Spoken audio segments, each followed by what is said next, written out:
Good evening.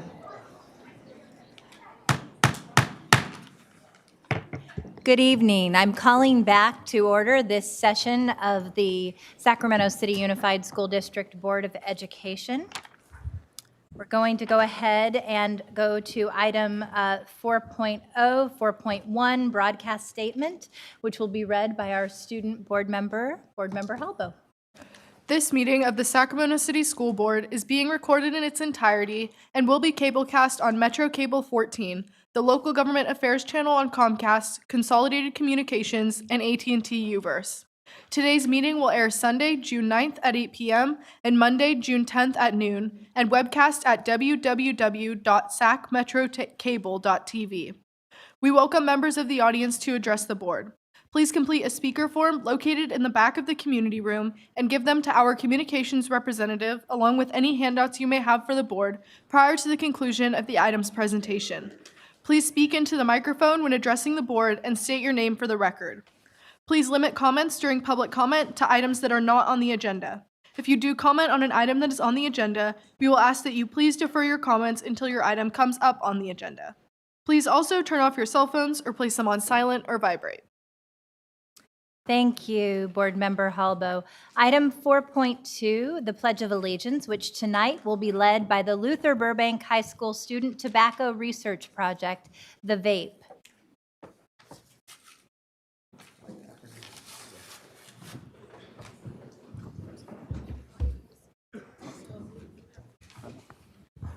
We respectfully decline of saying the Pledge of Allegiance because we feel like America does not support the Black youth.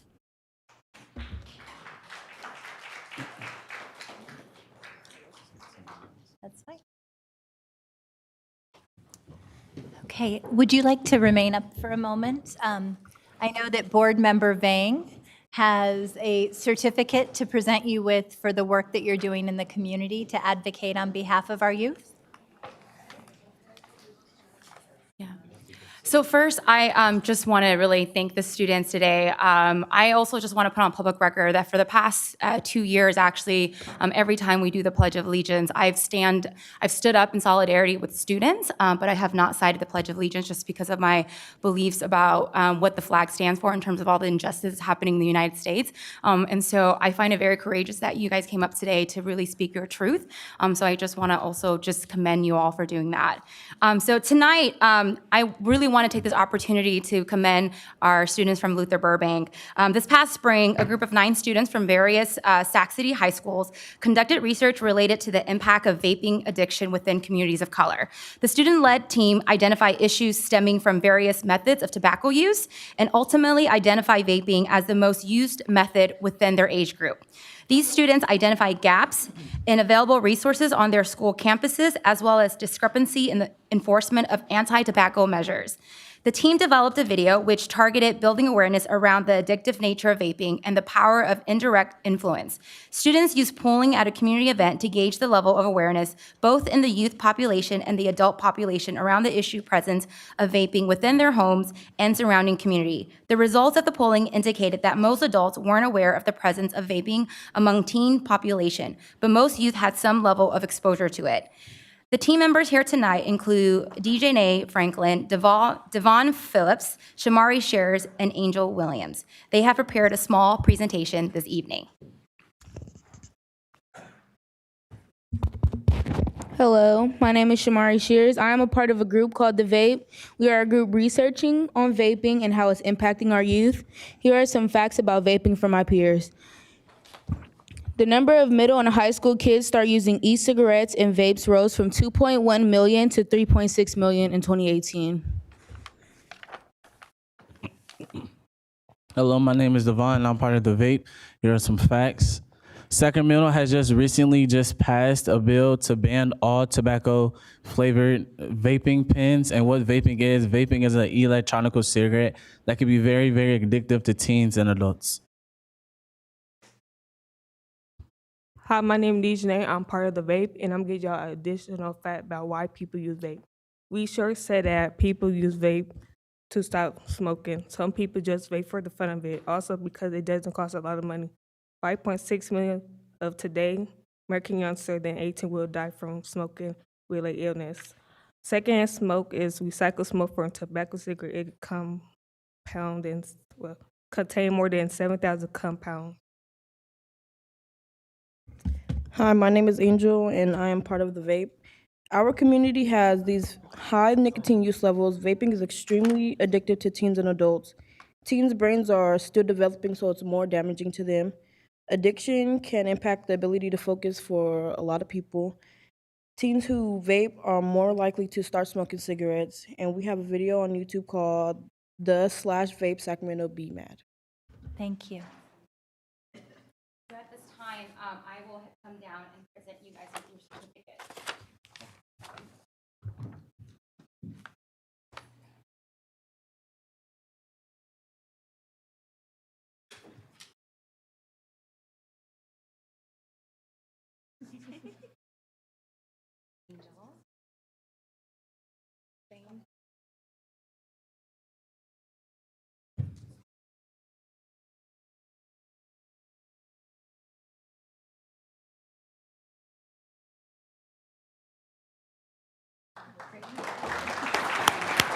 For DLAC, okay.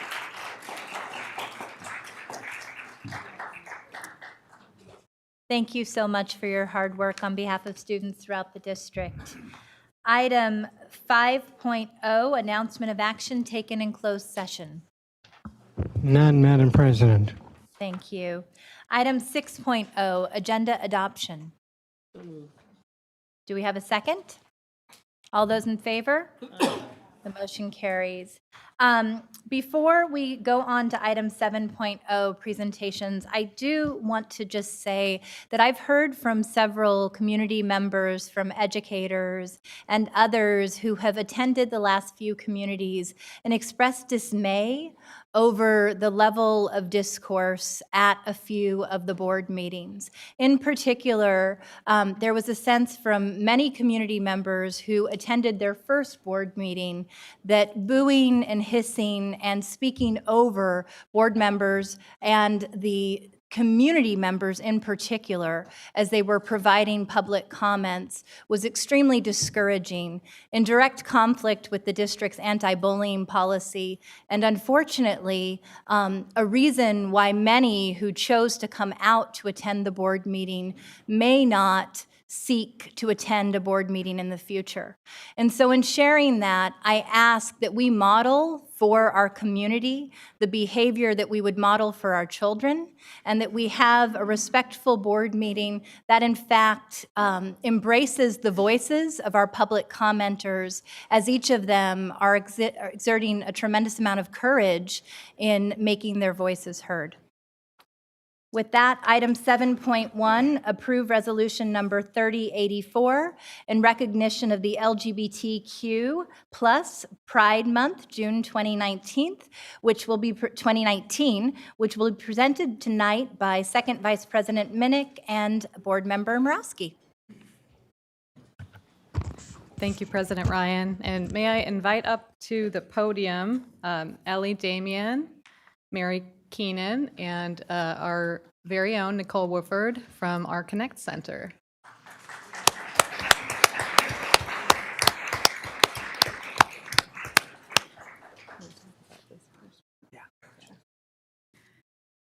So Ellie is a 9th grade student from McClatchy.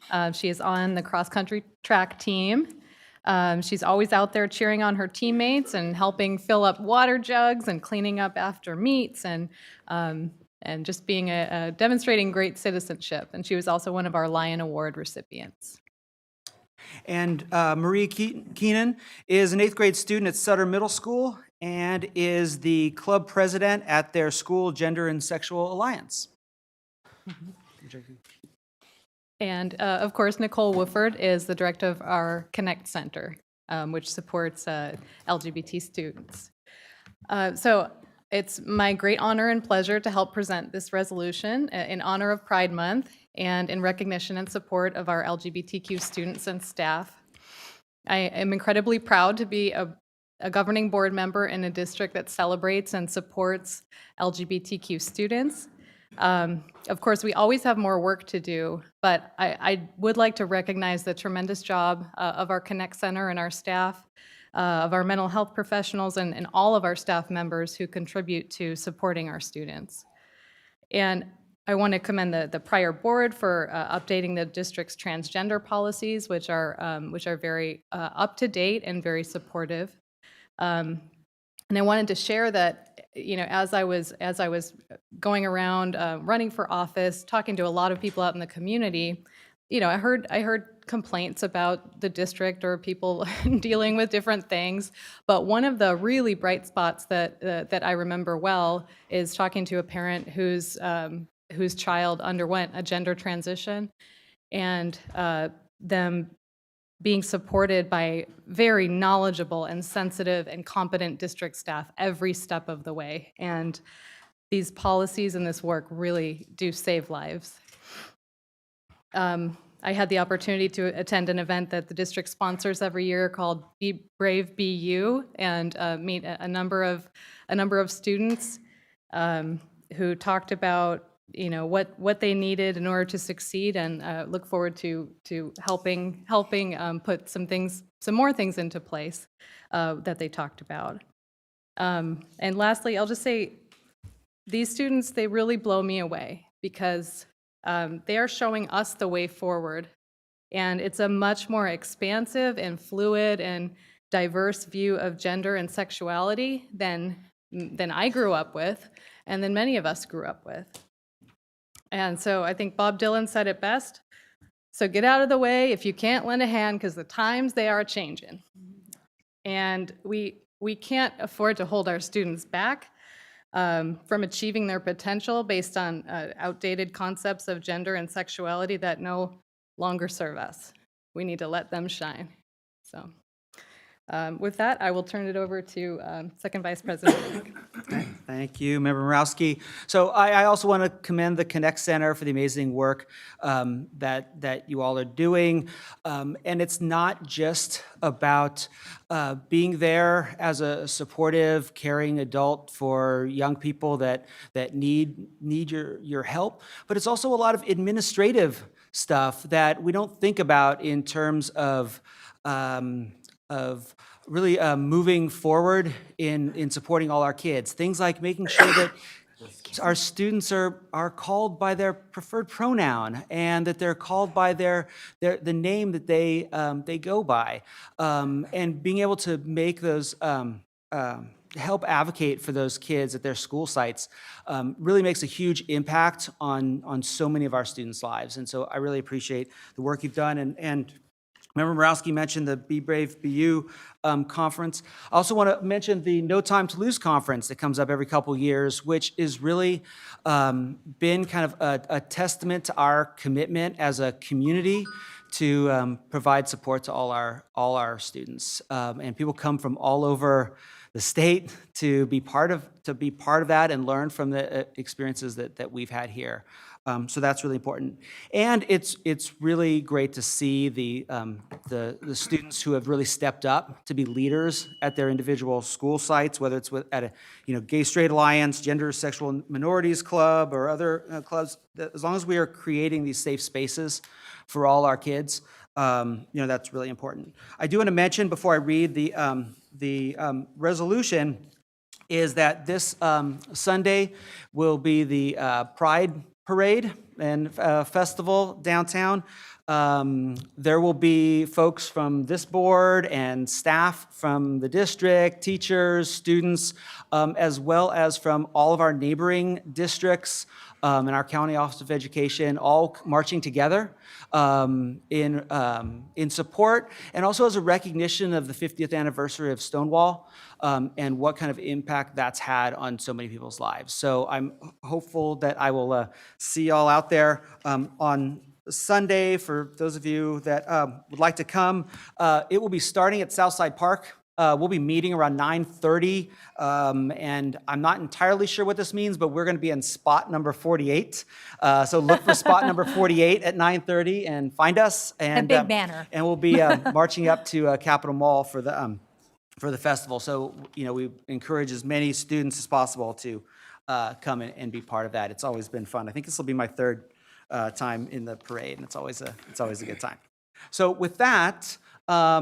why don't I read this resolution, and then we'll have the two of you say anything that you'd like to share.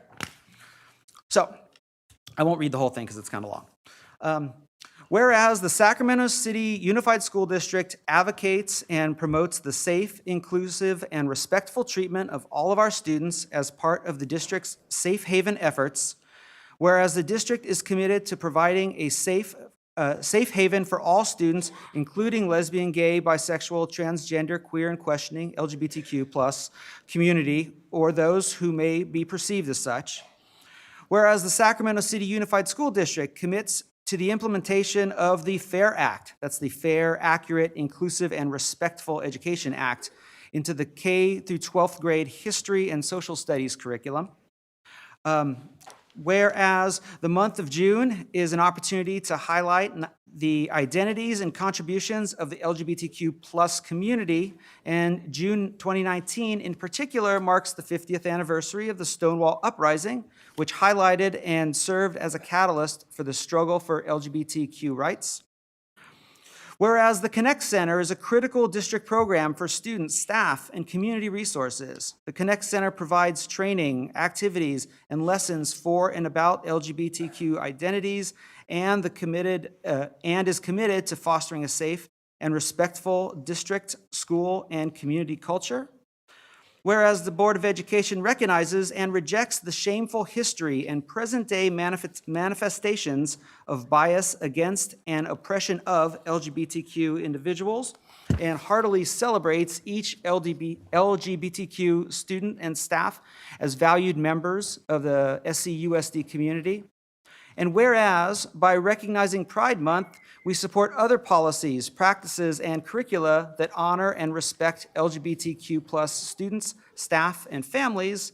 Now, therefore, be it resolved that the Sacramento City Unified School Board of Education declares June 2019 as LGBTQ Pride Month, and directs the superintendent and all district staff to continue supporting lessons, activities, and conversations that engage students in meaningful learning, research, and writing about our LGBTQ+ students and families.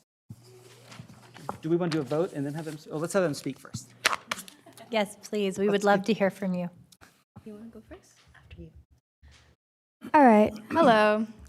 Let's change this over here a little bit. Hello. Hi, board. My name is Marie, and I'm sure you already know that already. But I really like what you guys are doing with the school. However, I feel as though this month shouldn't just be to celebrate their contribution to the community.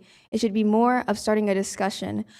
I am the president of the LGBTQ+ club, and I constantly face just them not having a support system and being the ally and being the person and the shoulder to lean on.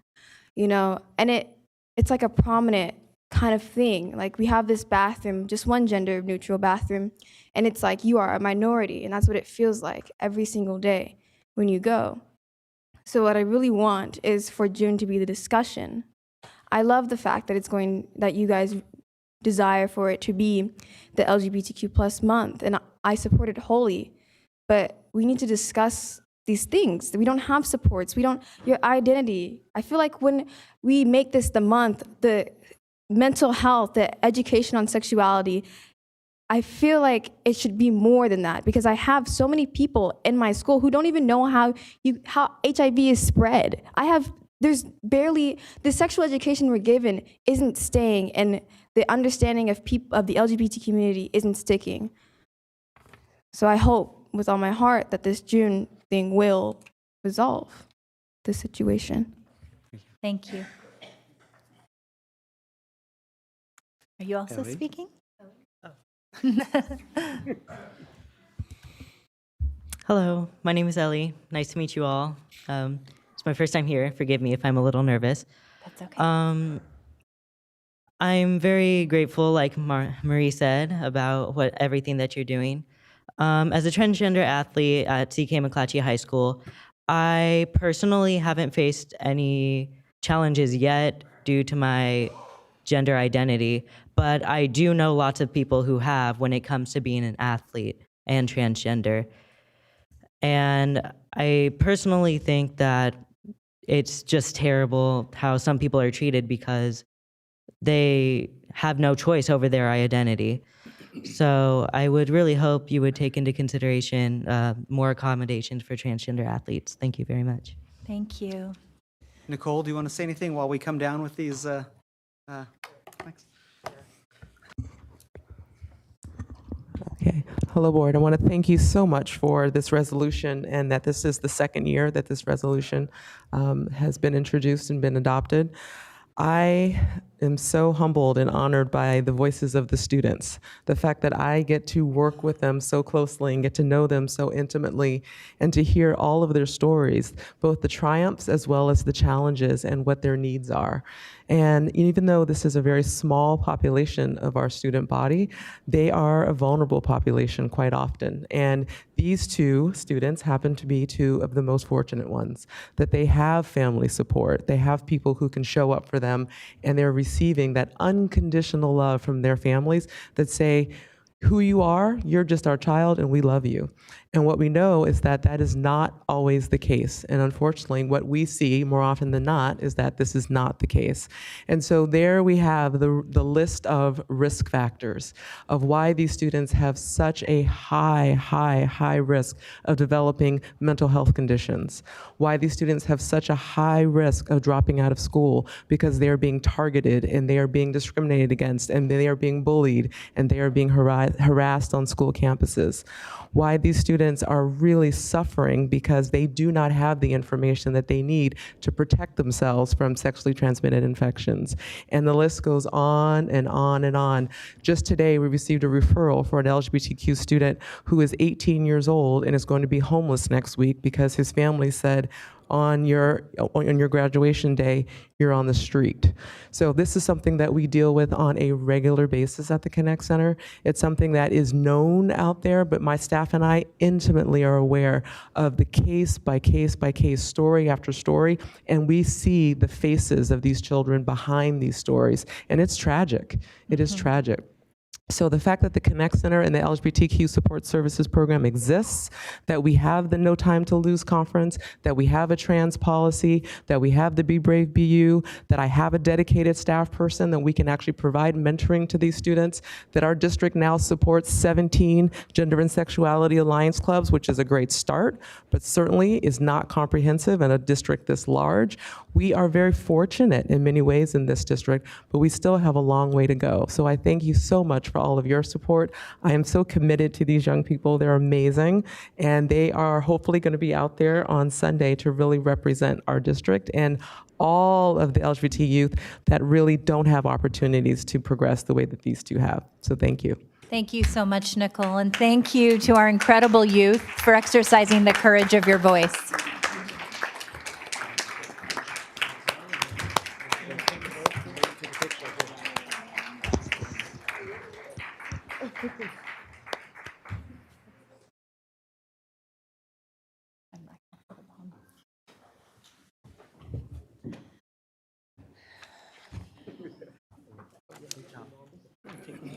Do we have a motion to adopt the resolution? Do we have a second? Second. All student preferential vote. Aye. All those in favor? Aye. None opposed. The motion carries. Thank you so much. We look forward to seeing you on Sunday.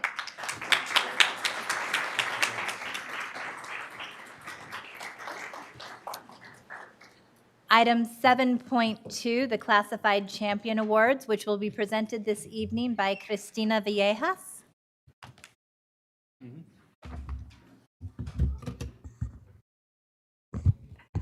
Good evening, Board President Ryan, Superintendent Aguilar, board members. My name is Cristina Villegas. I'm Human Resources Director. Tonight, we will be honoring 4 of our classified employees as our 2019-20 Classified Champion Award recipients.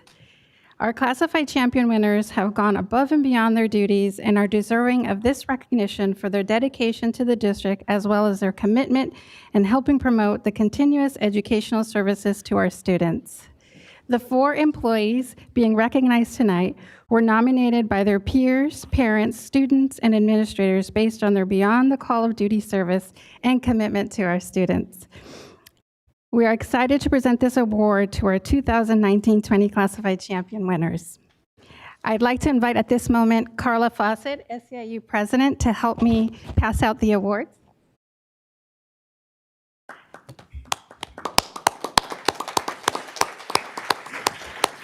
As I call out our classified champions by name, if they can come up to receive their award. Okay, the first recipient of this award is Mr. Robert Bryce. He's a school plant operations manager, has been with the district for over 5 years, actually 11.9 years to be exact, with the majority of those years at Caleb Greenwood Elementary School.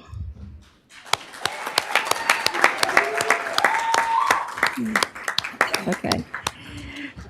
Our second award recipient is Lynette Johnson, who's a clerk, who currently is a clerk too, has been with the district for over 5 years, actually 8.3 years to be exact, with the majority of those years at Caleb Greenwood Elementary School. Wow. Caleb Greenwood's representing.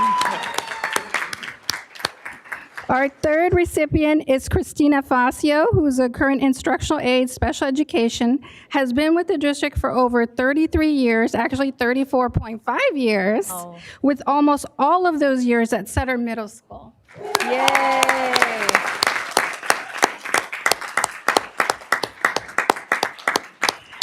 And finally, our fourth classified champion recipient is Azizat Sani. She's an instructional aide, special education, has been with the district for over 2 years, actually 3.3 years to be exact, at Hiram Johnson High School. Let's give our 2019 Classified Champion Award winners a round of applause. Congratulations.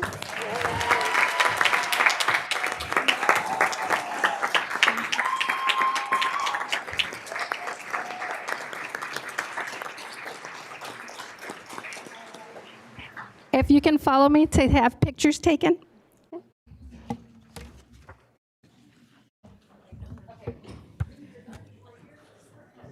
Oh, I went with him.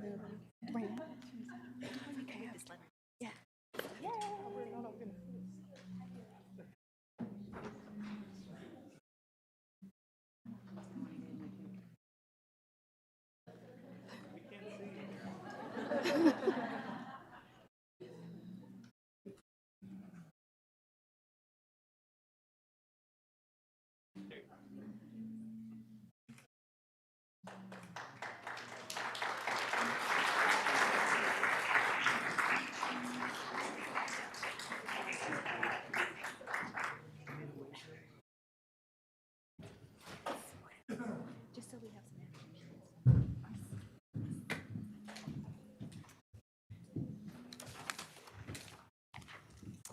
Moving on to item 7.3, the 1920 Teacher of the Year, which will be presented this evening by Dr. Tiffany Smith-Simmons.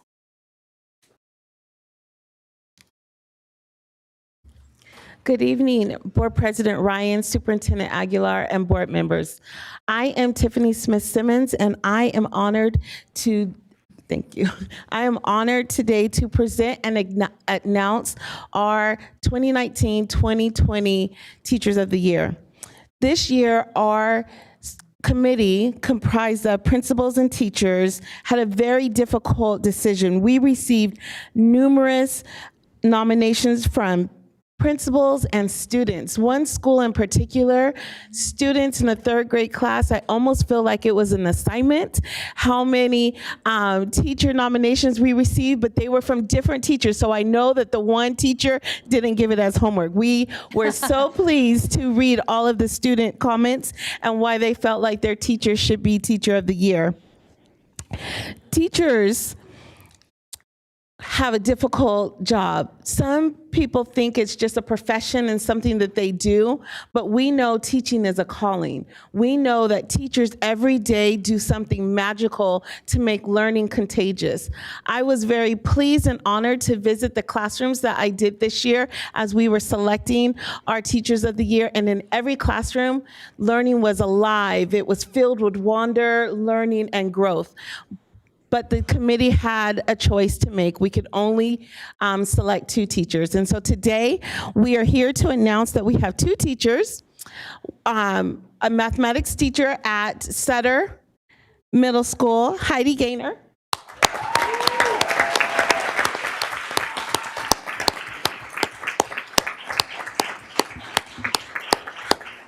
Heidi has been a teacher with us for over 18 years. Wow. Thank you. And we're really, I kind of got a nudge this afternoon. And the first time in recent history, we are recognizing a special day class teacher.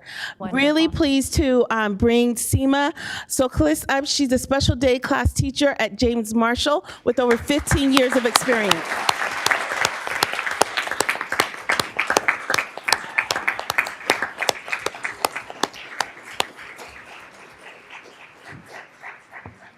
Thank you. If you could please come down for photos.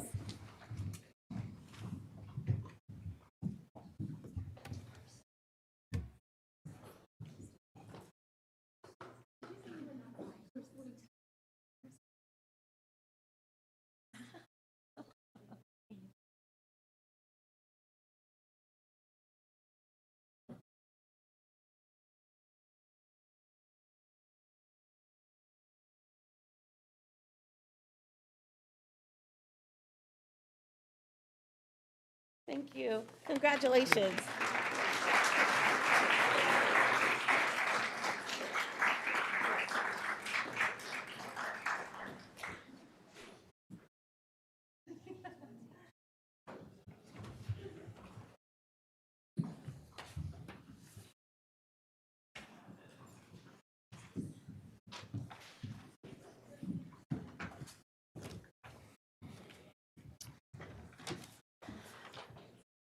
Moving on to item 8.0, public hearing. 8.1 is our first public hearing item of the evening. This is an information item. We're going to have a 2019-20 Local Control and Accountability Plan update presented this evening by Mr. Harris and Kathy Morrison.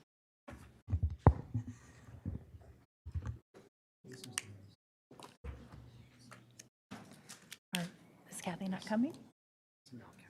Okay. And who are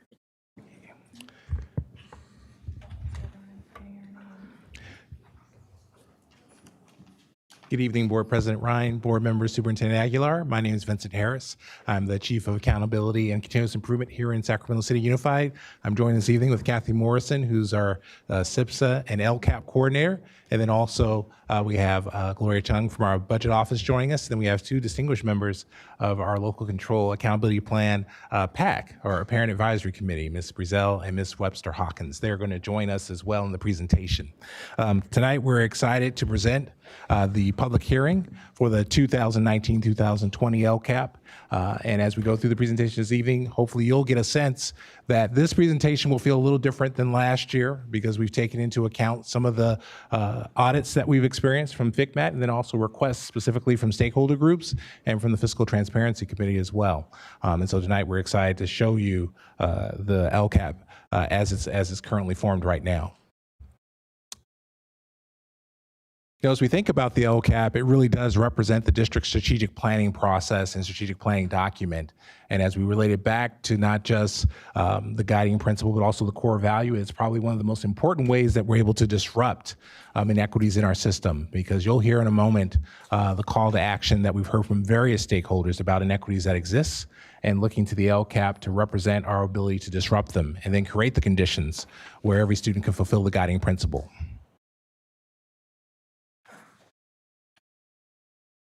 We've shared this graphic several times, and the theme of it remains ever important right now as we continue with the season of completing the LCAP, also obviously completing the budget process, and then actually, as we'll see in the June 20th board meeting, the completion of our school siting planning processes through our things that we call SIPSAs. Ultimately, as we think about the history of most districts, these have been important processes, but to a large degree, separate and distinct. What we've been working on over this school year very intensely is how do we bring these things together? So as you think about site planning, as you think about our district planning, and ultimately how those things show up in the budget, and of course in a year like this when it's incredibly important for us to manage our resources as tightly as possible, we really are looking forward to showing the integration of the LCAP with our budgeting process, with our site planning process.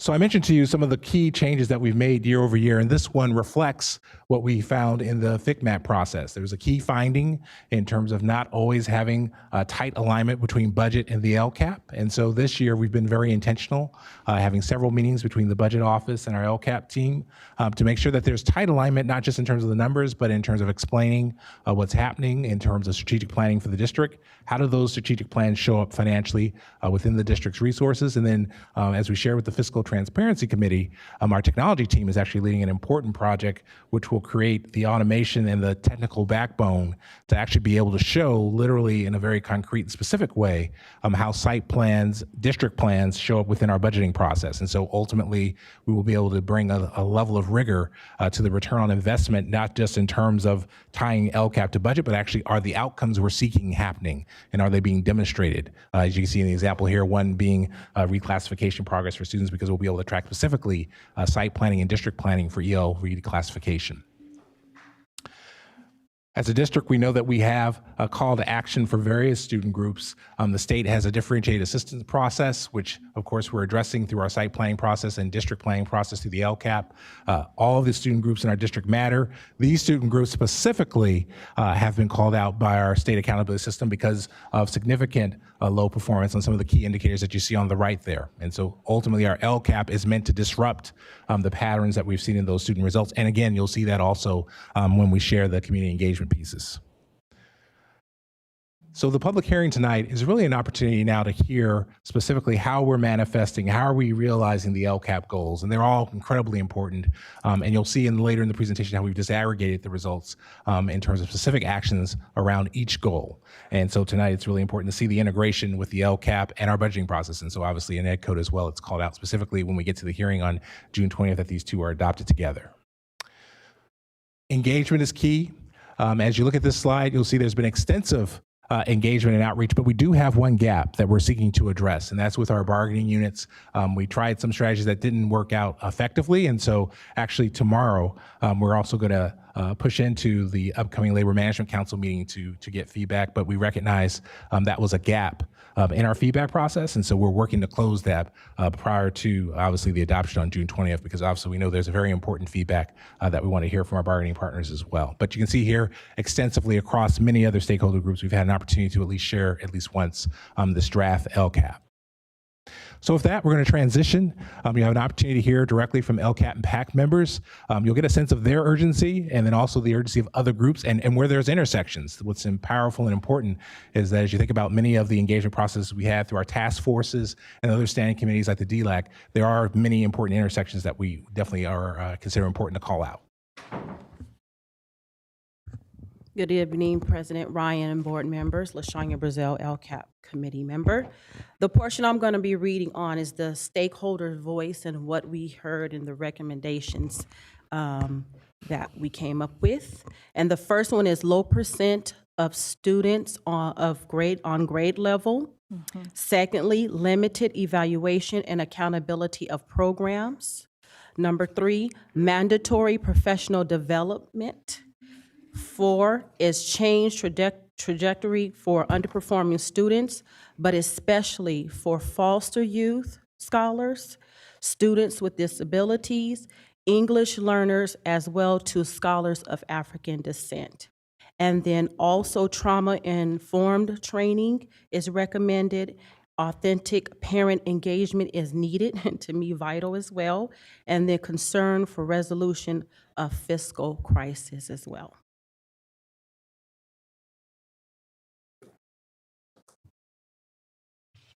Good evening, President Ryan, members of the board. I'm very happy to be presenting along with this panel on the draft LCAP for your consideration tonight. First I want to just say how honored I have been to be part of this group. The parents are incredibly engaged, smart, knowledgeable, resourceful, connected. It was very wonderful to serve with a group of parents that's so reflective of the diversity of our district and our students. it's really an asset. And I give credit to Kathy and Vincent for being wonderful facilitators to make sure that we have the knowledge that we need through meaningful presentations so we can understand the budget and other compliance processes that fold into the district's planning. So I think we're a very equipped parent engagement committee, and to the extent that the board has directed that the committee now be on a rolling basis so that we always have some experienced members and new members, I would say that that's being effectuated and accomplished. Excellent. We presented the LCAP PAC's priorities to you at the last board meeting on May 16th, and I want to be clear that those comments, those weren't comments on a draft because the draft hadn't been presented yet to us. They were our priorities that we've been working on this year. They largely were not new. They were a refined articulation of the priorities that the LCAP PAC presented to you last year, with a few additions like the trauma-informed practices. So we're building and going deeper. This crosswalk is a wonderful presentation for you about, I think this clearly shows to you the call to action, what our students need. You're looking at the work of 5 parent and community engagement efforts and student efforts. The student committee, which presented to you at the last meeting, was truly amazing.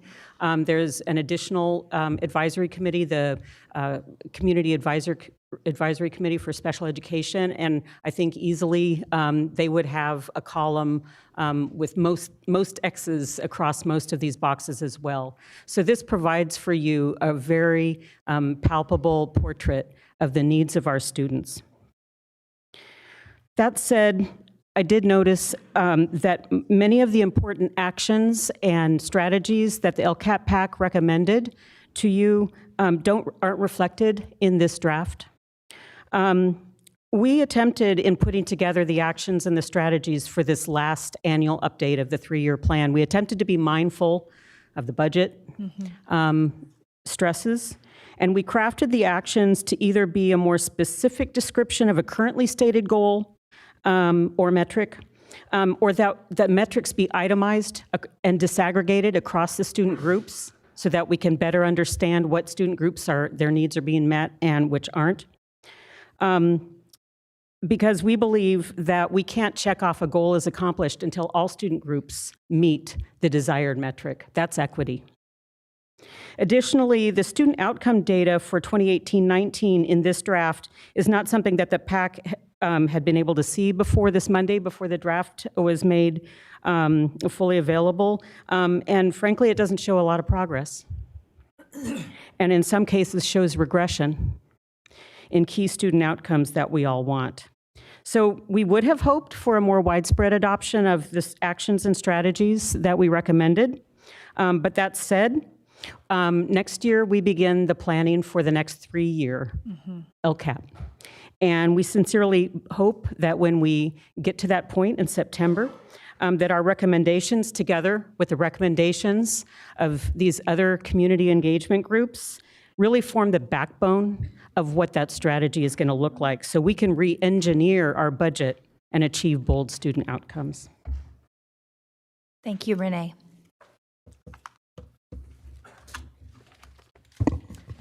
Good evening, President Ryan, Superintendent, and board members. Kathy Morrison. We wanted to take one more chance to recognize the student engagement that was lifted up this year. Student voice is so important, and we had a 2-pronged approach this year that really deepened what we could hear from our students. So starting with an intern from the Met working in the LCAP office 2 days a week, we had greater opportunities for student-friendly communication and support for focus groups. Then our Student Advisory Council, with support of the California Endowment and UC Davis, did a fabulous action research report that really provided us with a lot of insight as to what students feel their needs are and express them in terms of the LCAP.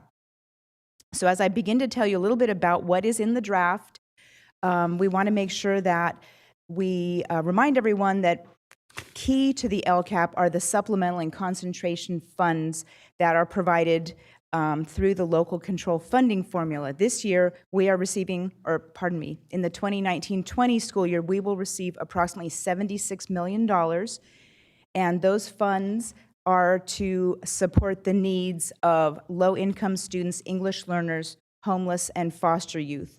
And when we place actions in the LCAP, we have to use the 3 questions as guiding guidance for us. So when we put actions in, what are the needs of our unduplicated students? How do these actions take these factors into consideration? And will this action, or how will this action help achieve the outcomes we expect for those students? So some of the things that we've added to the LCAP this year, I think, have a real theme of student support and engagement. So you see the word intervention.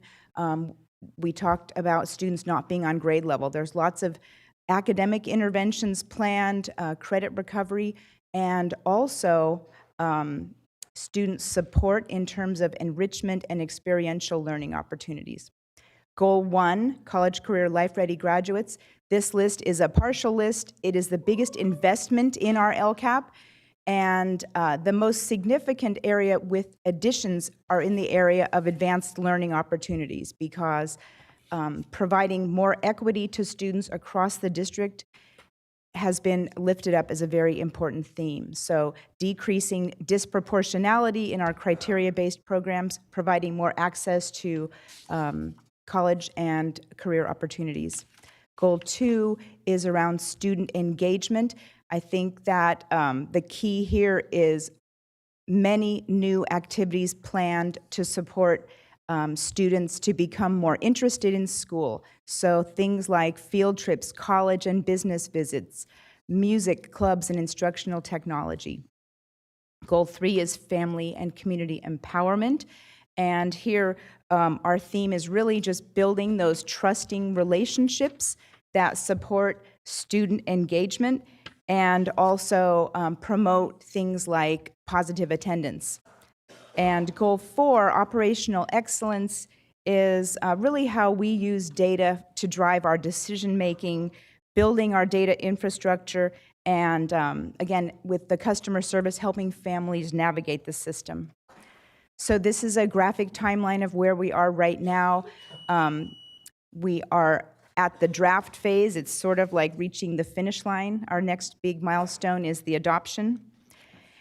And as Mr. Harris mentioned, at the adoption, we will also bring our school plans for student achievement to the board for adoption. We'll submit the LCAP to the county office within 5 days of board adoption, and wait to hear their advice on it. And then finally, as Renee mentioned, we are looking forward to the redesign of the LCAP as we hit the next 3-year cycle. And thank you. Great. At this time, we're going to go ahead and take public comment. Do we have any public comment on this item? Yes, we do. We have public comments from Deborah Hetrick and Teresa Hernandez, Angel Santamaria, Vitalina Tuffy, and some of these I understand are in groups. April Ibarra, Laura Ayala Santamaria, and John Perryman. Are there any On Liz Guillen, sorry. Are there any individuals wishing to combine their time? I'm going to do one, she's going to do one, and then they're going to combine their time. Got it. Okay, perfect. Good evening, President Ryan, members of the board, Superintendent Aguilar. My name is Deborah Hetrick, and I'm the coordinator for multilingual literacy. I am here this evening to honor and recognize 3 outstanding community members who have given themselves tirelessly to support our English learner students and parents. Yes. These members served as the DLEC Executive Committee for 2 consecutive years during the 17-18 and 19-20 school year, and I can tell you that we have been very successful at DLAC this year because of their guidance and support. Maria Flores is president. She is not here today, but Teresa Hernandez, vice president, is here, and Vitalina Tufi has been our secretary. And I'd just like to recognize and honor them for their hard work and service. Thank you.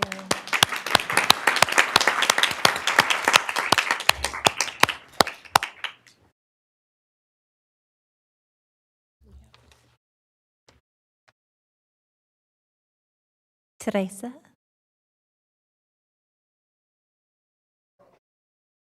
Translator? Oh. Superintendent, you can translate. Hello. Buenas noches, mi nombre es Teresa Hernández, Buenas noches. vicepresidenta de DILAC. Good evening, President Ryan, members of the board, and superintendent. My name is Teresa Hernández. Quiero presentar también a Vitolina, por favor. Good evening. I'm Vitalina Tufi, the secretary of DILAC. Y estamos aquí esta noche como partes interesadas del plan del LCAP. Como la comunidad de LIDA aprendió y evaluó la efectividad de los procedimientos del distrito que apoyan a los padres de los estudiantes de aprendices de inglés. Al asistir a estas reuniones, los padres fortalecen este comité. Este comité fue creado precisamente para todos esos padres que tienen hijos aprendices de inglés. Si nos ponemos a pensar, todos somos emigrantes. Por lo tanto, somos una gran capacidad los que no hablamos el inglés. Entonces, este comité apoya, fortalece, ayuda. Oh, sorry, se me olvidó. We are here this evening as key stakeholders of the Local Control and Accountability Plan. The DLAC Community Learning and Assessment Effectiveness of the district procedures in the program that supports our English learner students and parents in the district while attending the DLAC meetings. We participate in a process that leads us to the 2 priorities recommended that we are going to share with you today. Sorry. Quiero presentar el nuevo comité que va a tomar parte del 2019-2020, el ciclo escolar. Quiero que ellas sean las que continúen con las prioridades que tenemos para este comité. Laura. Sorry. Está bien. April.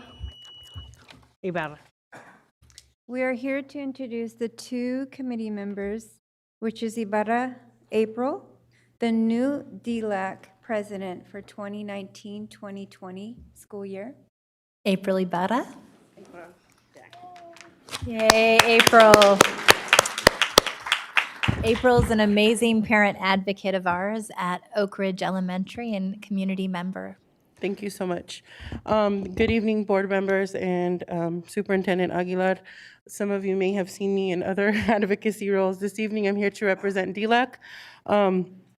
And I just wanted to share briefly some of the priorities that were spoken about at the DLAC meetings that I did attend. And I also want to take the time to thank both my Vang and Leticia Garcia for assisting in the majority of our meetings, actually. And we also had the honor of our superintendent being at one of our recent ones as well.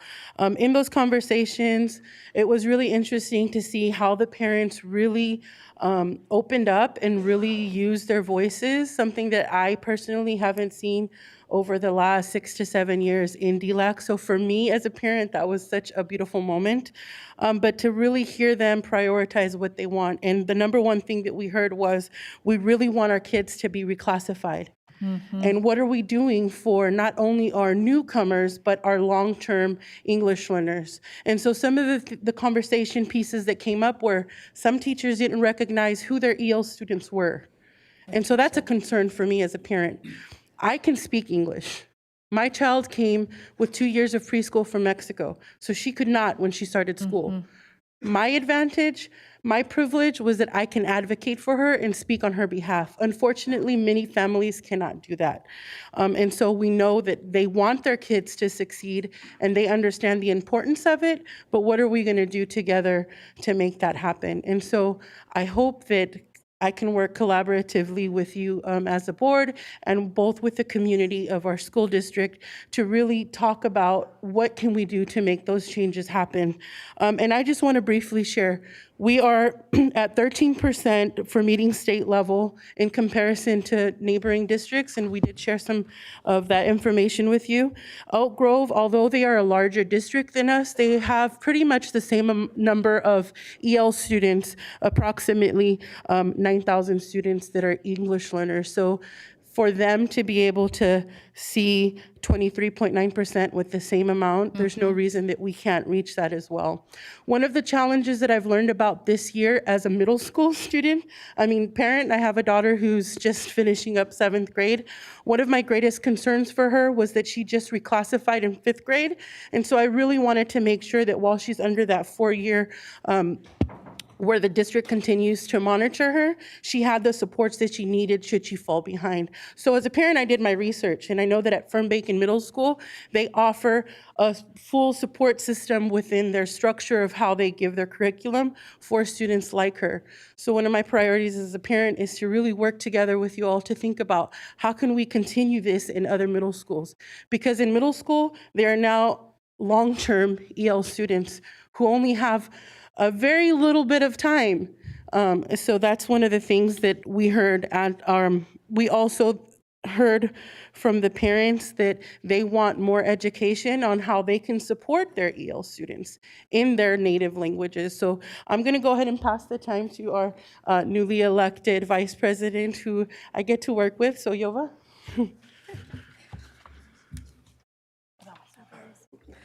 Hello, President Ryan, Superintendent Aguilar. My name is Yova Ayala Santamaria, and I am very proud to be on the DLAC committee. I'm new to the DLAC committee, but I'm a very strong supportive parent at my children's schools.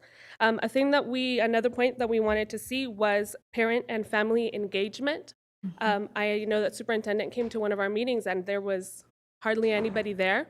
And so in that sense, we would like to see an outreach and improve in attendance in ELAC, in DLAC, and also at the board meetings. We would also like to have training for parents of EL students because sometimes kids come home with homework and a parent who doesn't speak English doesn't know what that homework is. And so the student goes back to school without that knowledge. We would also like to work on suspension rates, how that goes forth. How the reclassification process is. My kids have been reclassified, and I didn't know how that went. Sometimes papers get sent home, and kids go home with them, go to school, and they say, "What's this?" They come into the front office and go, "What was this paper that got sent home? What do these numbers mean?" And as a parent, you don't know what that is, and that comes straight from the district. We want every parent to have a voice, not just us. We want every parent to feel like they have a voice and that you guys are listening to us and that you know what our wants and our concerns are. So thank you for your time. And April will like to say something else, so I will let her. Go ahead. Okay. So Teresa and I are going to close really quickly. I just want to bring up, and as part of the pink, I don't know the proper term for it, but people who are pink slipped in the district.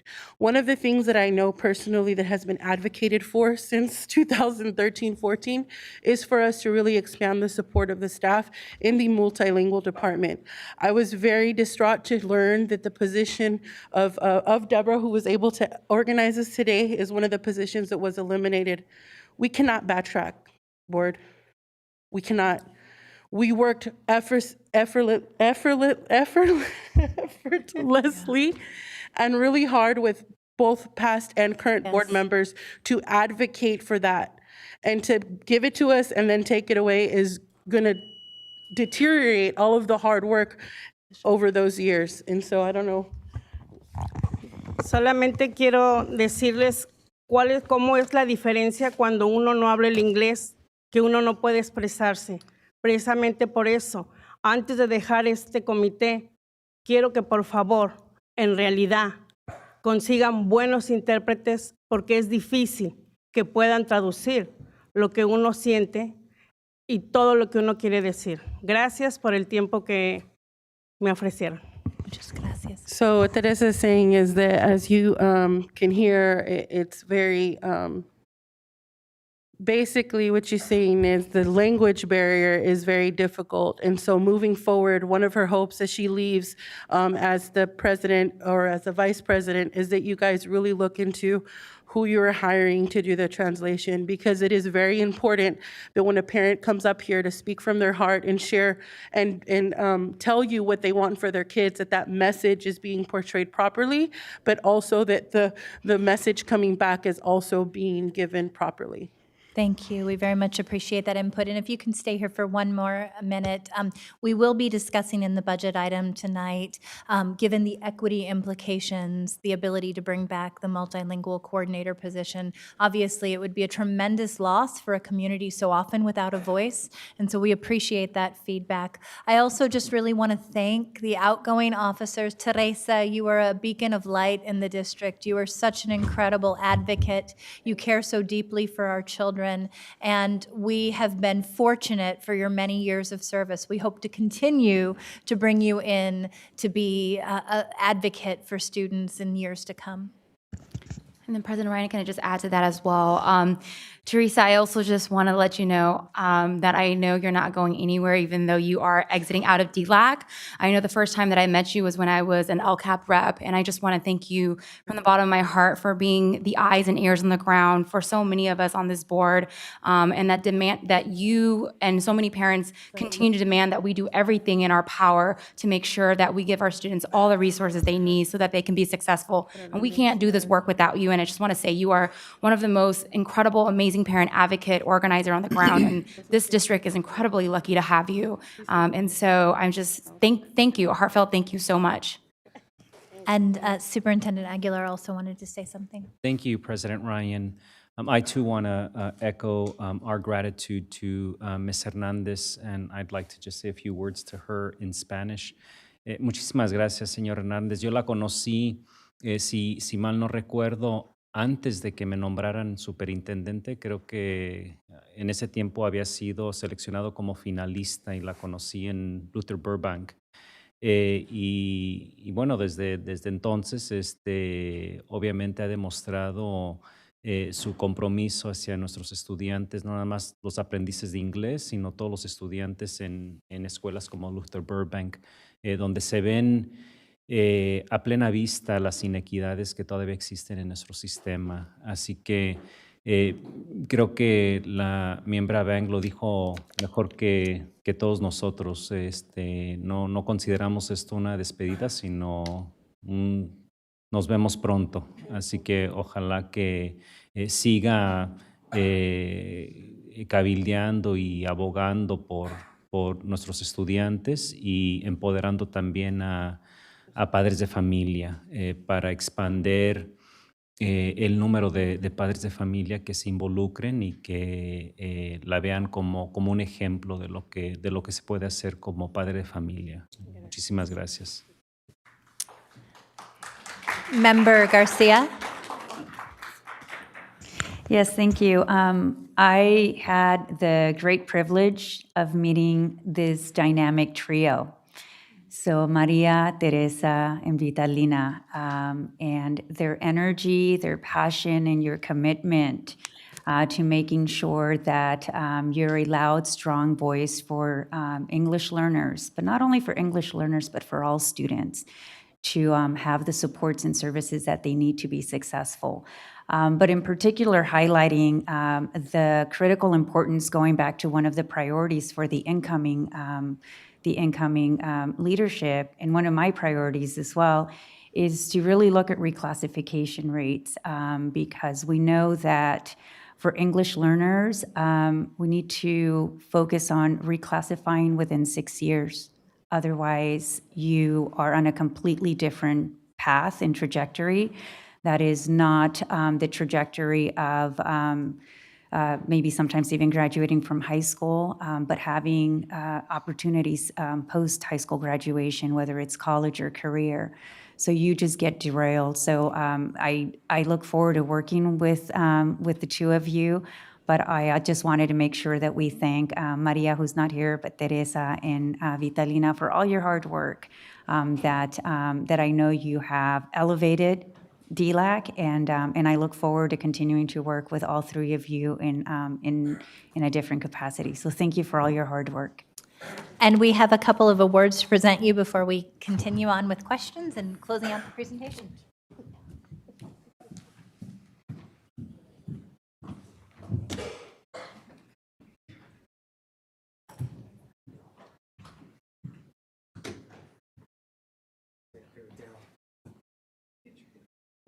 We'll get in the middle.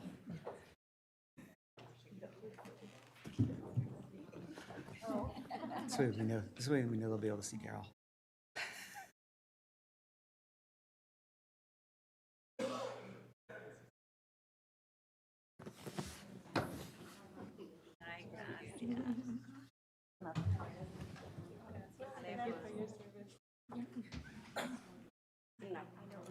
I know where you live.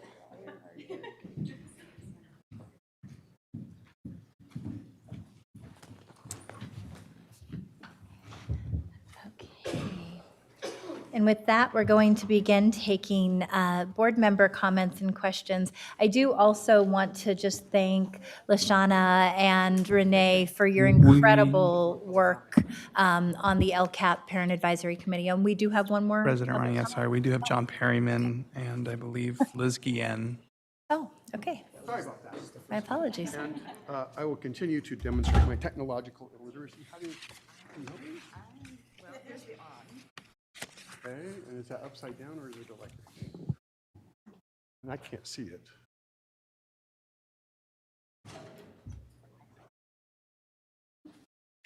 Oh, that looks better.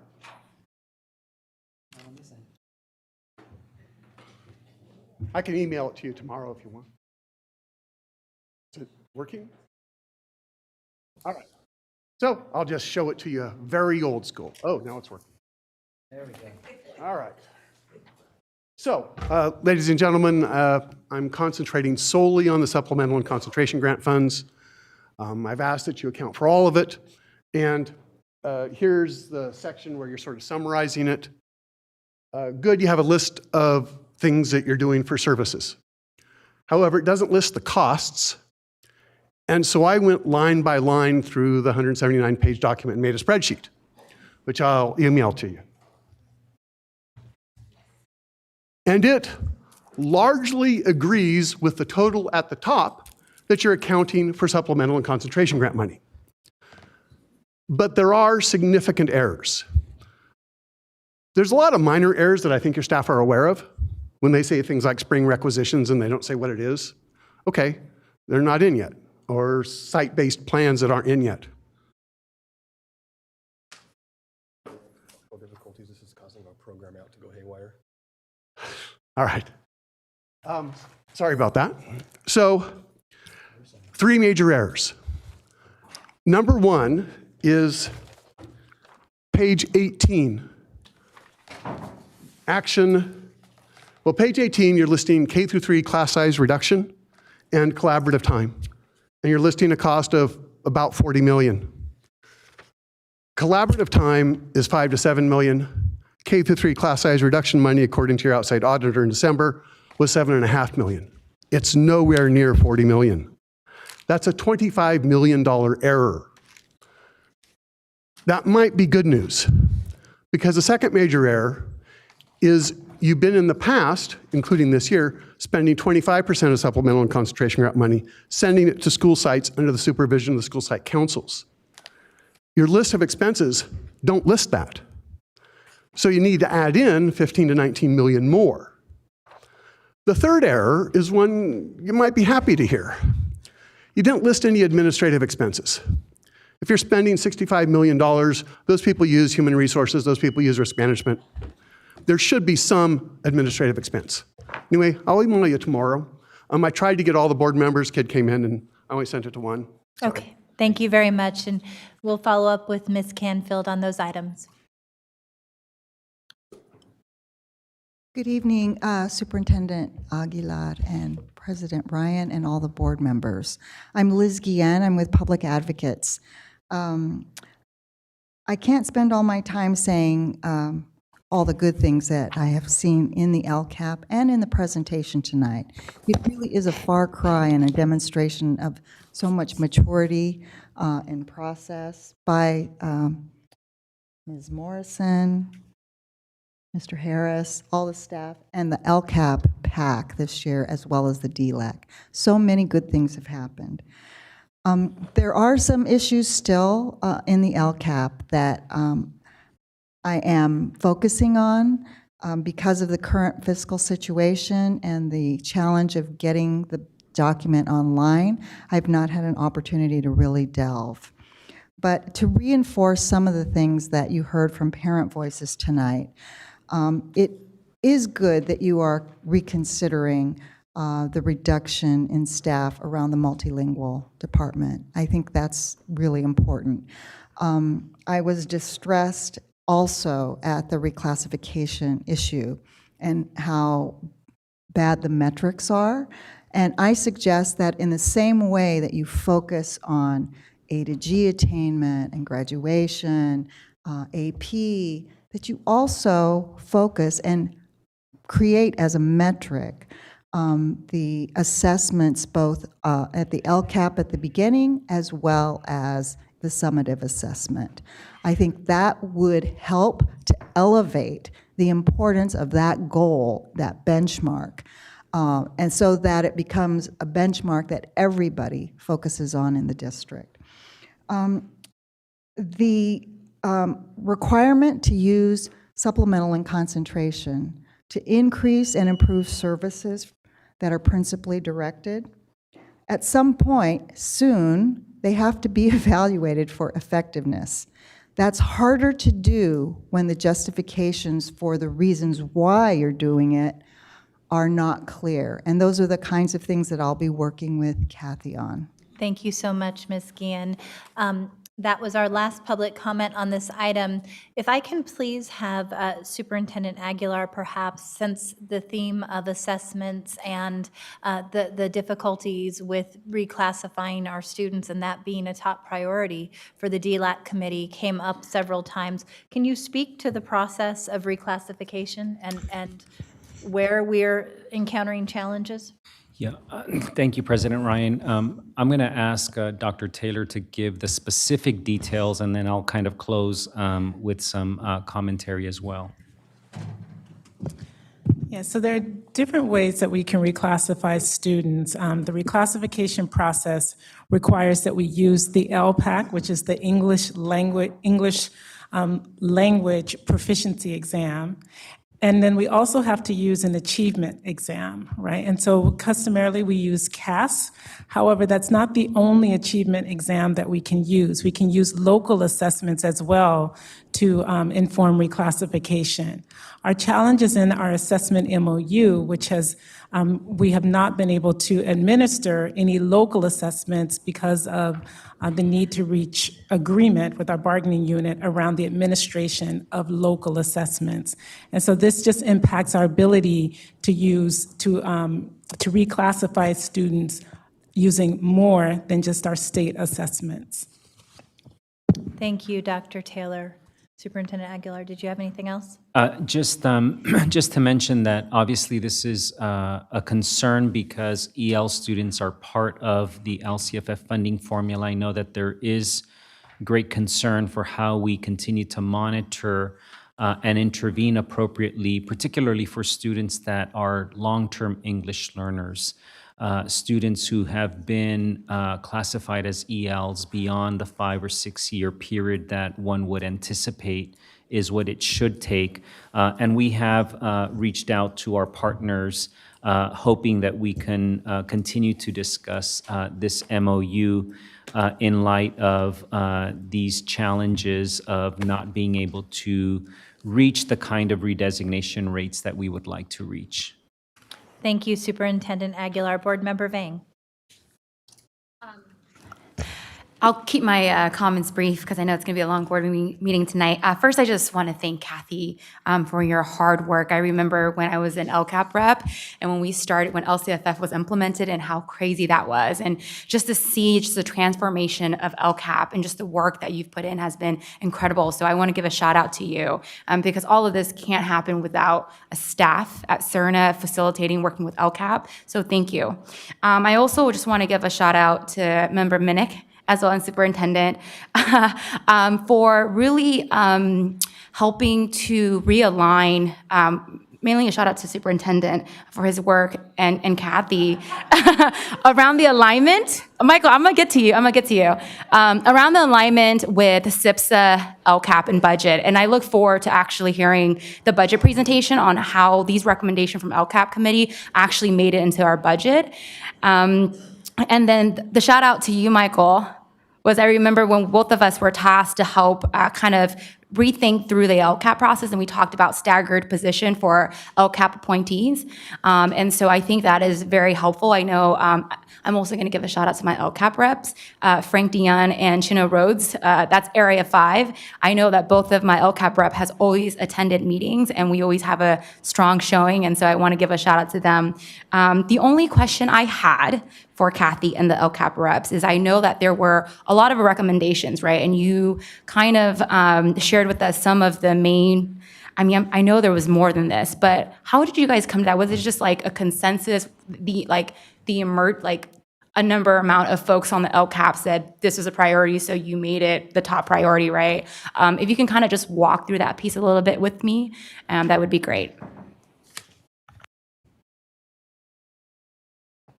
Sure, Member Vang and members of the board, I would say that because of some of the institutional memory on the committee from parents that have served previously, together with the new members, and they're we're all, I think, chosen because they were already pretty sophisticated about a lot of aspects of district planning and budgeting, that we were really able to absorb the content and subject matter knowledge that Dr. Harris and Kathy Morrison gave to us. And then also in our discussions, it just seemed very much that we were all very aligned in our thinking about whether it was on specific content or when then we would take the content and then back away 20,000 feet and look at all the needs of the district, that we were applying that knowledge and thinking about it through a similar lens. And even though the members on the committee are diverse, there were some times where we had some good, healthy discussions. And, but even though the LCAP PAC really doesn't have, we don't follow Robert's Rules of Order, we didn't, we came to really mature decisions and conclusions by the end of each meeting. I think that the proof is in the alignment of the PAC's recommendations with the DLACs, with the African American Achievement Task Force. I mean, it's all those groups looking at this problem and potential solutions through different lenses. And, as my third grader came home from Matsuyama the other day and he said, look, I learned about Venn diagrams. This is the Venn diagram. This is where, even though there's different interests and maybe different rankings, and that was an interesting conversation we did have at one point, because what we did is we honored the work of the PAC from previous years, and then we supplemented it based on some emerging needs. And then we had a discussion. Do we rank them? Because we came out with a list of 10. You saw the recommendations. And very much like the African American Achievement Task Force explained to you last month, we came to the conclusion you can't pull out any one piece. It's a set of robust recommendations which, through the strength of their pieces, should produce the variety of outcomes that we're collectively seeking. So we decided purposefully not to rank them. Thank you so much for your thorough answer. Yeah, Renee. Thank you. Board Member Minnick. I didn't ring in just because I got a shout out. No, I just want to thank you all, but I wanted to, and it was already spoken to, but really thank you for the work you've done in creating this aligned LCAP process with our budget, with everything else. I think that, as Member Vang said, that was a big concern for us when we first came on, 2.5 years ago, that they were going on these parallel tracks, but they weren't really influencing each other. And so then, all these parents who are spending so much time and effort into this were just really a checkbox, and that's just unacceptable. And what we've seen here, and we're going to see this in our next presentation that I was looking through the proposed budget, is so many of those changes and things that we want to prioritize are a result of the conversations that happened in that LCAP committee. And so this is a huge change for us as a system, and I'm really excited about that. I also really want to tell you how much I appreciated that slide that showed all the advisory groups, because I had written down on here, aligned with African American Task Force. It's right there. And then that next slide came up, and I was like, oh, I was right.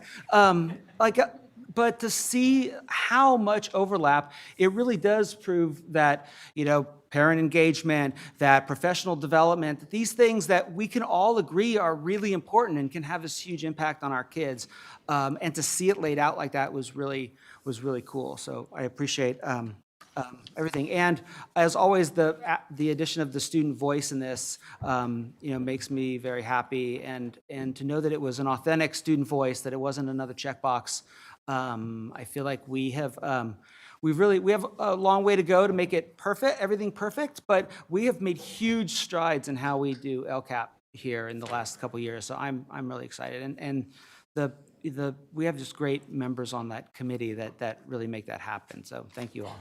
Absolutely. Member Morowski, followed by Member Garcia. Thank you all. Thank you for the presentation. And I look forward to having more time over the next couple weeks to dig in before we actually adopt the LCAP. It's a very long document, as you know. It's hard to wrap your head around. This is the first one I'm looking at.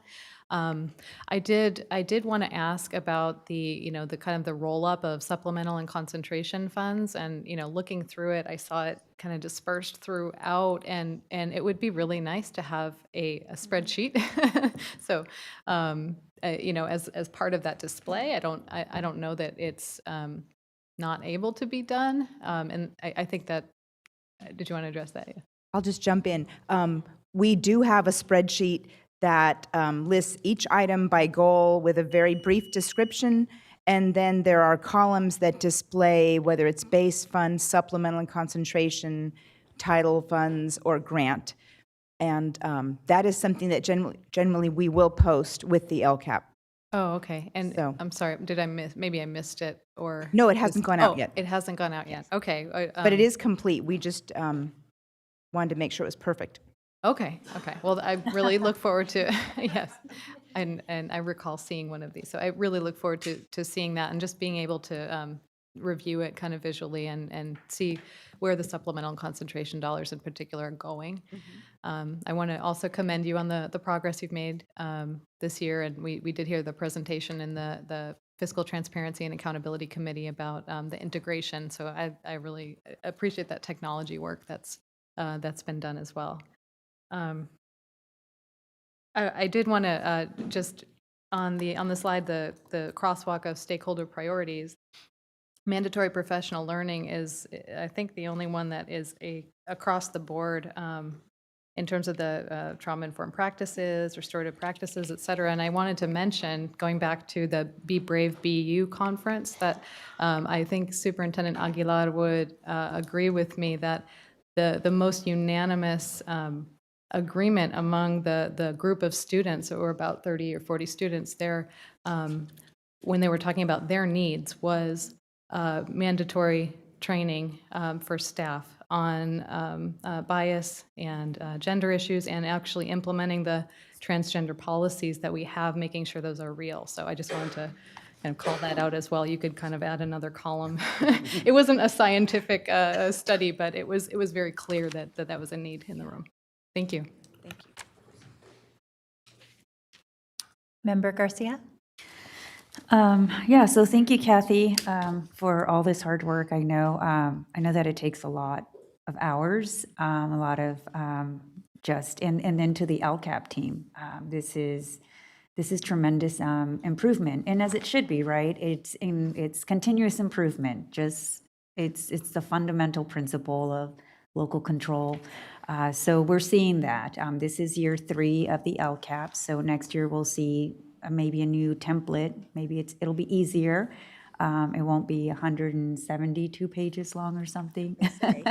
But I do appreciate the crosswalk because it really does show something that I've been concerned as well about having so many other opportunities with some of the other advisory committees that are here at Cerna Center that are with community members and parents, and how talking to each other, right, with each other, and informing the LCAP process if they don't have a seat at the table. It's just really important. So I appreciate the crosswalk. I appreciate that you were very intentional about not prioritizing, because these are all the priorities. So to the extent that we can be sensitive to the budget process, figuring out what which priorities can be implemented first and whatnot. But just the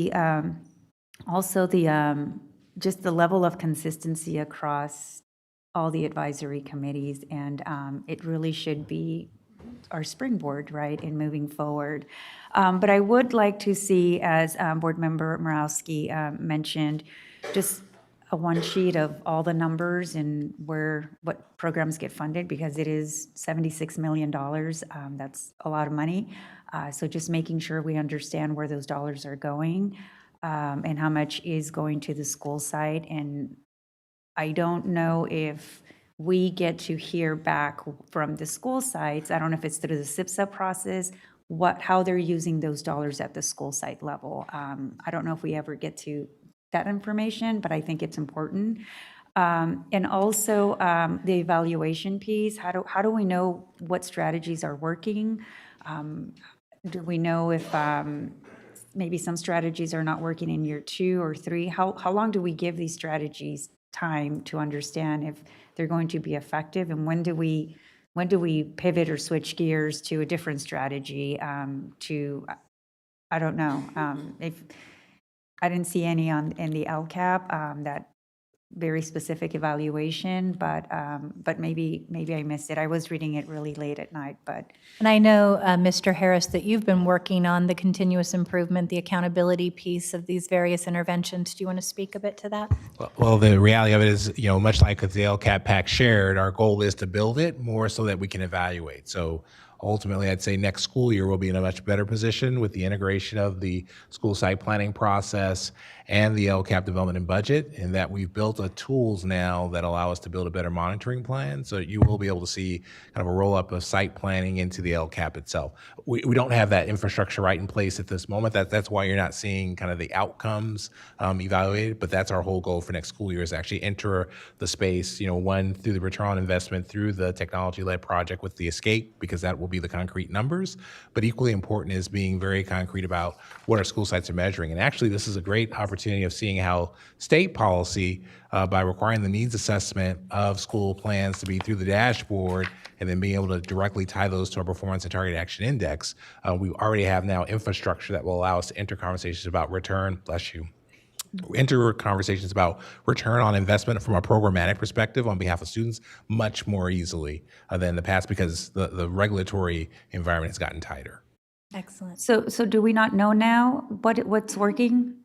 Well, I would put it in this construct. There are things that are working, but the plan was not necessarily built to be measured. So I wouldn't say that things aren't working, and that there's ways that we evaluate things today, because of course we do see movement. But to your question of can we take the LCAP as a design and measure the LCAP, that's what we're improving more effectively. Okay. So there are practices that many of our sites have done for years.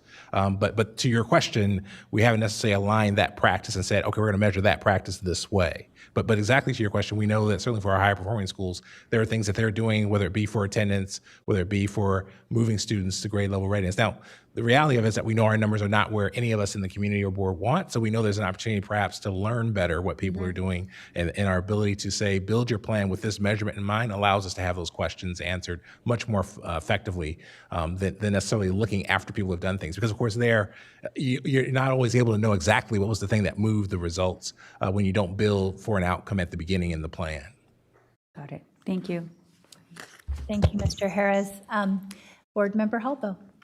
Yeah, I just want to echo what Member Minnick said about searching out true, authentic student voice for this process. I think that it was really incredible to get to work through Student Advisory Council with Kathy directly about the LCAP, and I would just encourage that process take place in all future endeavors within the LCAP and in that process, because I think that this is a great first step towards truly getting student involvement that doesn't just feel, once again, like checking a box, just like he said. And also, I think that even though there are only 4 check marks here as to where SAC finds priorities, I would say that doesn't necessarily mean that those other things aren't also priorities of the student. It just means that those maybe aren't the first things that comes to the student's mind when they're thinking of what to prioritize. So it doesn't mean that they aren't important or that the students don't also agree with those. It just means that they aren't necessarily the thing that either affects them the most or they see affecting themselves the most, because a lot of these things are things that they don't necessarily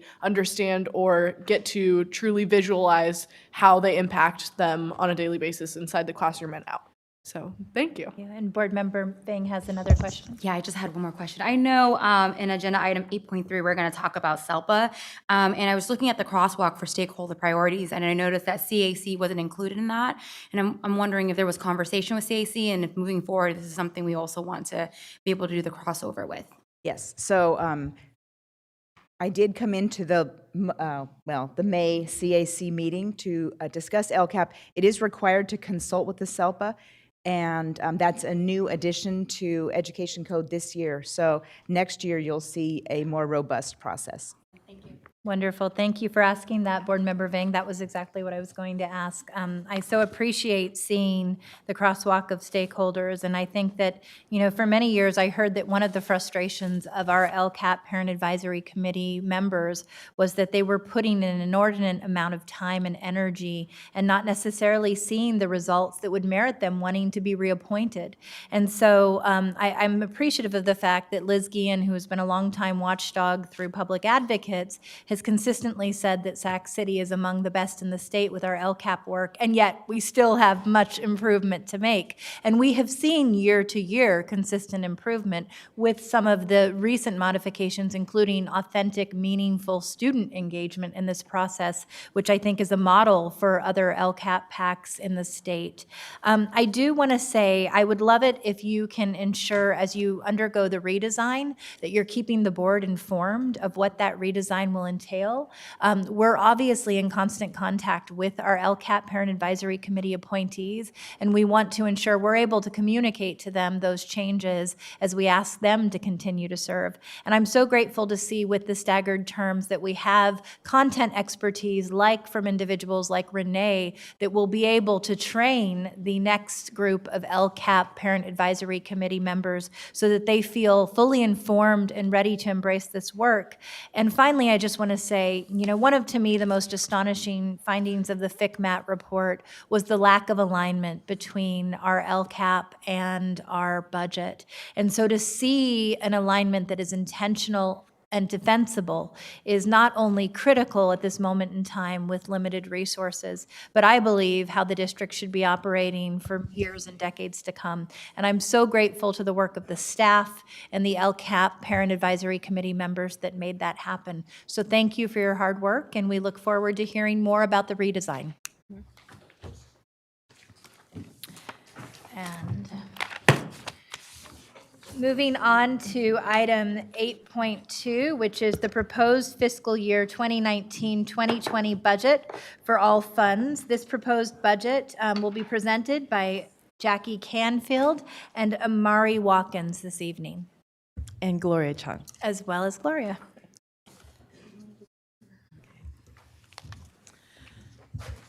All right, I want to be mindful, Good evening, President Ryan, members of the board, and Superintendent Egler. I want to be mindful of the time. I know that there's 10 minutes that has been allocated to the presentation, and I probably could talk 4 hours, so and get us to midnight where we were before. So I'm going to take my lead from you, President Ryan, if you don't mind, to let me know if I should speed up or slow down, because I can't see the audience. No, that's fine. And I think what we're going to do, because it's worked well in the past budget presentations, is we're going to ask questions throughout the slides. If I can ask our board members to keep them concise so that we can make sure to ensure that everyone can speak, and just make sure that you also press the button so that we know that you have a question or comment for Ms. Canfield appropriately directed to the slide. Okay. All right, go ahead. So tonight, what we're going to do, last time I was before you, it was midnight, and we were talking about the third interim. And while we did do some budget workshops that people were able to see some of that same information, I thought it was a good thing to go back through again, because since Sacramento Unified is in a unique situation, to have a review of what's been happening this whole year, I thought would be helpful. Then we're going to go into the difference between the third interim and now for the current year. We'll talk about the proposed budget, the multi-year projections, and have a little bit of a summary, and from that, we'll go ahead and move forward. So again, about the first 4 slides are going to be information that has been seen before for the members of the public in particular that have recently become more involved in the budget. I wanted to make sure that they had a good history and understanding of what Sacramento Unified has been through as they're facing their financial troubles. So you can see here, this slide shows that the board has been working on the structural deficit of the district since the beginning of the year, and that they took $21.1 million in actions before the first interim. They are listed here. I can go through each one, but I think in the essence of time, I'm going to let that just stand as is. It shows $21.1 million worth of items that took place before the first interim. Next, at the February and March board meetings, the board took actions based upon the results of one-stop staffing and the RIF notices for the Child Development Fund and management positions. Those totaled $7.8 million. So between the actions before first interim and the February and March board meetings, there was $28.9 million in board-approved actions to help with the structural deficit. And I'm just going to stop you right there for 1 second, Ms. Canfield. I think it's been suggested that there was a significant amount of money that was found almost overnight. And I want to just once again say, from the first interim actions to the first interim February, March meeting, we're talking about a total of $28.9 million that had been found through savings, cuts, and efficiencies, some of them very difficult, including layoffs. Correct. Then on May 16th, we did the third interim projection. From there, that was the work that we had done where we had scoped through with the best information that we had at the time, looking both at revenues and expenses to see what could we do to help improve the financial situation of the district.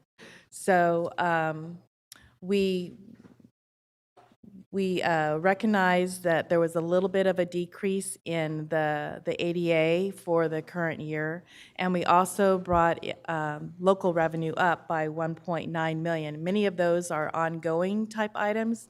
For example, the interest in future years hadn't even been put in, to the multi-year. And so from that, we have a $1.9 million, pretty much of that all ongoing.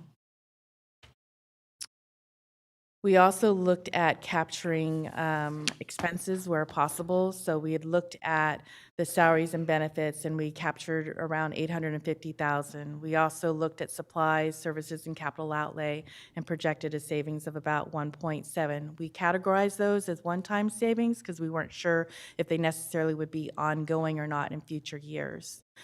We also reported out how we had looked at restricted funds, and there were some Title II funds that were available, so we looked for appropriate expenditures that could be moved over, and there were teacher trainers that were appropriate for Title II, so they were moved in the current year, and they have been put into the proposed budget to continue into Title II. Next, we looked at the areas where there was contributions and transfers out that the unrestricted budget was supporting. The one big one was in the special education budget. This had been increased in the fall, and now that we had the advantage of time, we were able to see what had actually been experienced for the 18-19 year, and from that, we were able to do projections for the future years and made adjustments not only in the current year, but future years in the special education contribution. I want to be clear, we were not cutting any program. We were just bringing the expenses, the contribution level down to what was going to need to be supporting the program. Ms. Canfield, can you speak a bit to the difference between the original estimate and then the revision down to what was necessary to support the program?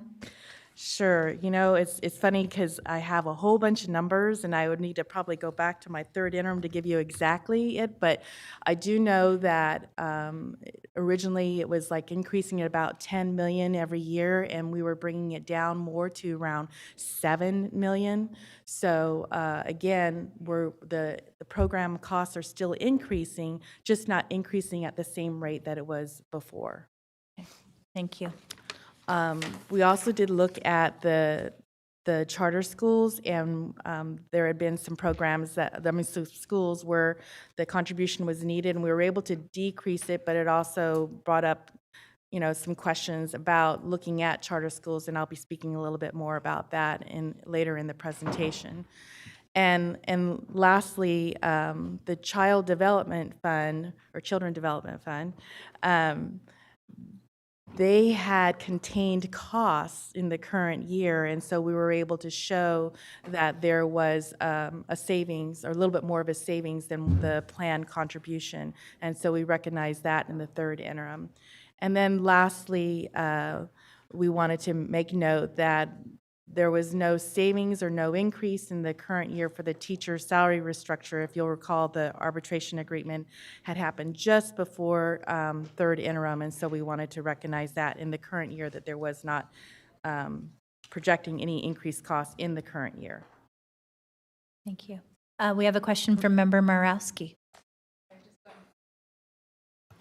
Sorry, just going back to the salaries and benefits, can you talk about that one-time savings?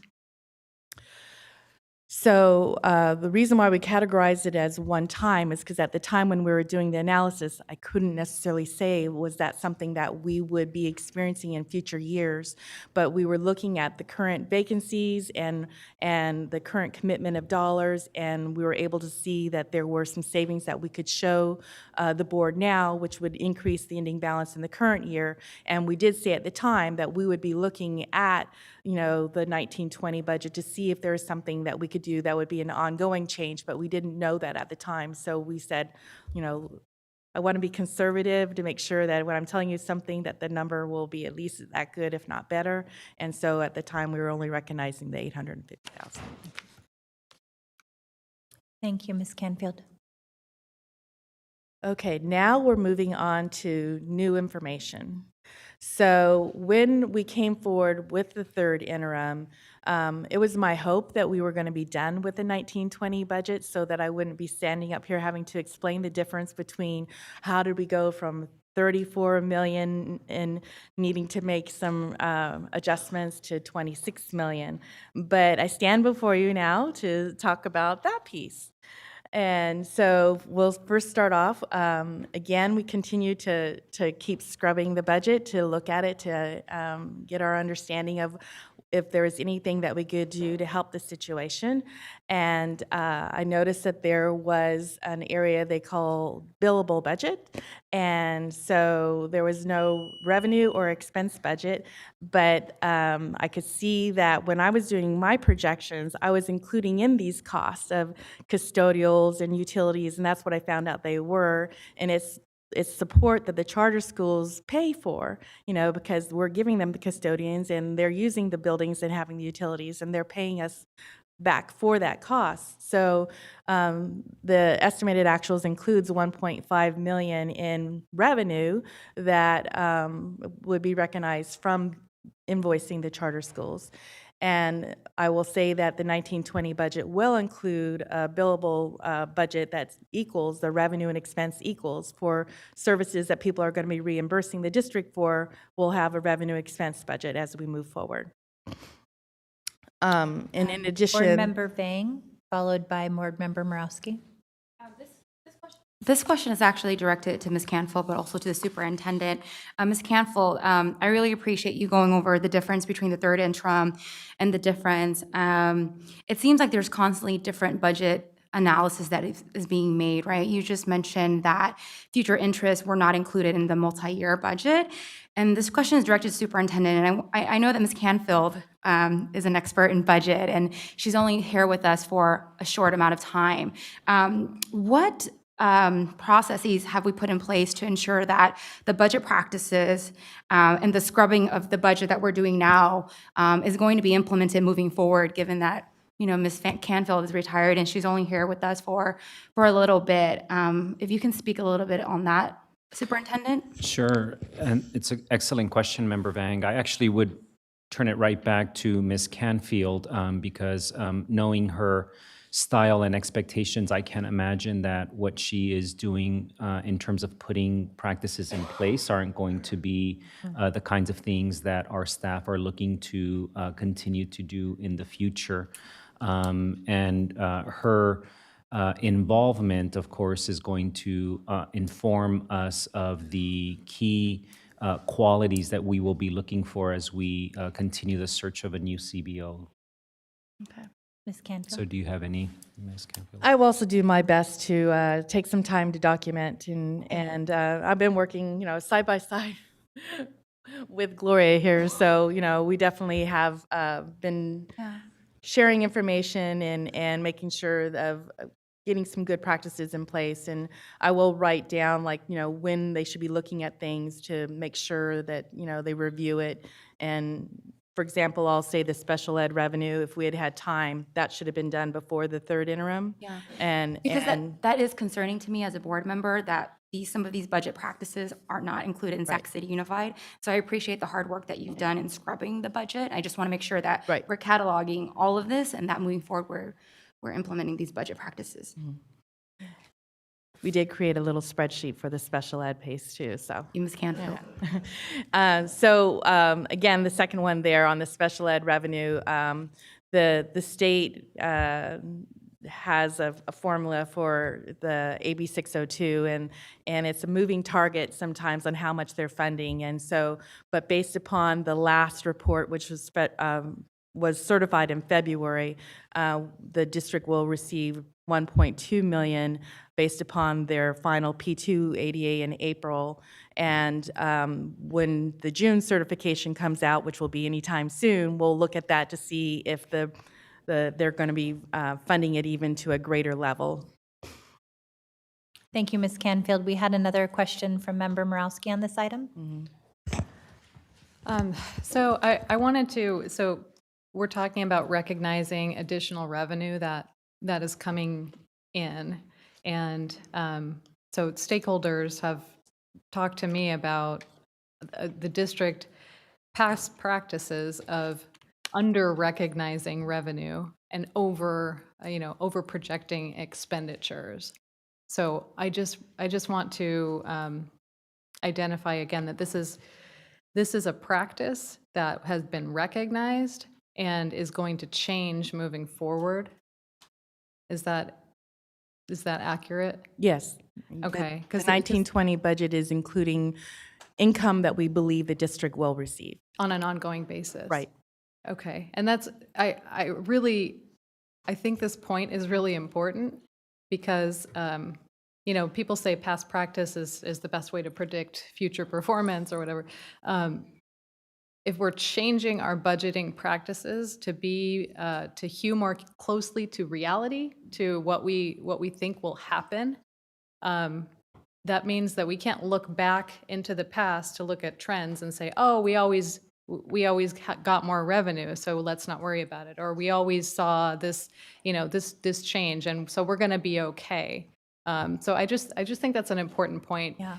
To understand that a lot of the things that we are doing this year are sort of budgetary reforms that are really tailoring our revenues and expenditures projections closer to what we actually think they will be. Mm-hmm. And so we're not going to be able to look back again and say, oh, we always get more revenue than we had projected.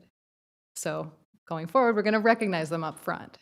That's a critical point, Member Morawski, and I appreciate you also mentioning that this is ongoing revenue and not one-time funds, because I think also a previous practice that's been pointed out by FICMAT and SCOE is an over-reliance on one-time funds in measuring where we believe we will be, and that has put us in a whole world of difficulty. I should say how I found this too was I was looking at, each time the state reports had come to the board, and I saw after the second interim at unaudited actuals that the revenue went up quite a bit. So that's why I was trying to digging in to try to figure out what were the reliable revenues that the district could budget for. I don't want them to budget for something that's iffy. That's right. Thank you. Member Garcia, do you have a question on this item? No, I just wanted to make a comment. I just wanted to echo the sentiments of my colleagues in terms of having confidence that we're definitely changing sort of the direction what we're going in terms of how we're budgeting and identifying revenue and expenditures, I think more clearly, that make more sense, more transparently. But it's something that needs to continue to happen, right? We can't keep doing what we were doing. I mean, if the community sort of knows what how things historically happen, where you overshot on your expenditures and maybe undershot on your revenues, and then you make the adjustments at the end. I mean, that's just not a good practice. I mean, even the community kind of followed that pattern, understanding that that's what was being done. So just want to make sure that moving forward, that doesn't continue to happen. But at the same time, just being here for maybe 6 months now, I just feel that every time we get a budget update, there's a new way of identifying ongoing savings, and I just, have you looked everywhere now? Or I just feel like you keep finding new dollars, right? And I want you to keep finding them, right? Because it just means we are able to find internal savings. But I just don't know. I guess I'm asking you, can I have the confidence that everything has been found thus far? So I can't promise you that every dollar's been found, but I can tell you we're in the ballpark. I do know that there's still some restricted funds that we need to program, in Title IV and Title III, and then Title I carryover that we're going to have some opportunities. But to say that I found everything, I can't say that. I can also make mistakes too. So I just want to make sure people know that, I'm not God, and I can make mistakes, So I'm doing the best with what I know, and I am trying to learn about the budget. But you have, just in the general fund alone, there's like 30,000 different budget lines. and I don't even know how many budget managers. So, you know, it just shows you it is a complex budget.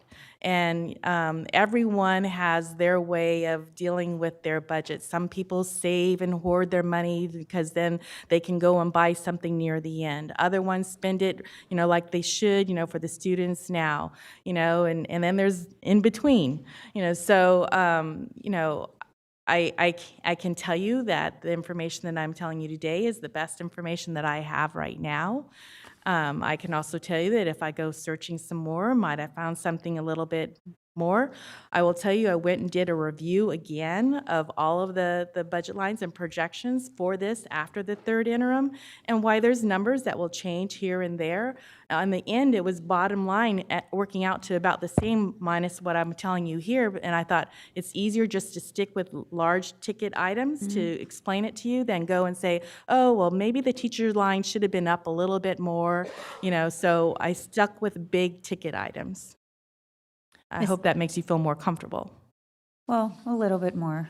We're making progress. Thank you. Ms. Canfield, will you remind us, how long have you been with us? Since the beginning of April, end of March, somewhere around there. Okay, so the money that you have found and the work that you've been doing to turn over every stone has been in that fairly short period of time. Yes. Utilizing best practices and your 40 years of expertise.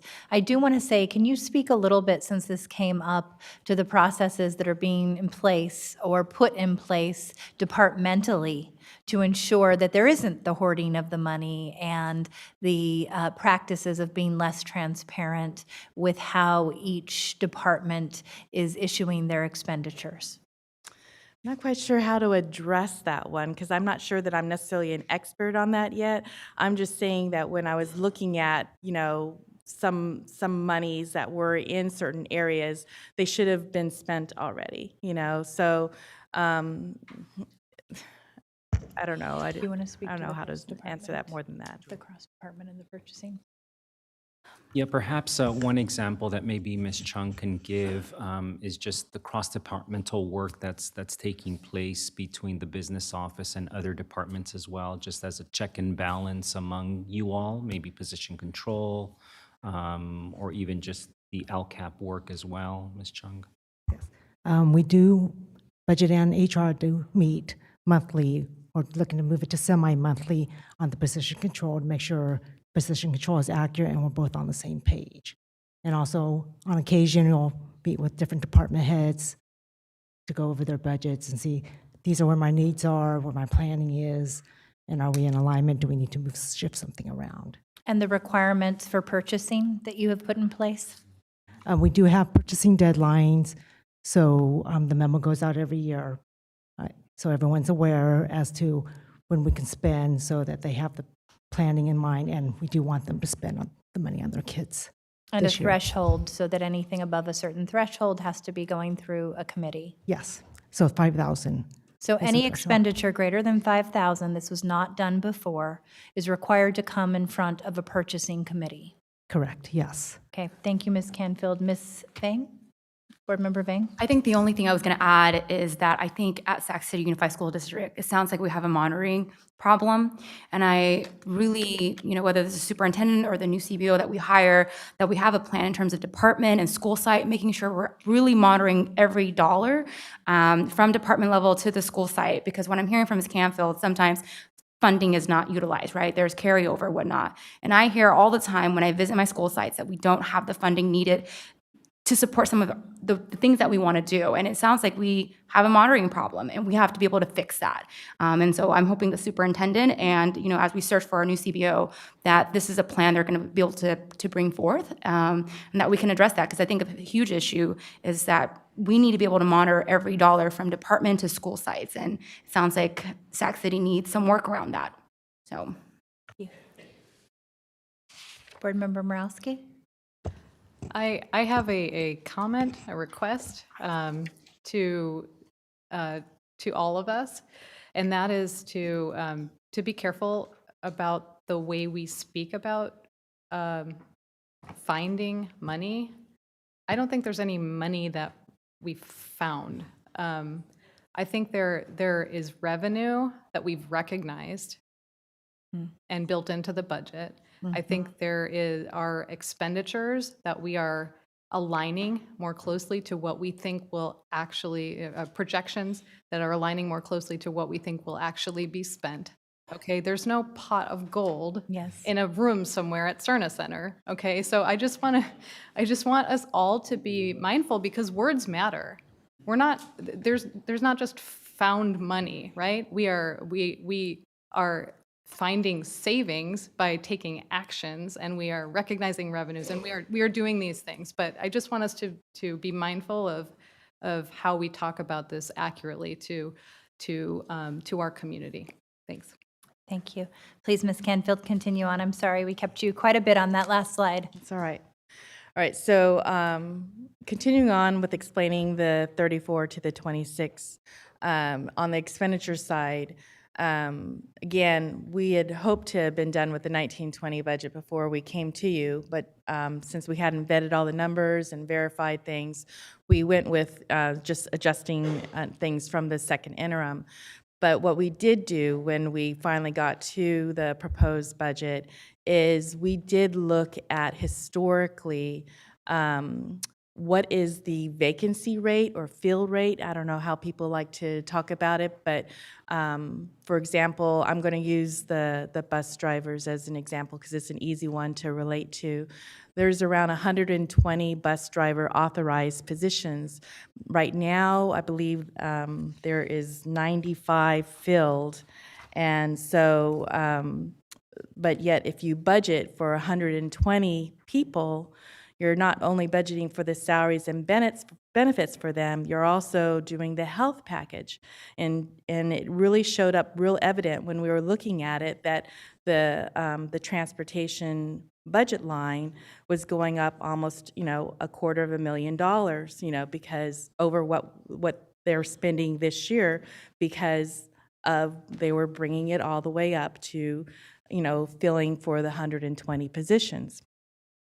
So utilizing, historical trends, we did bring down the regular salaries and the benefits and health packages based upon historical trends for not only the bus drivers, but other areas too. But in addition, we also looked at the substitute costs and the overtime, and those had traditionally not necessarily been planned for as well. So there was additions that were added for the substitutes and overtime in some cases. But overall, there was a savings, and that's the mainly that 2.2 that we're showing up there. And then that's, I want to be clear, I'm not recommending that you don't hire 120 bus drivers. I'm looking over at Kathy, make sure she knows. If you need 120 bus drivers, you still keep on trying to find those 120 bus drivers. But if you do find them, you'll need to augment your budget for it. So this is an example of something that you're going to need to watch. When you used historical trends to reduce your budget, if you are more successful in hiring staff than you have been in the past, you will need to augment your budget. Any questions on that? That's a big concept that I wanted to make sure everyone understood. No, and I would just say on transportation, I think you know that there's a proposal that's going to be voted on council by next week that would provide an additional $1 million to cover RT and bus passes free of charge for all students throughout the district. I know that that was a DLAC priority. That could have significant impact on some of the challenges our students have with ensuring that they can get to school each day. And certainly we're excited about the potential of that budget expenditure with Measure U dollars. Member Morowski? Quickly on this, I just wanted to reiterate that this is another example of aligning the expenditures more closely with what we've seen, with what we think we'll experience. And I assume that we're going to talk a little bit about reserves later on a later slide. But if we are using new practices going forward, that we may have to augment the budget based on what we're experiencing, a little higher expenditures than we had historically seen, as you say, we will need a reserve to be able to do that. correct? I mean, because we're not going to just say at the end of the year, oh, look, we budgeted for this and we spent this, so, you know, we're good. So if we budget for this, we're going to need something, some cushion to be able to fill that gap. And what I will say is that, again, each time you're going to the board with projections, that's when you would look at to see how are we doing compared to what we had planned. Do we need to ask the board, you know, to show that we're going to have more expenses, or are we going to have some more savings? So every time it comes forward to you, you should see some kind of adjustment. Thank you. In addition, on the non-personnel lines, we saw an overall lower cost of $4 million, and one larger thing that was in there was, I had mentioned in the third interim how we were going to move $1 million in expense for the ELA textbooks that needed to be paid for the second year to restricted lottery, but it was missed to take out that $1 million in the unrestricted side, so that was one of that $3 million there. There were also some reductions that the departments had made, and in the services lines, again, like some of the large ticket items that we could see is that the sports program had bought some, you know, equipment for like the elementary one was one time, so they weren't needing that expense there, so we weren't seeing anything in the services line there, and student services was another one, and printing contracts were also lowered. So we were seeing, you know, departments mainly, you know, making some adjustments, you know, in their budgets. The last two items worked the other way against the bottom line. The higher cost for the indirect is, you know, we're not budgeting the carryover right now, so that ends up reducing how much indirect that offsets the expenses, and that's by $1 million there. So when you do see the carryover come back in after the books are closed, you will see an increase in indirect. But again, it's something you need to watch, because if you don't spend all of your carryover, you're not necessarily going to be helping your bottom line just because you increased your indirect at budget time. And then we had mentioned at the third interim how we were augmenting the restricted routine maintenance to $3.5 million instead of, you know, the higher amount. But when we actually went to prepare the budget, there's standards and criteria requires you to do your budgeted level, even though at year end you only need to spend 3% of what you actually spend as a general fund. So this is an area that you're going to need to watch. And obviously, as your budget gets smaller, you also would need to reduce restricted routine maintenance if your goal is to have it be 3% of your general fund. Obviously, if the board wants to spend more, that is not necessarily an issue. What we would recommend is, if you're trying to keep it to the 3% of actual expenditures, that we would watch the budget to reserve some of those funds that maybe it will not need to be spent.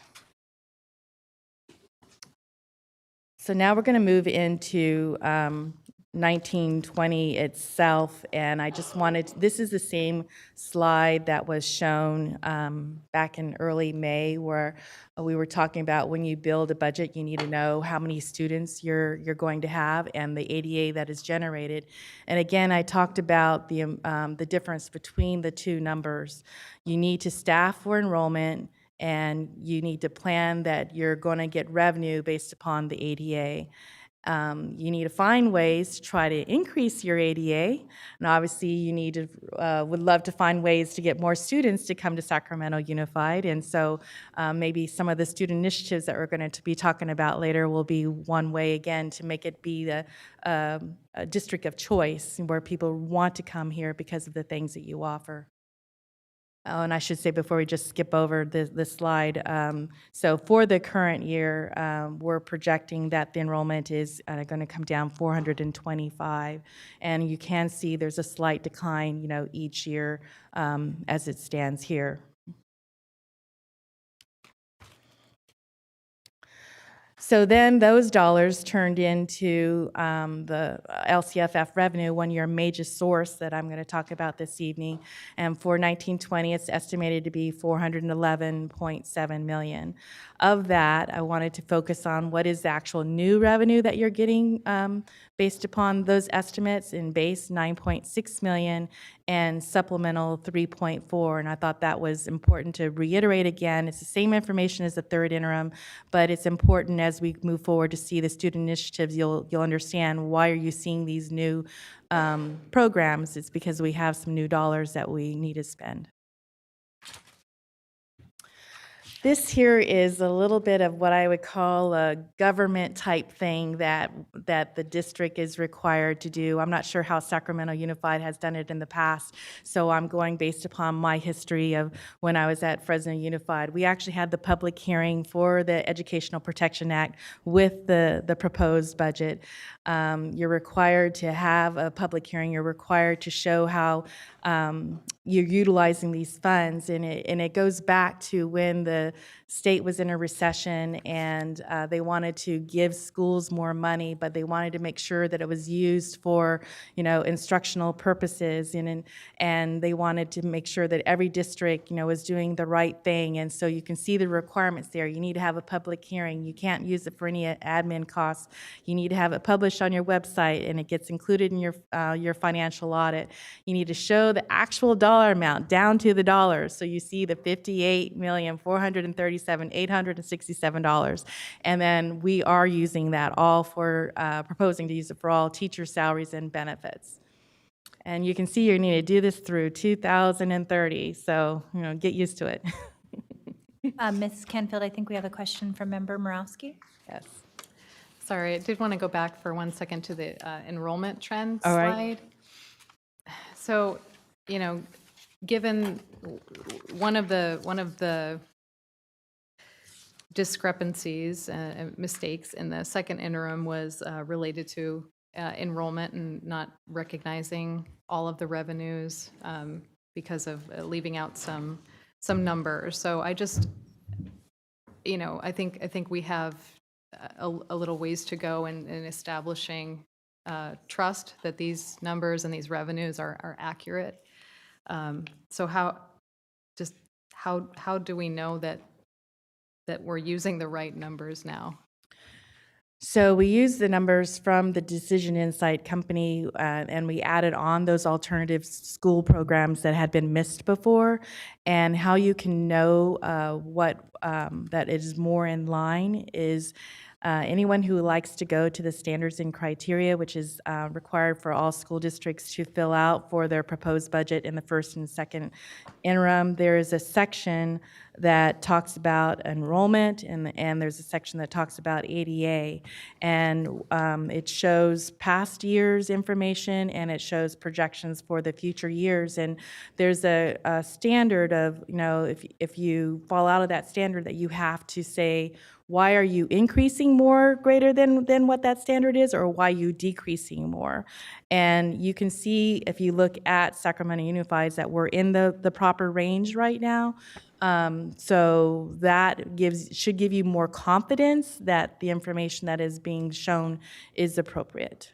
So this new software, Decision Insight, will in fact flag for us discrepancies should we fall out of this line in years to come? No, Okay. the Decision Insight company did their independent enrollment, analysis, and it's called Cohort Survival Method.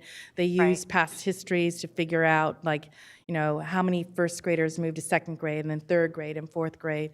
And then the hardest thing to predict is actually the TK in kindergarten, because you have to do it based upon birth rates. But if you don't have people staying in the same community, it makes it hard to actually figure that piece out. So that's actually the hardest part of enrollment projections, is the lower grades.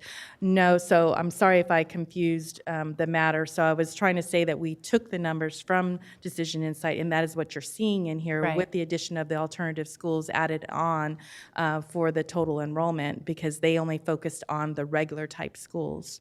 What I'm saying, though, the standards and criteria software from CDE does show if you fall out of the range of what they would expect to see in growth or in decline, and requires you to describe what's happening if you don't meet those standards. A lot of things in the standards and criteria that way. And so they've done it on purpose so that it will flag board members and the public on if there's a possible issue. So moving forward, we'll have the confidence of this, but we did not previously. Right, so if you had looked at the second interim, then you would, if we go back and look at it, you would see that it said not met, and there was an explanation. Got it. Thank you. I appreciate that explanation. I have to say that 400 students still seems like a lot to lose in 1 year. I mean, I will be very curious to see how those, because it's a new projection method, right? How those line up with what we actually see next year. And obviously, there's other things going on that may inform enrollment. I hope not, but just to say that that's a significant decrease, right? Based on the prior. Again, this is one thing that we spend a lot of time with in Fresno Unified. It's very important to make sure that your schools are staffed right. We made it a goal to look at enrollment, and we had years of information every enrollment day, and we would look at it to see if how it was trending, and if we needed to make adjustments. We tried to do it before school started to minimize the impact for students and also for teachers. So it takes a lot of work. And it's kind of bumpy to start off with, but in the end, you get to feel a little bit more confident in that the numbers that you're getting are good numbers. And there's still hiccups, you know, there's still kids who choose to go somewhere else that you didn't have planned, you know, but it is good to keep an eye on the ball for each individual school and see how they're doing. Thank you. Member Garcia. So just following up on your comments, my question was related to that, so you kind of answered it already. Just in terms of how we do things here in Sac City in monitoring the enrollment, maybe throughout the year, to understand how to quickly make adjustments, and also wondering if we know how do we collect, or how do other districts collect information as to why they lose students? Do we have something in place to inform us why we're losing so many students? Actually, you're not losing a lot of students compared to your size. You know, I'm not trying to minimize the 400 loss when I say that. You know, but if you look at it from a percentage standpoint, it's not drastic that way. It is always hard to try to figure out what is happening with the students, and I'm assuming your student services department, I don't know if that's what you call it, you know, does do some follow up on the students who don't show up, you know, and try to figure out what's happening there. But it is always a really hard thing to try to figure out what's happening with students, especially if they don't ask for their transcripts. Maybe Superintendent Gordon, when we hear from you, if you can speak to the ability to, through inter-district transfers, measure with surrounding school districts where some Sac City students might end up. And I don't know that you have the answer to that, but it would be very interesting looking at the regional data to have an analysis of that. Ms. Canfield. Okay. I would say that if they went to somewhere else, they should request the transcripts, and so you should be able to have that information. Great, thank you. All right. All right, this is something that I talked about at the first meeting in May, and right after the session was over, I realized that I probably didn't emphasize it as much as I should, because I had a member of the audience ask me about supplemental and concentration, and you know, why didn't we save teacher positions and use the supplemental and concentration for the teachers? And I said, well, they did. They actually saved, 90 teachers, during One Stop. They did not notice all the teachers that they could notice. They kept about 90 teachers over the staffing parameters. And so that's why I'm bringing it forward today, because I realized that I didn't do a good enough job explaining it to the board and the public when I mentioned that back in early May. What we have done since then, though, is we actually looked at the opportunity to move some of the teachers to be funded in Title I. So that's where you see the 21 teachers there. And so staff is going to work with ensuring that the teachers are in line and making sure that the students who really need the help in math and ELA, get the benefit of those teachers. So again, this reduced the number of teachers that were laid off. Back in March, there were some management positions and others, but I'm focusing on management that were reduction in force. And if you'll recall, the County Office of Education, Sacramento County Office of Education, asked us to fill out program impact sheets. They wanted us to make sure that we were realizing, what we were doing, and why we went through the process. And like some of them were approved. I mean, they would sign it and say, "Okay, I hope you know what you're doing," kind of a thing, And if you look at it, and I'm going to just take it a little bit out of order. I looked at the coordinator positions: the GATE coordinator, the science coordinator, the SEL director, the VAPA coordinator. All of those report to one person. So the program impact sheets were saying, okay, the assistant superintendent of curriculum will take care of it. So how can one person do all of those jobs and when they're critical type, positions? And so staff then went back and said, you know what, we kind of jumped the gun on this one, and these positions that when we're looking at the program impact sheets here, really we do need to think about it and why all of them did not come back. This is proposing that 9 positions do be maintained in the 1920 budget. The first one there, the charter school director, this one didn't even go through the program impact sheet. Well, actually, it might have been attempted, but I said, well, why are we doing this? The school district gets oversight fees, and there's 17 charter schools. You need a person to coordinate this. And so that's the reason why this one is back on, because you really do need someone to coordinate all of the oversight of your charter schools. So we're recommending that one stay. The GATE coordinator, you heard the community talk about this one, and really this person is needed to help identify students who are GATE and to oversee the whole program and respond to families. GATE parents can be a little challenging. I can say that because I have one GATE kid too, but I wasn't challenging.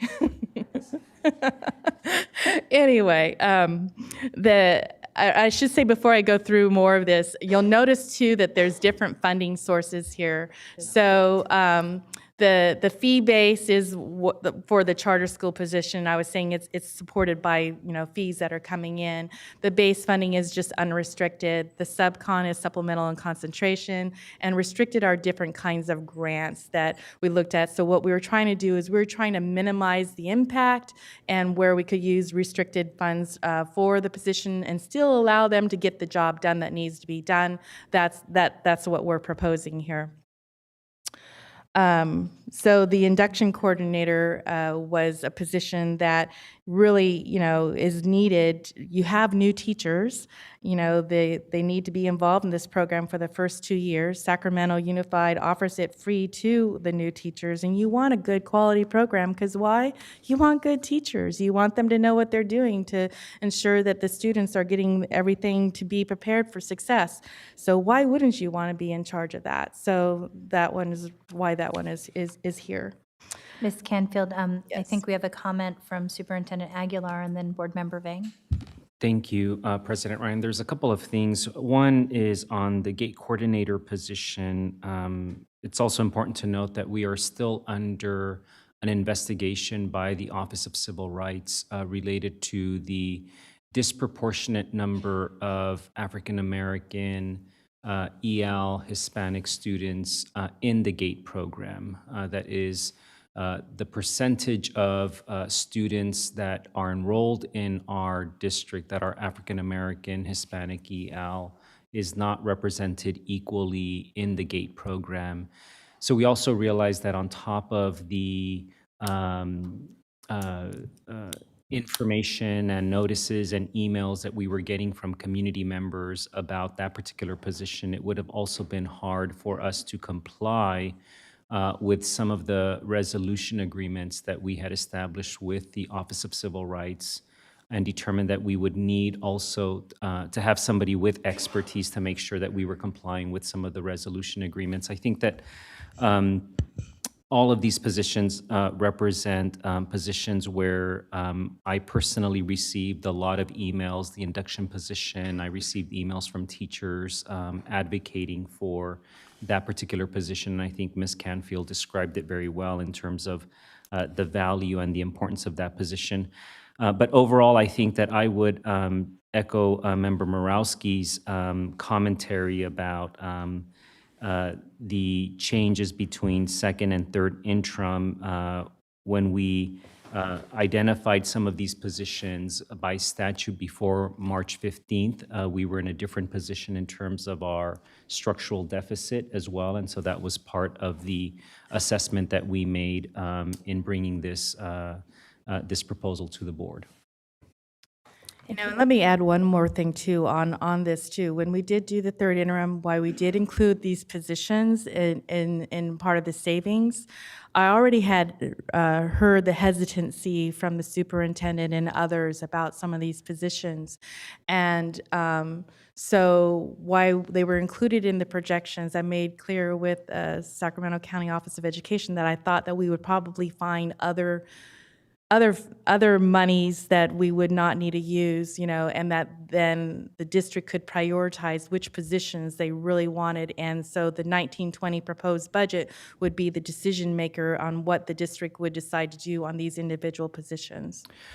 I also want to just clarify too that what you can see is that based on that expertise from Ms. Canfield and others, I mean, all of these positions are funded in very creative ways. In some cases, they are also funded through grants, and that is not a practice that we want to continue, but we also identified grants that are multi-year, that are lasting 2-3 years, and that gives us an opportunity to continue to build a budget structure where we don't have to be as reliant. Certainly, I know that, and I do want to, depending on the decision that's made in 2 weeks, this is information that is necessary for us to consider, but obviously we value all of our staff members regardless of how we might fund them. And in this case, you know, we're valuing them by demonstrating that we had to get creative in some cases for how we maintain some of these positions, should the board agree. Board Member Vang. So Superintendent did, I think, answer a question that I was going to ask, but just a few, clarity and some questions. Let me just repeat what I heard. So basically, these positions were pink slipped back in March. And this proposal is to bring these positions particularly back.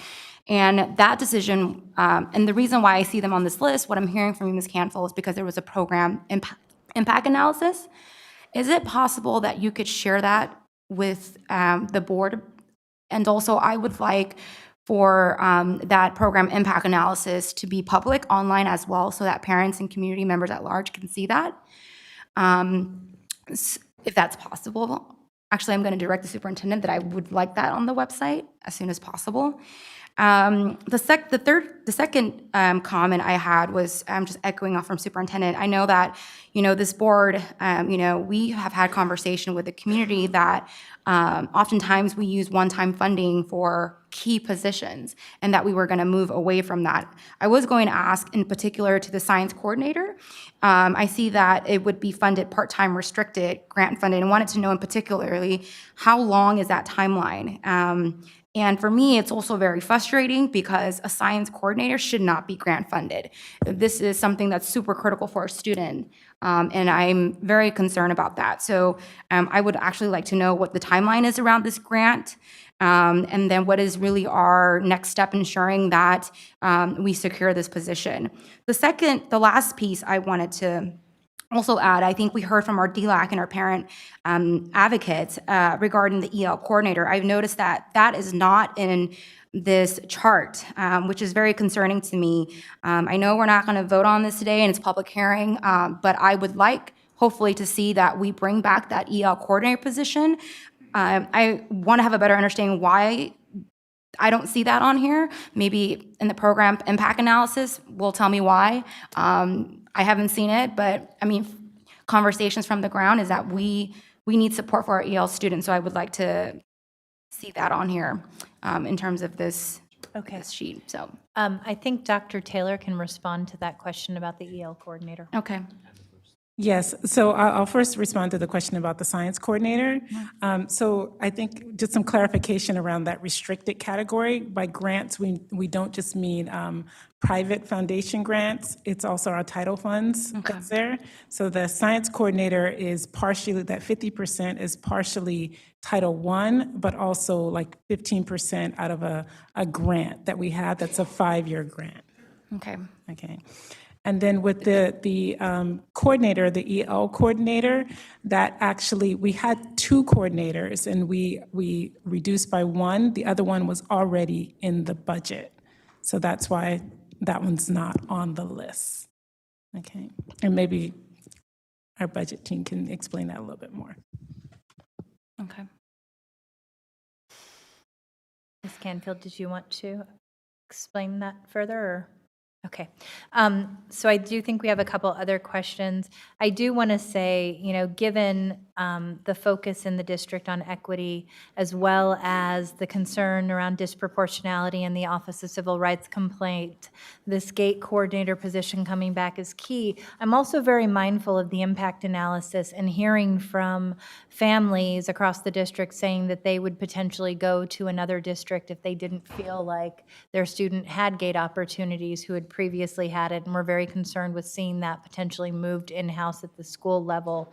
The teacher induction program, I mean, for me, you know, as we're trying to say we want to grow the types of teachers who will want to be here long-term, how we onboard them and provide support is critical in the front end. And so I'm glad to see that that has been suggested to be reinstated. And it was astonishing to me. I mean, each of these positions has tremendous value, but it was astonishing to me that social emotional learning, in particular, given we heard from our LCAP Parent Advisory Committee, we heard from our host of different parent advocates representing committees serving the district, that trauma-informed practices, that the ability to meet the social emotional needs of our students were key in this high poverty district where students have often experienced challenges, that we would eliminate a state and nationally recognized program and a social emotional learning director who has been lifted up for other districts across the state is pretty to me, surprising. And so to be able to find the supplemental and concentration dollars to restore that, I think is not only critical, but really speaks to the equity work that we're trying to lift up throughout the district. Member Garcia? Yes, thank you. So just to clarify, the EL coordinator is not on this list. The position is not on this list? There is one EL coordinator that the district still had. They had 2, so the district still has 1. Okay. Okay. So it would be helpful just moving forward, like under the restricted column, to understand where what those dollars are, if they're federal dollars, Title I, II, or III. And then also more specifics on the grant, because it was one of the findings from one of the audits, I can't remember which one, that we over-rely on grant dollars and the duration of those grant dollars, right? Just really important. And then going back to the monitoring of when those grants expire and not making the assumption that we'll get them. So also planning ahead to making sure how much of maybe that 15% we need to backfill from a different revenue source. But I just wanted to, you know, to just express my appreciation and the thoughtfulness about prioritizing positions that can come back, you know, I wish they all came back, but I know that's unrealistic. But also highlighting sort of the importance of a master scheduler and how it goes to the heart of equity, which is probably why you have it under supplemental and concentration. But the importance of having a master scheduler at the district level, just like a gate coordinator. It's ensuring that there's that systemic process and support to our school sites in terms of ensuring that classes are scheduled in a certain way that allows for students to have access to certain classes, not only in one year, but in subsequent years, so that they can be successful in accomplishing or meeting their goals, not only for graduation, but moving on to post-secondary opportunities. So it's something that I heard from principals, that it was something that was extremely helpful, and that it's not one of those positions that has this very, catchy, title, but it's something that they very much rely on, especially ensuring that classes are available in the spirit of equity. So thank you. You read my notes, man, on that one. Yes. Yeah, no, that's a position that I can tell you, again, at Fresno Unified, when we first brought that in, it makes a huge difference to utilize your existing teacher resources and using them as wisely as possible to ensure that all students are getting the opportunities that they need, and leveling the classes so that there's someone that's not getting more burden than another, and that the kids still do get their opportunities for those special classes too. So, yeah. You can do this job over here. Member Morowski. Thank you. I just wanted to, as you're walking through the rest of the positions, identify for the ones that you have under supplemental and concentration, how those are principally directed towards the students who generate those funds. Well, the master scheduler, I think, kind of talks for itself, because if you, get the use the resources wisely, then students who may not have gotten the opportunity are going to get the opportunity. Do you want me to go through each one, or, I mean? Well, you were talking about each one, so I just think it's important if we're proposing to fund sort of central staff out of supplemental and concentration dollars, that we're thoughtful about that, and that we that it hews to what those dollars are meant to be for in the spirit of LCFF. Okay. So the Link Learning Coordinator is one of the ones that is in SubCon, and they coordinate the work of the Link Learning Pathways, and including the professional development for the CTE and for general teachers, so that they can focus on project-based learning and integrated curriculum. And again, that's one of the things that's exciting for most kids, is a project-based type learning. So I would say that is definitely where the coordination is, to ensure that we're getting kids excited about their schoolwork. We talked about the master scheduler pretty good, so I probably don't need to go into that one. The research data coordinator 2, I'm sorry, my notes, I thought I had everything here, and I don't have my notes. So Vincent, I'm hoping you're going to be able to help me here, because... Sure, I'll go you. ahead, Ms. Canfield. As we think about the positions, and really this dovetails into the conversation we had tonight about, the ongoing return on investment for our LCAP, for our school site planning process. This role actually plays a role in kind of, the targeted evaluation as it relates to math eligibility, as it relates to gate placement, but it also does assessment of programmatic things and things in our LCAP, things in our site planning process. And so ultimately this role actually serves a role of targeting LCFF students, and actually targeting critical initiatives within our district that, as the board has called out, we want to be able to say, were we successful or not? And so that's really what's key about this role. And that's why it's vital to have it. In a broader sense, if we think about our benchmarking, our assessment department versus other regional departments, we actually are lower staffed. And so in that regard, it actually is a benefit too, as well, in terms of giving us the analytical firepower, so that we can next year, particularly as we talk about our LCAP, speak to return on investment, not just financially, but also in terms of outcomes for students. Thank you. let's see, the science coordinator, where we talked about it a little bit, really the most important thing that we need to realize, and you're actually going to see it tonight, there's going to be adoption, of the science books. And so for the next 2 years, it's critical to have a science coordinator, and it's particularly at the elementary level, you want to make sure that your elementary teachers are comfortable with science. And so the coordinator is going to definitely help out in that area more than any other. And I also have a note here that a health component is being released too. So it's important to ensure that we are in tune with what new curriculum would be coming to pass. We did talk a little bit about the SEL director already, so I'm not sure that I need to spend time on that one. So the last one is the VAPA coordinator. So art and music is a very important component for lots of students. We've seen that. I told myself that I was going to go by John F. Kennedy's school to meet the teacher that organized all the kids to get here. I haven't done that yet. But obviously those kids feel strongly about the program, and we heard some really heart-wrenching stories from students about what saved them. And I mean, anyone who can't get choked up about that, I'm not sure what I want to talk to you, but anyway,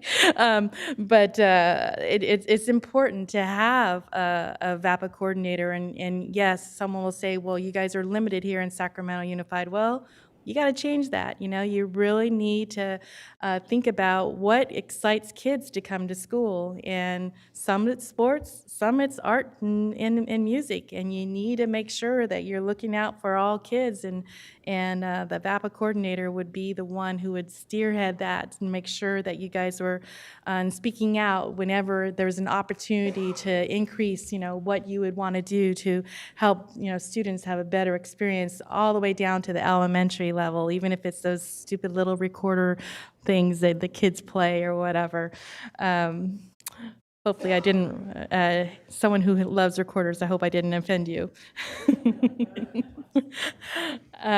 Anyway, I think that those talk to the different positions, and we will get those program impact sheets up there, Board Member Vang. Thank you, Ms. Canfield. Okay, Member Morowski. Did you have another one? You didn't? Okay, you're still up. Sorry. Thank you. Please continue. All right, so this is where I'm going to need your guidance. So I have lots of good notes that people have given me on this student support initiatives. I do want to make sure that everyone understands, these different initiatives, and you're going to see a common theme here. I mean, it really, these initiatives are giving students better opportunities, better experiences, finding different ways of engaging them at their school, making them excited to want to come to school. It's helping them to get on grade level. I mean, there are so many good things here on this page that I know we're going to be on it. I debated upon having multiple slides, and then I thought, I think it's good just for everyone to see, these in one nutshell. You can see that they're adding up to 2.58 in subcon. You can see that Title I is being asked to be programmed for $900,000. So the total of these new initiatives that we're proposing is 3.48. And then down there at the bottom, I also have athletics. It's not new monies that's being asked for. So let me just talk about that one first, since it's different than the other ones.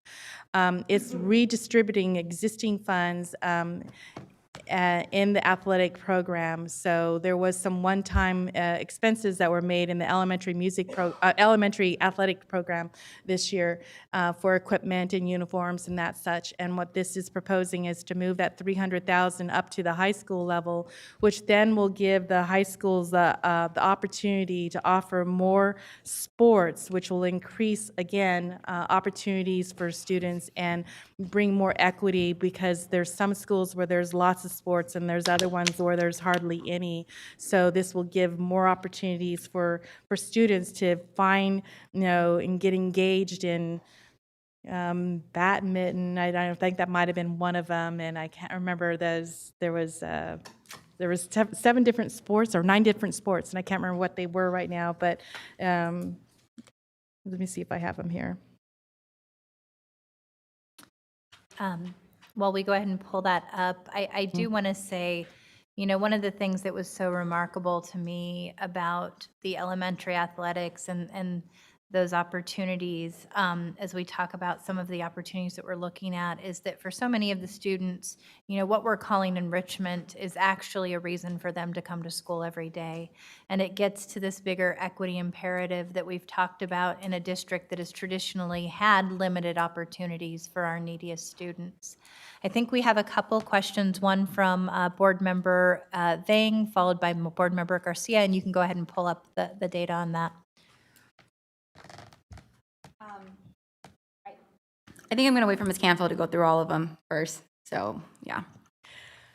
Unfortunately, I don't have the actual sports in front of me. What I have, though, is I have that there are up to 9 different stipends and 36 different athletic coach positions, and that this could actually increase the number of sports at some sports teams by 11 at some schools.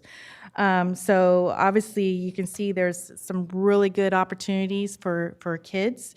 And I should say that the elementary and the music programs are elementary and middle school athletics are staying intact. They're not being decreased. They're staying at the same level. But this is offering an opportunity for all high schools to be able to do more for their students. Go ahead.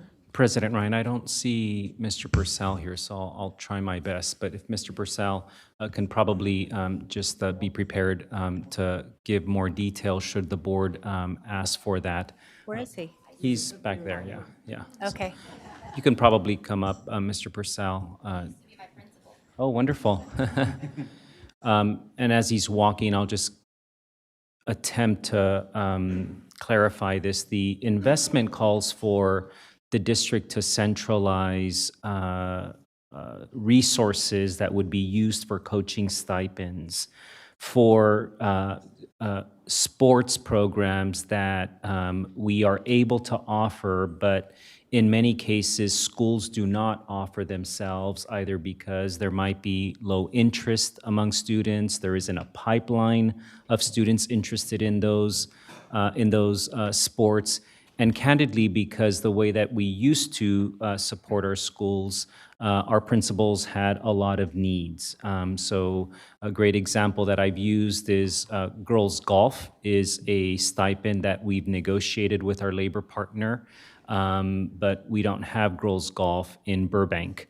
And in South Sacramento, there probably isn't a lot of access to golfing opportunities. And so long as we have a principal who has someone identified who wants to start a girls golf program, then we would release that particular coaching stipend, and by virtue of doing that, expand the sports programs and bring greater equity by exposing students to some programs that are not as popular in some parts of our community as much as they are in others, as well as obviously give more students an opportunity to have exposure to those programs that they may not have in the past.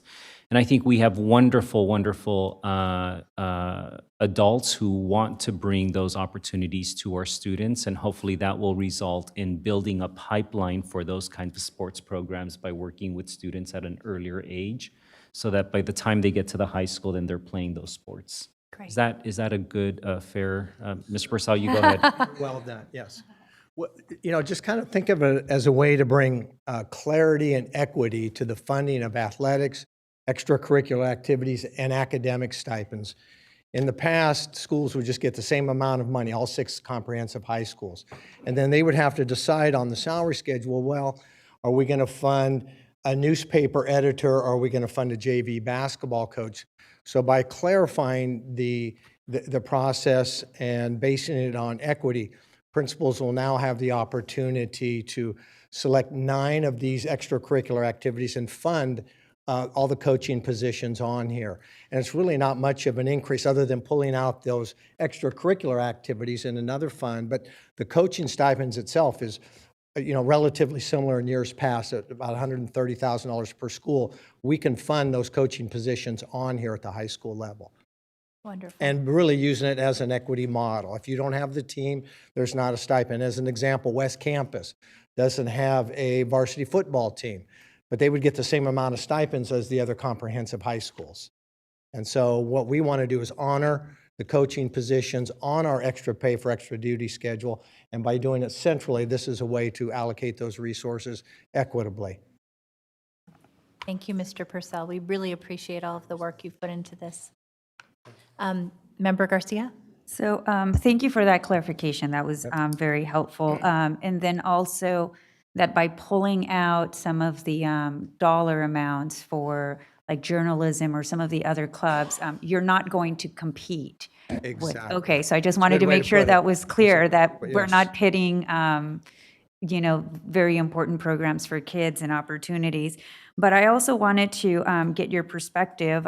There's a savings of $300,000 because the initial investments were maybe to start programs maybe at In our elementary program. elementary yes, there was a programs. yes. there were some initial costly investments because Yes. you're like getting them started, right? And so now the savings moving forward, $300,000 will be shifted to high schools. Yes. That's a way to consider it. Can you share what analysis was done in terms of determining that, I'm not saying that high schools don't need more sports, but I'm just wondering if we have already done everything we can at the elementary school level, because as I hear you talk about maybe the demand is not there for a particular sport, women's golf in high school, well, maybe it's because we don't have something at the elementary school level. So I'm just wondering if you've done that analysis as to how we can best utilize $300,000 in savings in how we can either increase opportunities or serve more kids at the elementary school levels, middle school, or if it should all go to high school. Well, with the initial investment this year, we increased opportunities for roughly 15,000 students for the first time in our district at the elementary level. And that was a pretty big startup, buying uniforms, equipment for our STRIDE program, football programs, and so we don't have to make that investment going forward. We've already purchased those materials. And now, by shifting some of that revenue up to the high school level, we're really able to honor this extra pay, extra duty schedule and fund every coaching position on here for the same amount of money that we have done in the past. And then also, categorizing extracurricular activities, the academic stipends as well, the teacher leads. But I think we've made a really good investment in our elementary program that is fairly sustainable going forward, and we've created that interest. Probably next year, we'll come forward with some additional requests to enhance our middle school program. So we do really have that seamless pipeline for opportunities for kids. But I feel really good about, what we've done with the elementary level. Now, it's just, it's really kind of clarifying, cleaning up what we're doing at the middle school and creating those opportunities. Okay, well, at the thank high you. school level. I appreciate the detailed, feedback. That's helpful. And the only thing I would want to add on that is that we were very fortunate to have some resources gifted to us by the city of Sacramento to help us launch our elementary athletics program. This will be one of the areas that I'll be advocating on the Measure U committee for as we try and find how best to allocate the remaining $34 million, and youth obviously being a key priority. Thank you. Good. Member Morowski? Thank you. I wanted to, after the last few months of going through a lot of iterations of where we are with the budget, it's very refreshing to actually be talking about some minor but investments that we're proposing to make to provide opportunities for our students. But I am wondering, I think I understand kind of the different pots of money, but can you just explain how can we afford to do this given, we're still in deficit spending mode? Where do these dollars come from that we feel we can afford to make investments in this budget environment? Okay. So this one that we were talking about, we're actually not asking for any additional more monies. This is staying the same, but your question is still a good question. Are you talking about On the athletics piece that we were just talking about.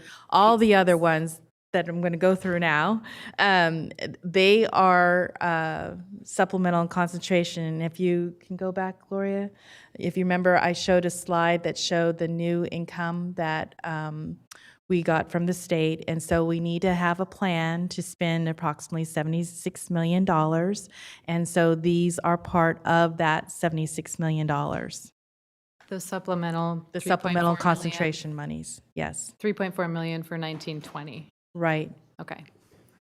Thank you. Go ahead and go back. Okay.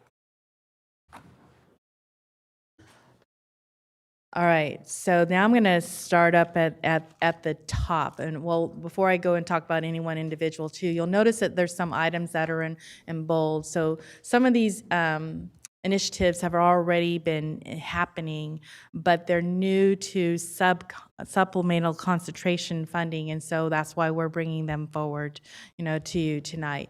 So the academic stipends for department chairs, this is like pulling out, and making sure that there's monies, for them so they're not competing with the athletic program that we were just talking about. And these individuals would, they're at all of our large high schools, they're the department chairs, and so they're going to be the ones to help make sure that the leadership and continuous improvement is happening at each one of the schools, ensuring again that our students are getting the best education they can get. The next one is offering PSAT and SAT to students. This one is 190. I'm sorry, the other one was 210.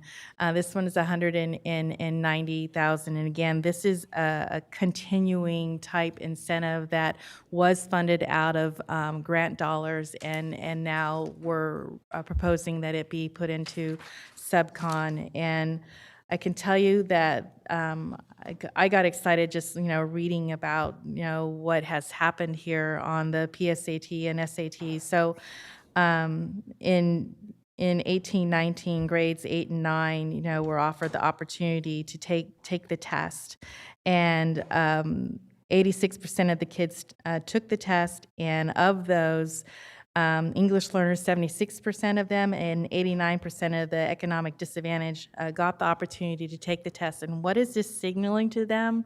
It's signaling to them that they're smart enough to think about going to college, when a lot of them probably haven't had the support at home. So, I mean, it's so, awesome to see. And in the 10th grade, it's been happening for 5 years. And what was interesting, it says here 89% of the kids took it in the 10th grade. But what's even more interesting is that why 86% were, let's see, I want to make sure I get it right here, were English learners. 92% of the economic disadvantage. Did you hear that? 92 was higher than 89.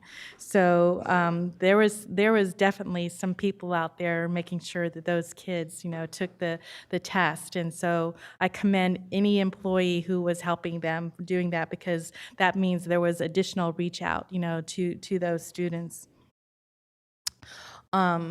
On the SAT, that's actually another interesting thing that you guys have some good stats on here, and that's in 11th grade. I'm going to go really to the one that really kind of I thought was interesting.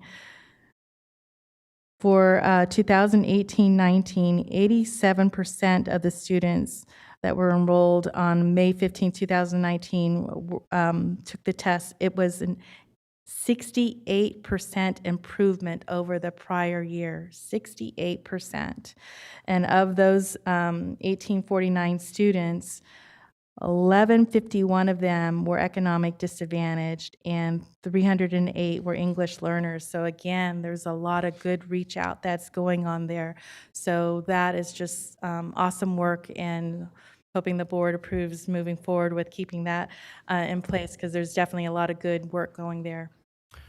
President Ryan, just very quickly, I do want to just commend our staff. That percentage of 87% of students that were juniors and came to school on that April 5th, I think, Mr. Harris, April 10th this year, or March 6th.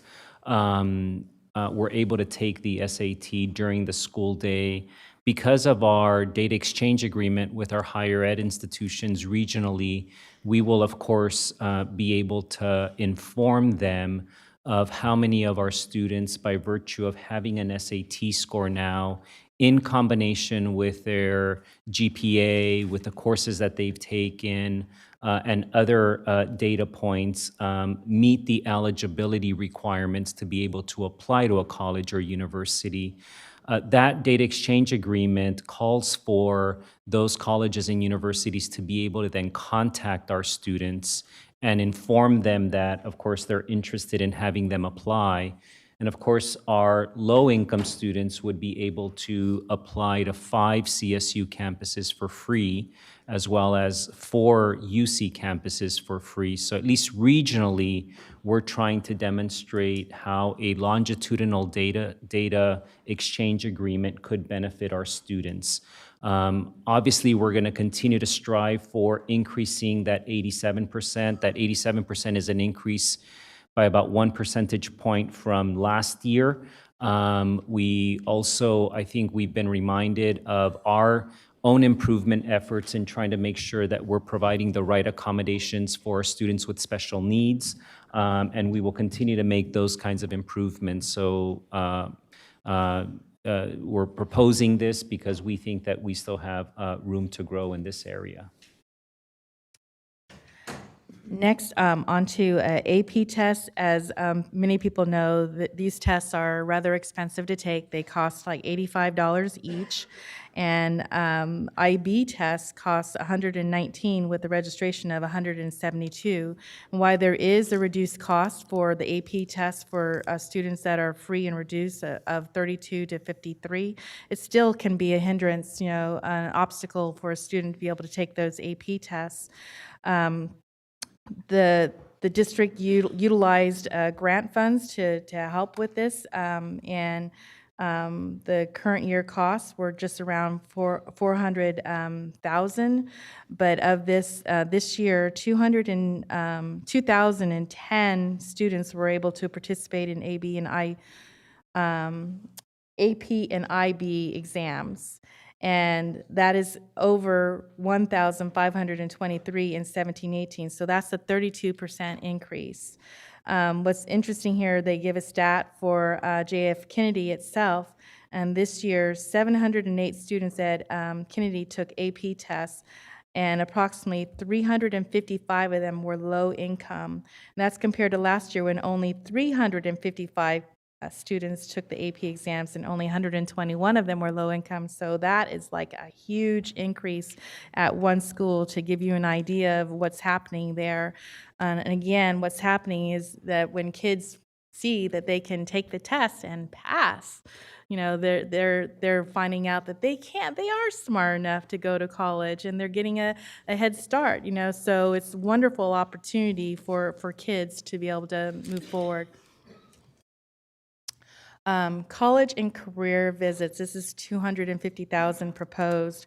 And what is proposed is to get students exposed to the 4 different systems, and to when they're in sixth grade, 8th grade, and 10th grade, to end up visiting a community college or California State University, Sacramento, or surrounding CSUs, and then in 10th grade, University of California, Davis, or UOP.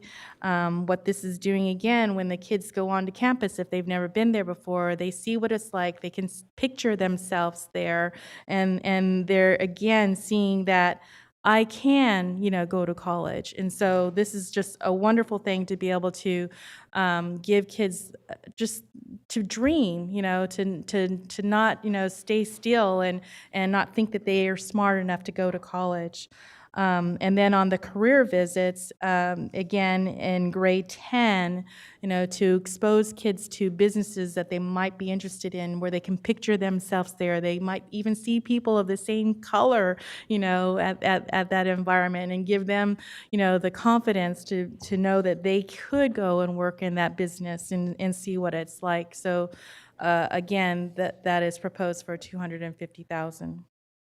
Ms. Canfield, I have a quick question. Yes. Given for the college career visits, since it's centralized at the Cerna Center, is this based on requests from school sites? Like you mentioned the grade, are these all grade levels? Like you said all 10th graders, is it all 10th graders? Or is it based by school site and based by need? The planning stance is all at the grade levels Ms. Canfield mentioned, so it would be, all 6th graders, all 8th graders, all 10th graders. And so we would be working with site teams to develop a protocol for them to facilitate the site visits. So all schools, all 70s will Well, have all access grade levels, so of course. with it those would- grade levels. For those grade levels. Okay, That's what our estimate's based on. thank you. Thank you. You come up in here, we could tag team it, I will support you, Ms. Canfield. All right, the next one is grade level readiness programs. This one is funded out of two different funding sources. It's, again, trying to take advantage of some of the Title I monies that we're projecting carryover, so why not program it? And so we have 600,000 in supplemental concentration. That's for the elementary and middle school level, and then the high school level, Title I. And it's going to give the district the opportunity to offer additional instruction to students in winter break, before, after school, and summer school. And when we're talking summer school, it would not be this summer, it would be next summer. And again, it's giving students the opportunity, and when they look at some of the stats that you have, there's definitely inequities between your student groups with the foster youth and student with disabilities, African American and Native Hawaiian, Pacific Islander. They're so much less than your white students on how they're doing on their achievement tests. So there would then be targeted interventions to the students who need to have a better opportunity to get on par with their fellow students. And that this is what these funds would be used for. Canfield, can you clarify how much is allocated for summer programs? We didn't differentiate between summer and the other programs. Okay, but it's 1.5 million for just all of the Correct, programs for the correct. 1920 year, including summer of 2020. Right. Okay, thank you. Letitia? And just a clarifying question. I don't know if there's been thought of how you're targeting students in order of priority and most need for the winter program, summer program, and any additional assistance. That's all been thought out? What we will likely do in terms of just giving ourselves flexibility, because I don't know that we've had winter break programs in the past, but we certainly will capitalize on our early identification and intervention system, Member Garcia. So really looking holistically at which of our students are demonstrating deficiencies in attendance, as well as displaying negative behaviors and having deficiencies academically as well.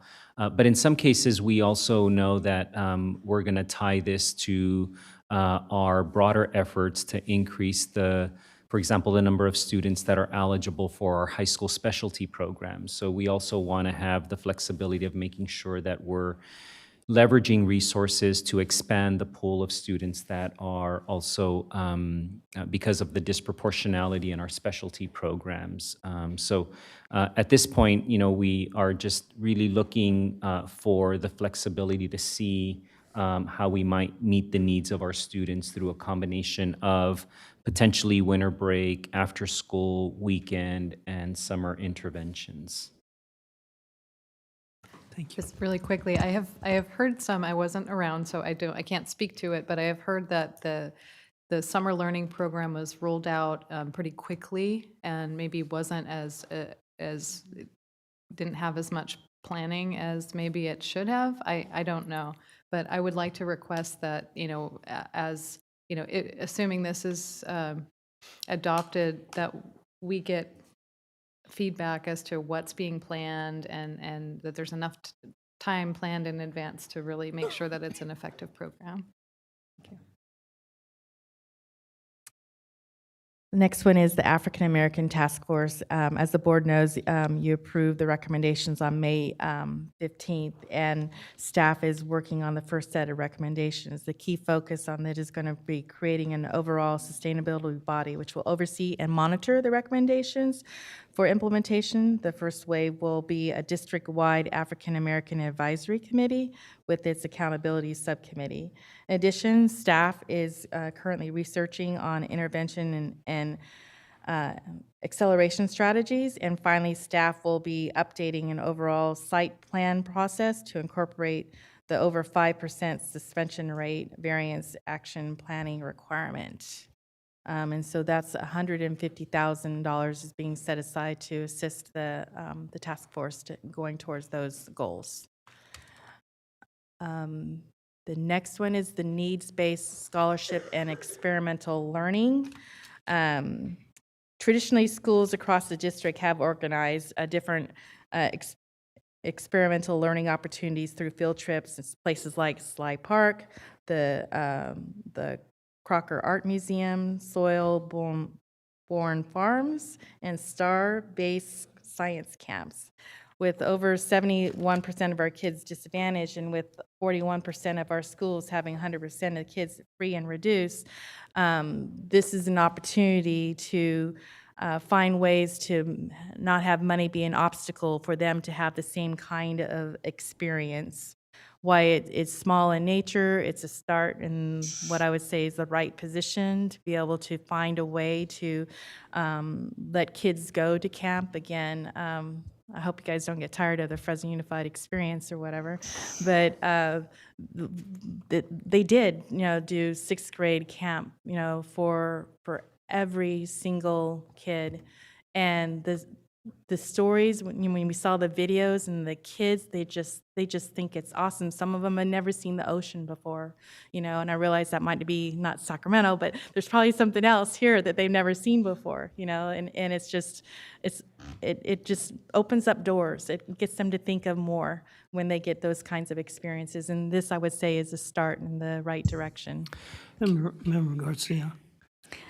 Yes, thank you. I was one of those kids who, but for field trips, would not otherwise go to the ocean or see a mission, or so those are like memories that I have vividly, and realizing that the world is so much bigger than my, little block in Santa Ana, and the world looked very much the same in that city, and anything outside of it just looks so different, and really opening my mind that there is a world out there that looks so different, that it's full of excitement, things that are unknown, and a motivation for me to make education sort of my pathway to explore the world outside of my hometown.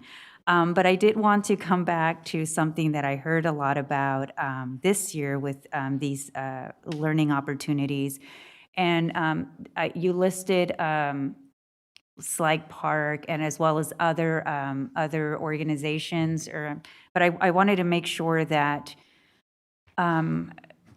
I got some clarity in terms of whether or not the district office is sharing a list of destinations with school sites, because one thing that became an issue this year was Redwood Alliance.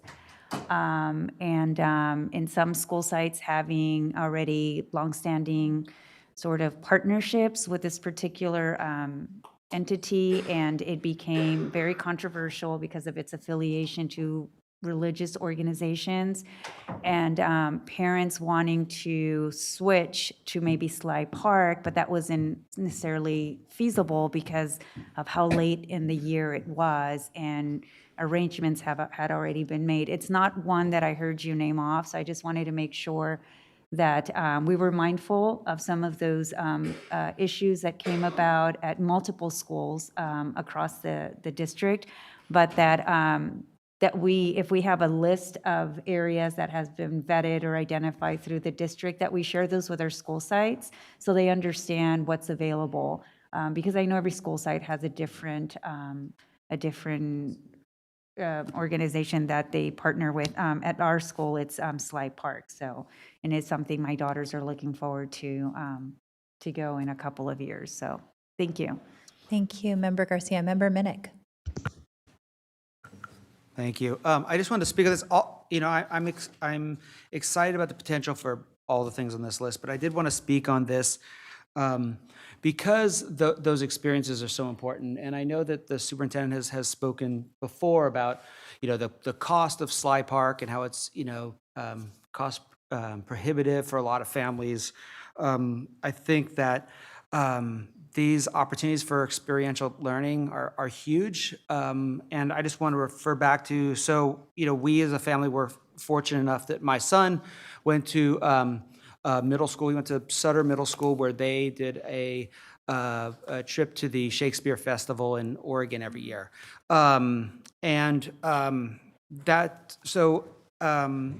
led to, you stay in the dorms at Southern Oregon University and stuff. And that led to his appreciation for that community, the theater, that college, where he ultimately got a scholarship. And that's where he is a junior in college right now. We would never have heard of Southern Oregon University. Probably most people haven't. Go Raiders. But, that experience going up there, changed the trajectory of his education and potentially his life. And so every few months on our consent agenda, I'll see a trip to Ashland for the Shakespeare Festival from a school. And I'm always excited to vote for that. But it also reminds me that there's only a couple of schools that have that as an opportunity for their kids. And I think about what a huge impact that had on us, what a huge financial impact that had on us, because, my son was able to get a scholarship to a school that we probably couldn't have afforded. And so, and to know that we can potentially increase the opportunities for kids through these need-based scholarships, I think can be a huge game changer for a lot of families. So not just when they accidentally happen to be at a college location, but can impact the interests of a lot of our kids. So I'm just really happy to see that as an item on this list. President Ryan, very quickly, I just want to mention that in the budget summary under this particular proposal, what we've indicated is that we're treating this as a fund that hopefully will grow with participation from other organizations, foundations, perhaps city partners.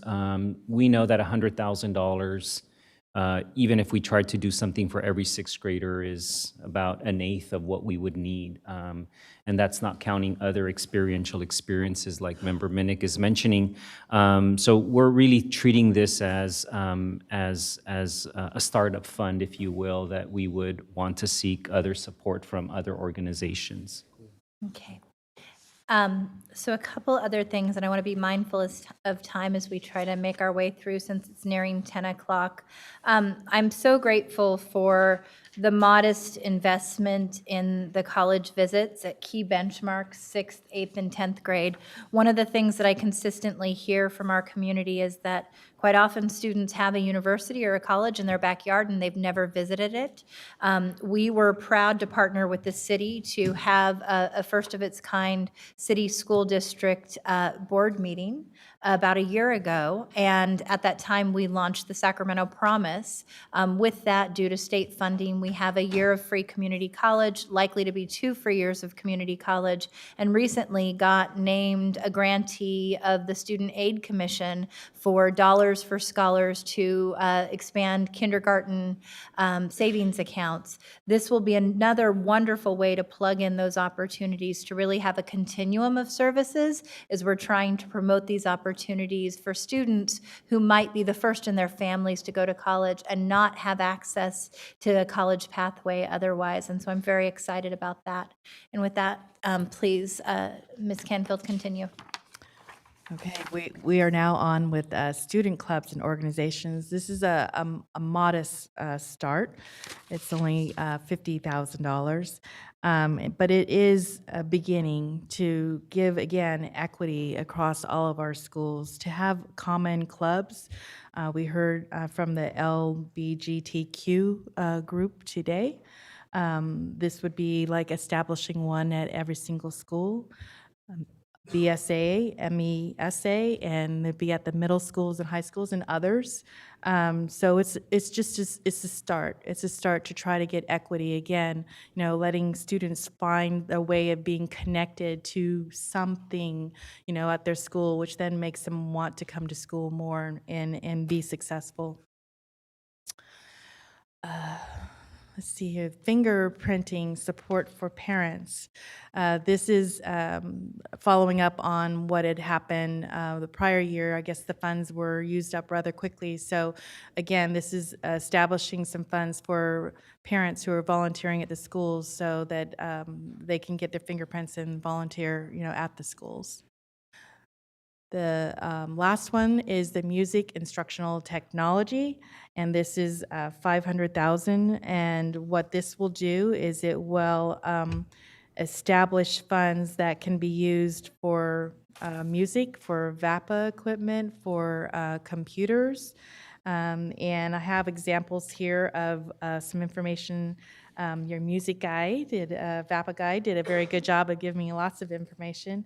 He says here, 50% of your musical instruments are over 30 years old. Oh my gosh. So hopefully they're in tune. Anyway, and the current repair budget is like $32,187 and no cents. So I thought that was interesting how exact I got that information. And I'm not making fun of it. I'm just trying to get at the small amount. It just is there. And these funds would give opportunities to buy new instruments, to make sure that the instruments that can be fixed are there. And a lot of our elective art classes, they need specialized equipment, and then this would allow them to get that equipment or get the different kinds of things to, again, help kids stay connected, to schools. And it's also to have some money set aside for any classroom type needs, which would include, like I said, computers or anything like that. But it's all for the classroom. It's all to enhance opportunities for students to have more, in their classroom, exposing them to different things, good, sound, good equipment. And when I said sound, I didn't necessarily mean music, but you get the idea. And that, again, is like the list of the student support initiatives. Again, they're all out of subcon, except for the $900,000 in Title I. They total up to about $2.6 million. And if you remember, the subcon was like about 3.4 new funds, and this is helping us get to the goal of 76 million. Actually, if these aren't approved, we'll have to find something else. And I do just want to say, it's very important to note, not only are these supplemental and concentration dollars, but getting back to the idea, and Liz Guillen often speaks to this, of using these dollars in a way that really meets the needs of targeted populations. This is less than 1% of our total budget. So in an effort to advance an equity, access, and social justice agenda, that is really minuscule.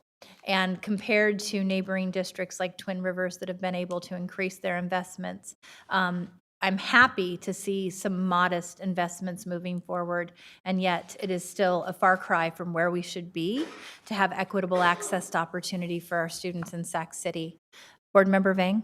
I'll just keep this comment short, Ms. Canfield. I just want to say I appreciate the first column, because I think when we talk about alignment with subset LCAP and budget, I appreciate that with each of these student initiative proposals that we're able to actually align to the LCAP of what was recommended and the conversations that happened in those meetings. And so just wanted to say thank you. You're welcome. I'm glad you caught me on that, because I was going to mention it, and so I'm glad that you caught it. That was put up there on purpose so everyone could see where it is in the LCAP. Board Member Garcia? Just a quick question on the fingerprinting support for parents. You said that there was a prior appropriation and that just exhausted quickly. Was that available to any parent, or are we targeting these very limited dollars to low-income parents? Or just wondering how we're planning for these dollars.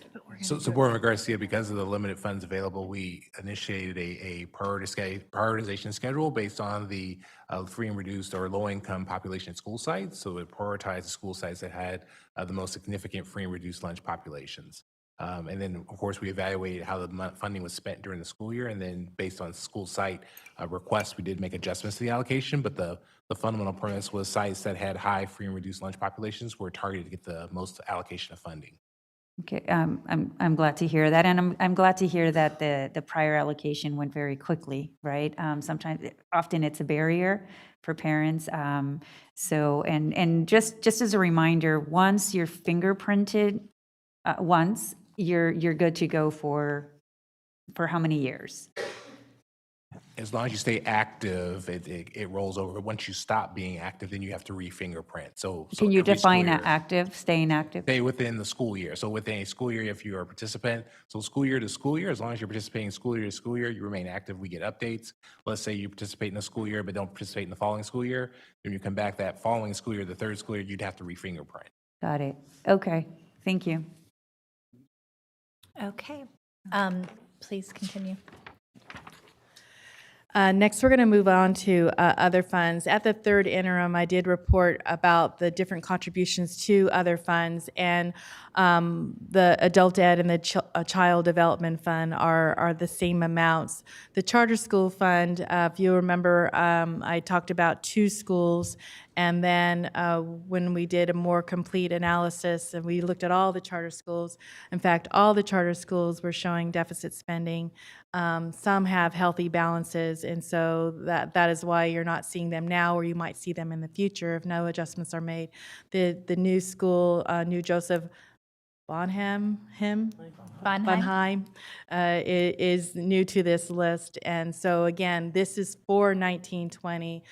So if they're not able to make adjustments, that would be the impact to the unrestricted general fund. So obviously, this might be information that they didn't really think about. I'm not sure, but we'll definitely need to ensure that we're working better with our charter schools to have multi-years that everyone is in tune to, and working with our charter school director also.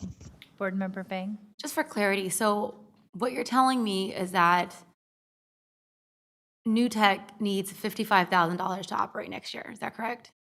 If they spend all their monies as planned and only get the revenues that are planned right now, yes. So they need additional $55,000 in order to operate.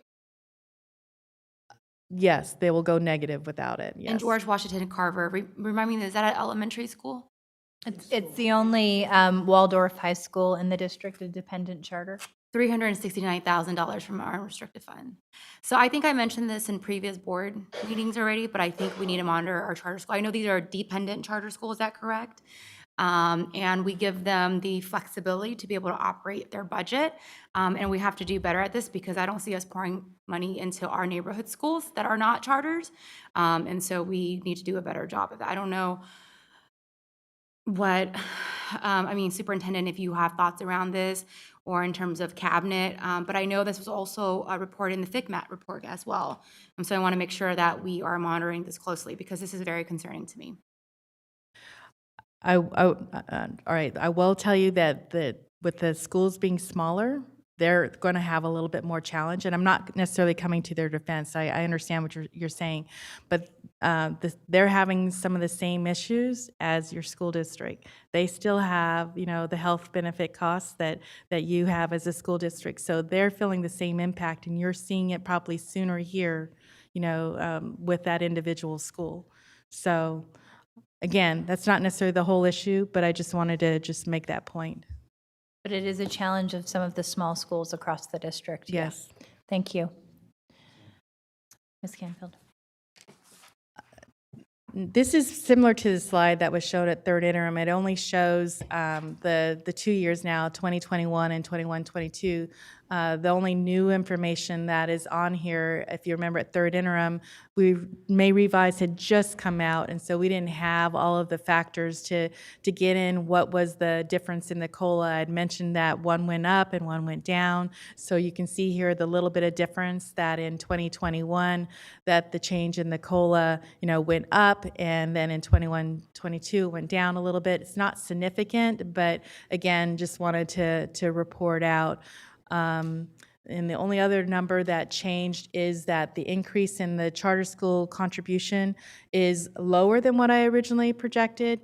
And that was because when I was looking at the information too fast, when a school goes negative, yes, you have that negative ending fund balance, and after that, you just have the deficit spending factor. You shouldn't just keep adding the ending balance, ending balance, ending balance. So that was moving too fast. And so the contribution in future years right now is an additional $700,000. Thank you. Oh, I'm sorry, go back to that slide just for a moment. What I did want to point out is that why this is showing $17 million in new revenue. It is showing just from the expenses that are on here, and there are a few other ones, that's $25 million. So you can see you're not getting, I realize I don't have all the revenues, but really your LCFF revenue is your main source. So that shows that there is definitely more expenses that are coming your way than there is income at this time. Now, I want to be really clear on this. So I know I've talked calmly, and I do that just as a natural way of doing things, but I need to reiterate real clearly that this is the official report that is going to the county. As you can see, yes, there is a reserve in 18-19 of 8.45. Yes, there is a reserve of 6.44 in 19-20, and there is a reserve of 2.48 in 2021. But again, you remember I talked to you about the importance of getting away from deficit spending, and that final year, 21-22, if no changes are made, you go negative 2.63%. So I'm going to just reiterate for people who hadn't seen this chart before, what we're doing here is we separate ongoing monies from one-time monies, so you can really see clearly, how are you doing? Are you deficit spending, planned deficit spending, or because you have a healthy reserve and you want to spend it down a little bit, or do you have a problem? And obviously Sacramento Unified, has a problem, and so something needs to change, and you need to figure out a way to get rid of the deficit spending, get rid of that red column there that says ongoing net change in fund balance, so that you're seeing a black number there, not that you're deficit spending. Go to the next slide.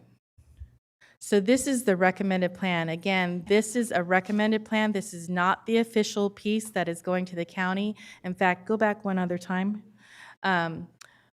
I just want to say, too, it's going to go to the county. The county is going to look at it. They're going to have to disapprove your budget because you're not going to have the reserves. I'm telling you up front, the county's going to need to do their job. They're going to disapprove this budget. We can't put in fake reductions in here. We need to have something truly that can work for the district to bring the deficit spending in line. So now you can go to the other one. Thank you. So this is the recommended plan. Again, it's similar in nature to what we had done before. It's working you do have some reserves, which does allow you the ability to have time to negotiate with your labor partners to come up with a solution that works for everyone. What this plan is showing is that you need to make ongoing reductions of $26 million, $16 million 2021, and 21-22, $10 million. You can see there in 21-22, barely you are out of deficit spending, and I'm going to say barely, so you're going to need to watch that number. But you do have a reserve of 4.63%. And yes, what I am showing is the 4 million in textbooks, in 21-22. I am recommending using those reserves because you have the ability to do that, and you'll be coming down to 4.63.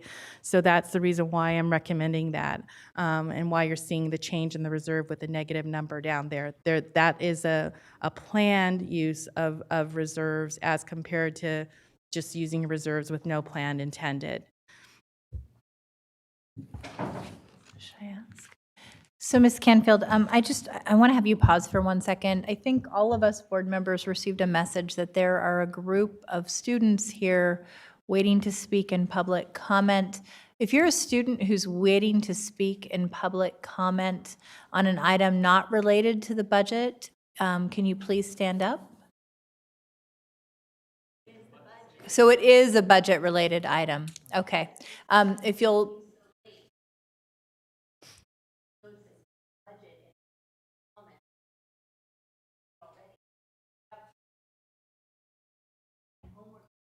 Ms. Molesky, I just heard that, and that's why I'm asking the question. Thank you. So we have public comments from students on this item. If the board would be willing to entertain this, apparently these students have a final that they're awaiting tomorrow at JFK and are tired and would like to go home. So I think what I would propose to accommodate the students, since once again we're hearing that they've been waiting to speak on this item, that we allow our student commenters, I think perhaps if you're willing to do a 1 minute each public comment, that way all of you get to speak and speak in a timely fashion now. We'll return to the end of this presentation and the rest of our public commenters following. Jerry, is that allowed? Okay, thank you. Permitted. Okay, our student public commenters are Ivan Wang, Ethan Liu, Liam Elliott Beckett, Samantha Trang, Hua Wang, Hong Loon Yu, Megan Beckett, Ling, Yvette Sang, Cindy Wong, and Lino Lee Yi.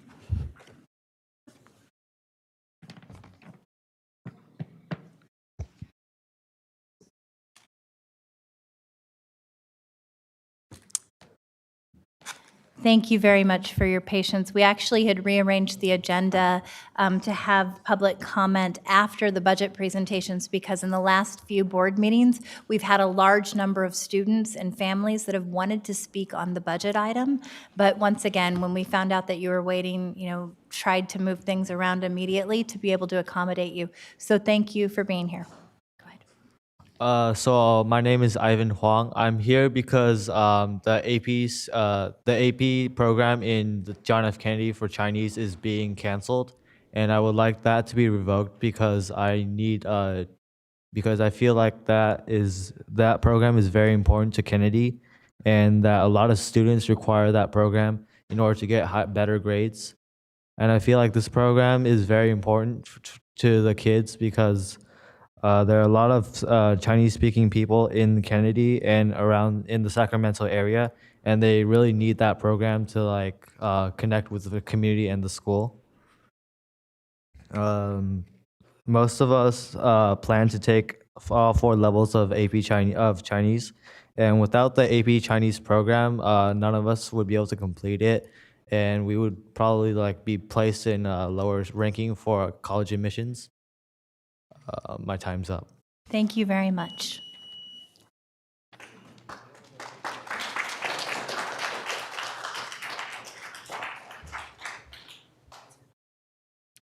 My name is Liam Elliott Beckett, and I am studying Chinese at John F. Kennedy High School. We recently learned that Chinese Level 1 and AP Chinese may be cut next year. We are all well aware of the budget issues, but the loss of Chinese is far too great. It is against our district's mission, which is that every student is a responsible, productive citizen in a diverse and competitive world. If we wish to be productive in this competitive world, we should not end the learning of Chinese, the language spoken by the most people in the world, and the language spoken by our largest trading partner. If you enter the fields of science and business, among others, you will interact with Chinese speakers. I myself came to Kennedy just because of the Chinese program. I had been lucky enough to get the education middle school, and it was the only school I could find. In fact, this is the only school in the entire district with an AP Chinese program. Thank you. Thank you.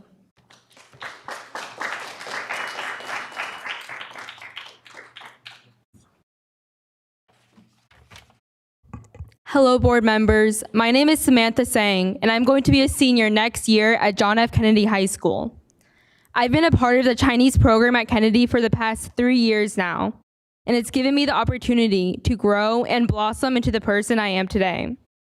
The Chinese program has been a vital component of the Kennedy community for years now, and its existence is something that should not be restricted, but rather celebrated and supported. Chinese culture and language is important not just because China is one of the most quickly expanding nations in the world, but because it represents a minority that, like all other cultures, deserves to have its voice known. As I embark from Kennedy after next year, I'm hoping that future students will be able to have the same opportunity as I did in learning more about the Chinese culture. Thank you very much for your time. Thank you.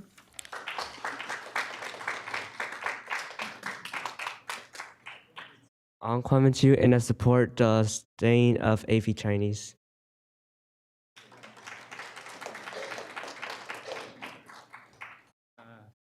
Good evening, board member and the superintendent. My name is Hong Yu. I'm one of the parents of the students, and I'm also live in your district. So as a parent and taxpayer, so I heard that Chinese class would be cut. And I just want to know, I also want to know what's the rationale to cut the programs. I understand there's other languages class in the high school. I'm not sure that affect the other class, but not Chinese. So I wonder if you make any determination how to cut and where to cut. I want to know your rationale, your analysis. Yeah. Thank you. And by the way, I do appreciate your it's difficult. I truly understand. Thank you very much. Thank you.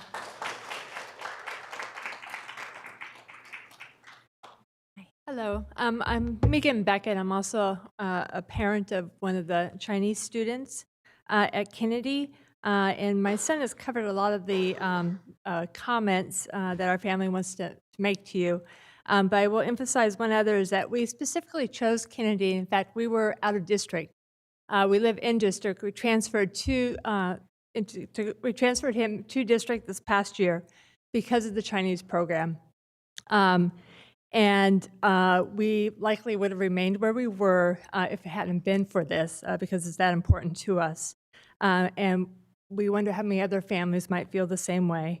And we also ask about what does this say about the school's commitment to such programs like this that families may have made these decisions based on. Thanks. Thank you.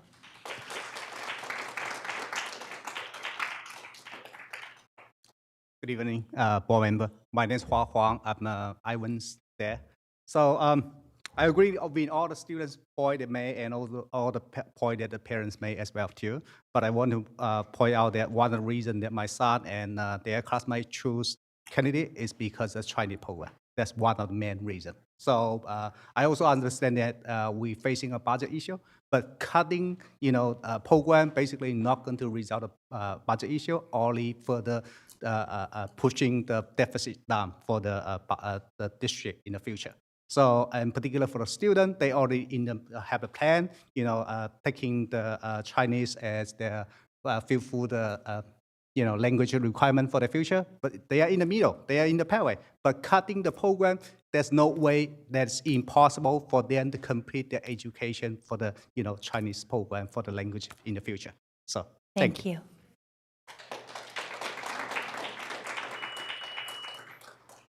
It's okay. Good evening, board members. My name is Yvette San. Sam San, the girl just speak, is my daughter. So because of the Chinese program, she got as a youth ambassador to China, and then she going to Houston next month as a youth summit with the youth from all over the world. So we feel this Chinese program is last resort for family like us, for our kids to connect and learn about their heritage. Also, it's one of the main reasons we choose Kennedy. I think it really helped Kennedy enrollment. For that reason, we really hope you can reconsider to keep the program for the benefits of our future students and current students. Thank you. Thank you.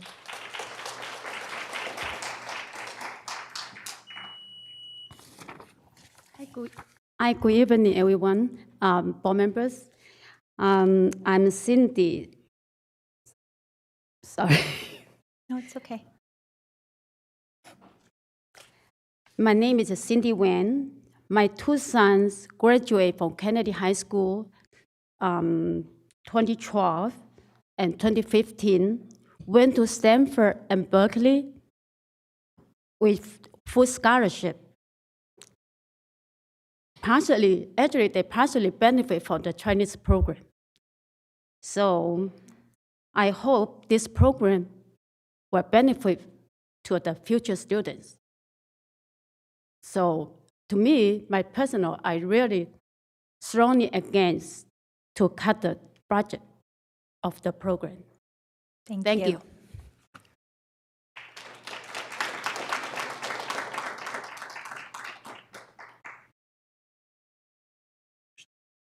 I'm Sherry Ye. Because my son tomorrow has a test, so I just come here to support the Chinese program, especially AP Chinese. It is really, really important to him. That's why tonight I come here to present that. Thank you so much. Thank you for being here. Hello, my name is Edmund Yu. I'm actually a former student of John F. Kennedy High School, class of 2006, so over 15 years ago, and I'm here to support the Mandarin Chinese program. If you want to know a program that helps make a difference, why am I here? I know you guys are under really tough decisions about the budget, so I'm not expecting any changes, but I just want to show you the value of this program.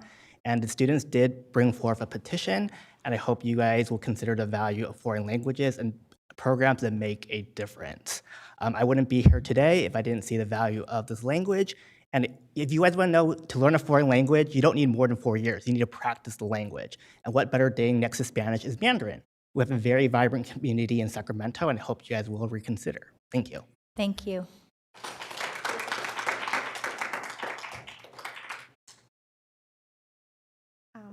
Hi, everybody. My name's Ling. After, my kid told me, they not have the AP class for not only for the regular class and also for the Chinese program, I feel our family feel so really disappointed because, the program been in Kennedy for a long time and also the Chinese program too. Our, family, our cousin, our, or mommy or daddy been graduate from there, they also take the Chinese program. And then our kids, they work hard to, to just forget in the program, and they also feel power to, themselves to get the good program to help them to get the challenge and, to get the high level to go to college. And then I feel if you guys don't, cut the program, AP program and also for Chinese, I feel, you guys put them at the risk because they already, for my two boys, they already stopped for 2 years in Kennedy, then sophomore. And if you cut the program, they mean, like kind of really risk for them. And then also, I don't understand why you guys only cut a Chinese program and not the other language. There's like Japanese or Italian, or also the other language. How come only Chinese? So I feel like how many Chinese in Sacramento, if like the kids can get the language, they can help how many people later on after they be adult. So all of the reasons, so I strongly recommend to keep the program for the future. Thank so, you. Thank you. Yeah. Good evening.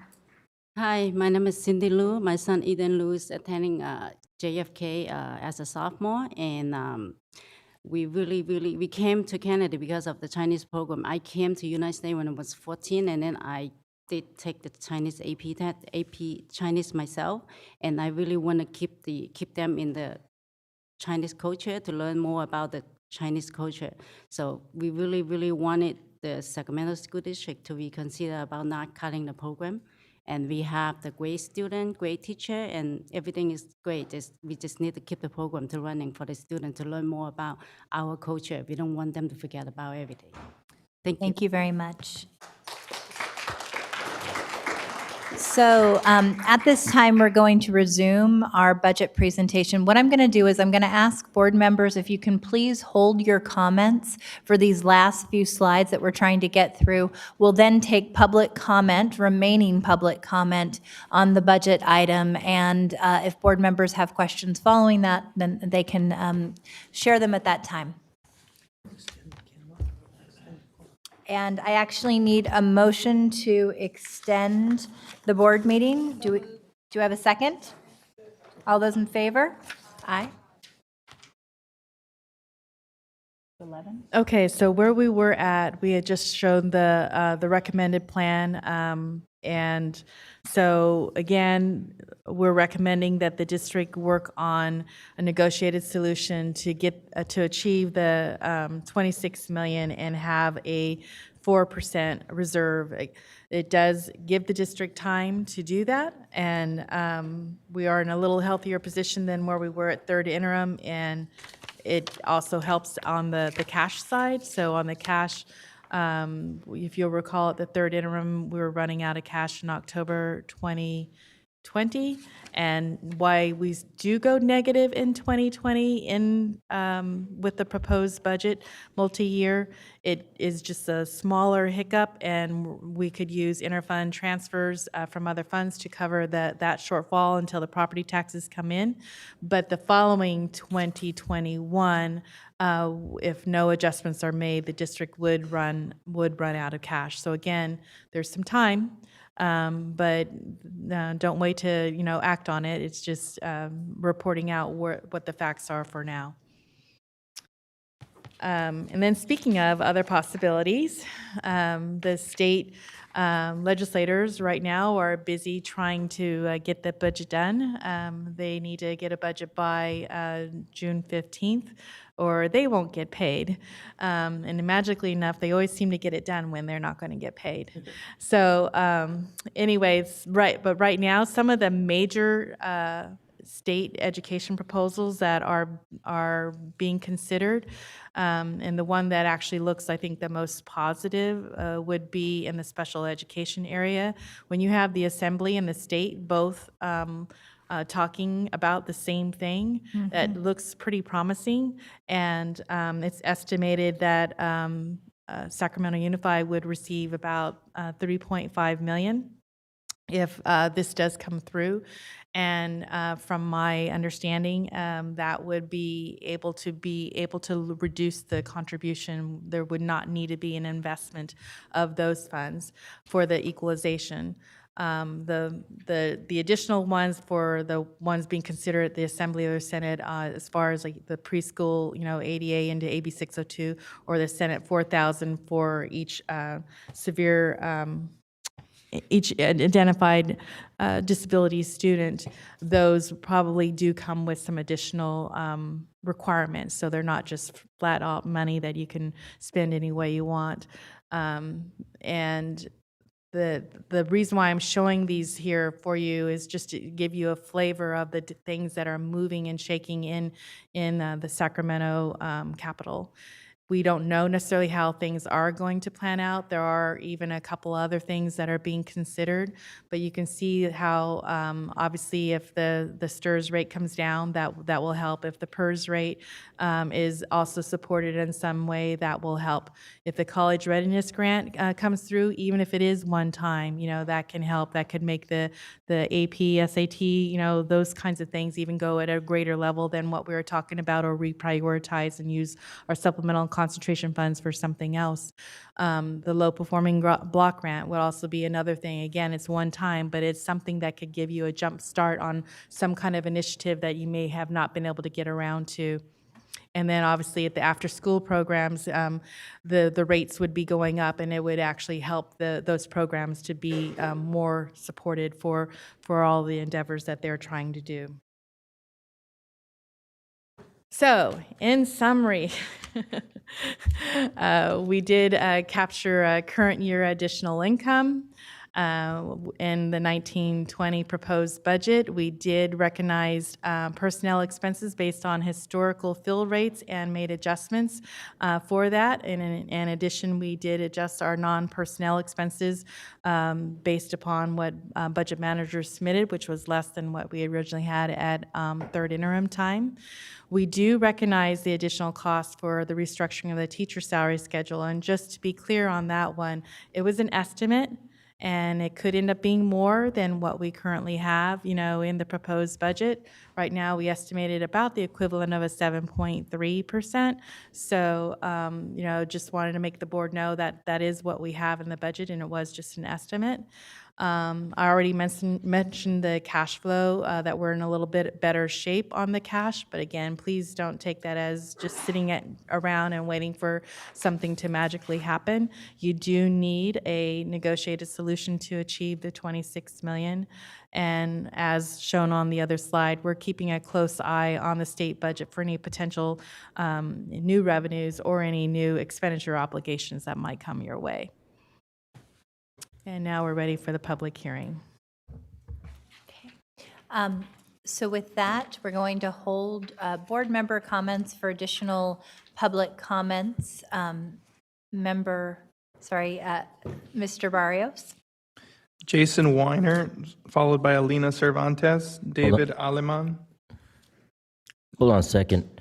I pledge allegiance to the flag of the United States of America and to the republic for which it stands, one nation, under God, indivisible, with liberty and justice for all. You invited everybody to stand and join in saying our pledge. But because 4 young people decided that wasn't right, and at this age, they think they know everything, 10 to 15 years, they're going to realize they don't know anything. You decided to honor them, and you all sat down and didn't say the pledge. And do you know what? Today is D-Day, and you dishonored thousands of lives by sitting down and not saying it. Okay, and they died so that you wouldn't have to be under an oppressive government. Hitler, Mussolini, Hirohito. But you decided to sit down and honor that. Thank you very much. Thank you very much. And I also want to respect that the youth who chose not to do the pledge also believe that they have been under oppression. Where are we as adults to teach them, especially on this day? On this day, you follow that. And once youth, again, I absolutely respect what men died for. Yes, I respect your carnage that they left over truth. on This is a foreign public country, meeting, and we're foreign going to go lands. to our next public commenter. I'm going to finish reading the rest of the names. After Alina Cervantes, we had Nikki Malevsky, David Fisher, Tara Thronson, Eric Thronson, Yolanda Padilla, Yvette Martinez, Yumiko Trimmingham, Janice Duval, and Julie Del Agua.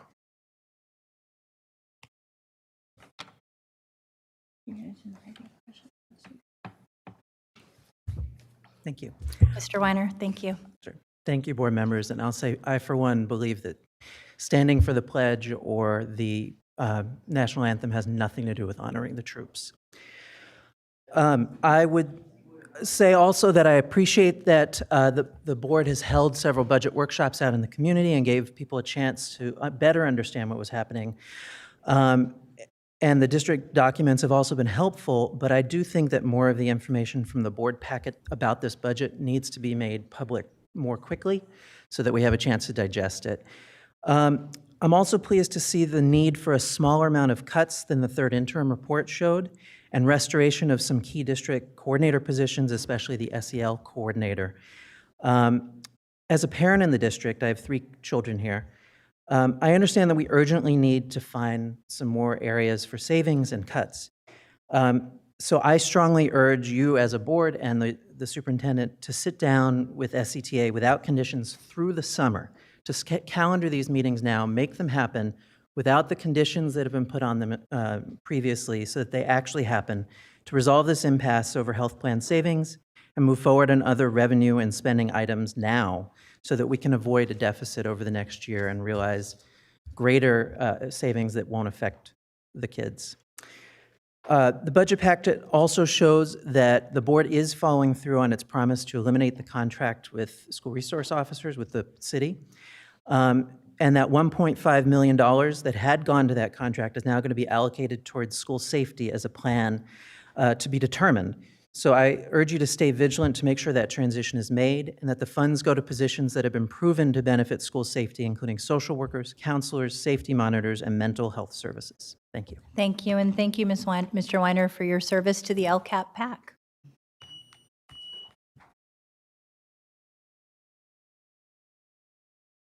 Hi, good evening. Our last speaker stole the first part of my speech. So ditto most of what he said. That the idea, though, for me is that the negotiation stalling just increases the budget cuts that were going to be needed down the road. It's hurting our children's future, and I feel like as a parent, it's kind of holding us all hostage. And now, equally upsetting to me is that I keep hearing folks say that we're out of the woods, there's no budget crisis, it was all manufactured somehow as a hoax conspiracy theory to scare us all. I am not a budget crisis denier. And I agree with Superintendent Gordon, quote, what he said in the letter is that the risk has not been eliminated. It's kind of like, you're not gonna lose your house today, but you might lose it in a couple years. That doesn't make me feel very safe as a parent in this district. And I don't know why anyone, a board member, any group that claims to have our kids' backs would continue wanting to skate on thin ice.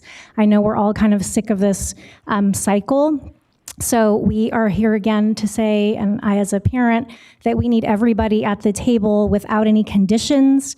Hopefully at some point we can have healthier and more respectful relationships with all the stakeholders, as many other districts have and as it should be as part of a healthy district. But until then, we would just like for everyone to put all of that stuff aside and come to the table to negotiate with no conditions in good faith all day, every day, so that savings can be realized as soon as possible. No summer break for any decision makers on this, because time is money. I keep seeing that sign all night, no time to lose. And we want to realize all the wonderful student support initiatives that we heard proposed tonight. Thank you. Thank you.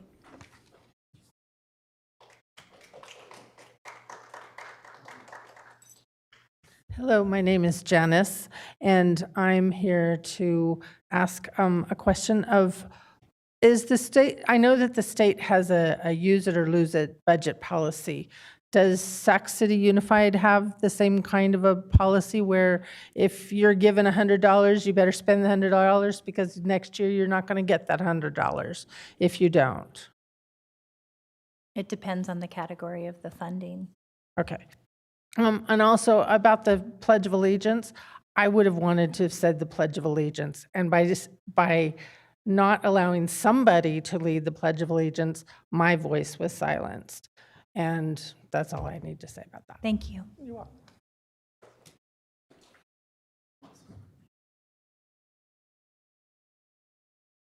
Use a document. I don't know how to get that. It's broken? All right. I'll just have to explain it to you. My name is David Fisher, president of the Sacramento City Teachers Association, parent of 2 children in the district and second grade teacher. What I was going to show you, start by demonstrating just how dramatically the budget projections have progressed in the last 6 months. You have this in the last page of the packet I just passed out.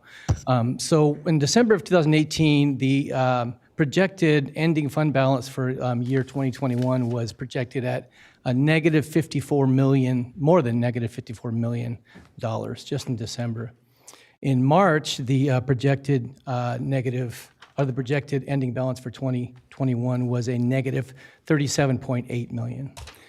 In May, your projected ending balance for 2021 was negative 3 million. Now here we are in June, and your projected ending balance for 2021 is almost $15 million. Just want to point out that's a $69 million swing in 6 months. Just something to kind of take in. A lot of reasons for it. Some of it were cuts. A lot of it were the missed ADA, $16 million, and some other reasons. As you know, this morning we met with Superintendent Aguilar, Board President Jesse Ryan, Phil Cerna, and Tony Thurman's office, and also present was SCOE Superintendent Dave Gordon. So we're now aware that insolvency threat has evaporated since the district acknowledged that it made the $16 million mistake, and so things are pushed down at least 2.5 years. Now, that does not mean we don't want to do anything, which is why we presented the solutions this morning, and we have them in front of you now of what we can do to make the budget work out. Just as a aside, you guys, I appreciate I have three people yielding their time, thanks. So I appreciate the scrutiny on the budget today. It does make the meeting go a little long, but you should really look at everything. Like Decision Insight, I was just flipping through what they said the school enrollment was going to be, and I just saw West Campus is projected to lose, 40, 50 kids next year and another 50 the following, and they're supposed to lose over 100 over the next couple of years. You guys know West Campus has a huge waiting list, and they have an extra wing coming in. So look carefully at everything. Just because Decision Insight did it doesn't mean they got the right information. Okay, that's just, you need to look at everything. All right, with the understanding that state takeover isn't imminent anyway, we presented this proposal that you have in front of you at this morning's meeting that would honor what we've already agreed to get health plan savings and make sure that those resources go to the students like we mutually promised. It also calls for the rescission of layoff to both certificated and classified staff. And by the way, child development, we think that's not only bad for kids, of course, that's short-sighted, as children who aren't going to preschool will just need more interventions later. Our proposal, or our recommendations, also enable the district to maintain a minimum reserve of over 5% each year of the budget. Our proposal has 3 components. Increased services to students. It implements the agreed-upon goals that have already been signed off on, does so in a budget-neutral way, we have lots of needs, as you know. Our students have tons of needs. We've found resources for the students that don't hurt the budget. Let's just implement them. Number 2 is the health plan changes that I've already discussed, which have already been agreed to. We might as well just get going on that and make sure that we're not overpaying insurance companies and the resources are going to students. We have other budget solutions in there. Temporary suspension of retiree health insurance overfunding. With this change, which would allow the district to redirect over $8 million into service for students, the district would be able to submit a budget with a positive certification and meet its 2% minimum reserve for the next 3 years with only that change. By the way, Ms. Canfield wrote in her narrative that we could do that, which, by the way, means it is viable with just that change. And it's a temporary thing. You put it in, you get above the 2% reserve, you work on other things. B, 20% reduction in the pay for the highest paid administrators. Now, we previously proposed cutting up to $16 million. Because the district's budget has improved so dramatically, we believe our goals can be accomplished by reducing the pay of just the very highest administrators, and that would result in a reserve amount that would increase to $19.5 million. Overcosting of of step and column. We've analyzed the last 3 years of step and column when the district always budgets $2 million or so, but because our teachers leave at making about $80,000 and are replaced by teachers that make $47,000, the last 3 years, we've had a 0 or a negative step and column increase. If you back those out, you end up with a reserve fund in 2021 to grow to almost 33 million or 5.63%, just doing those things. In addition to the budget cuts, we have several items that could actually increase revenue. I'm really excited about these.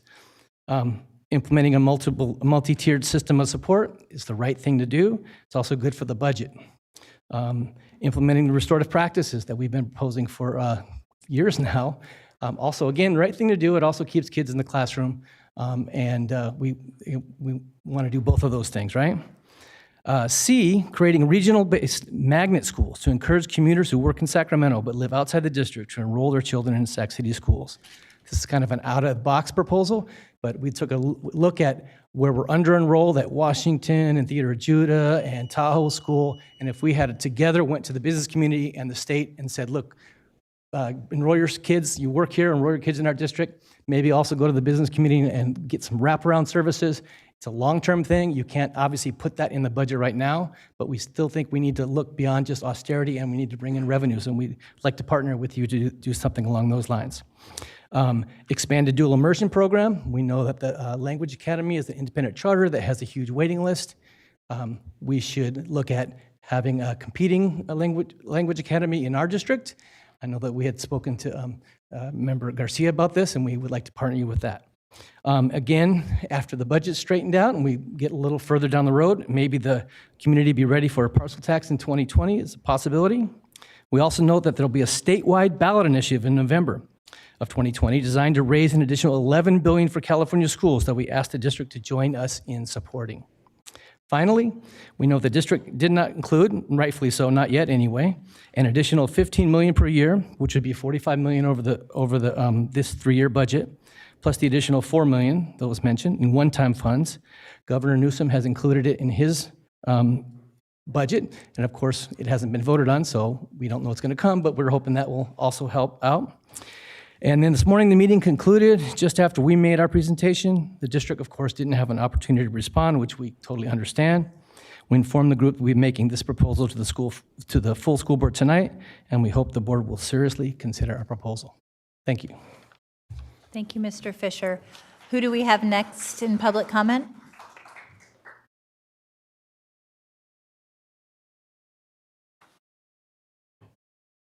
I'm David Alamon, preschool social worker with child development.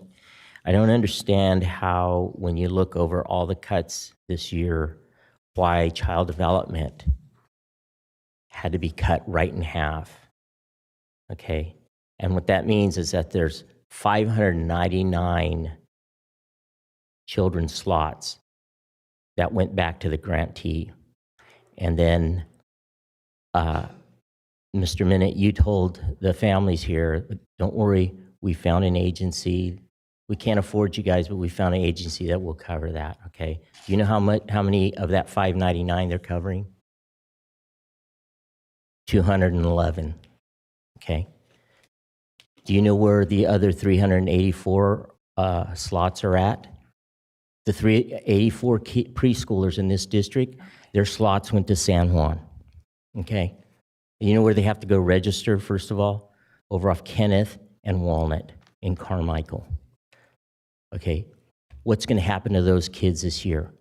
Now, here's the deal. We've been telling our parents at our PC meeting, which we tell them, you know what, get involved with your kids' education. This is important. You have a voice. You need to be there. And so they voted on passing this grant without knowing all those numbers. Without knowing especially that 384 children in this district next year will not have preschool available. We have to have an income guideline, and we use the poverty income guideline for Head Start. So these are the lowest disadvantaged families. Where are they going to go?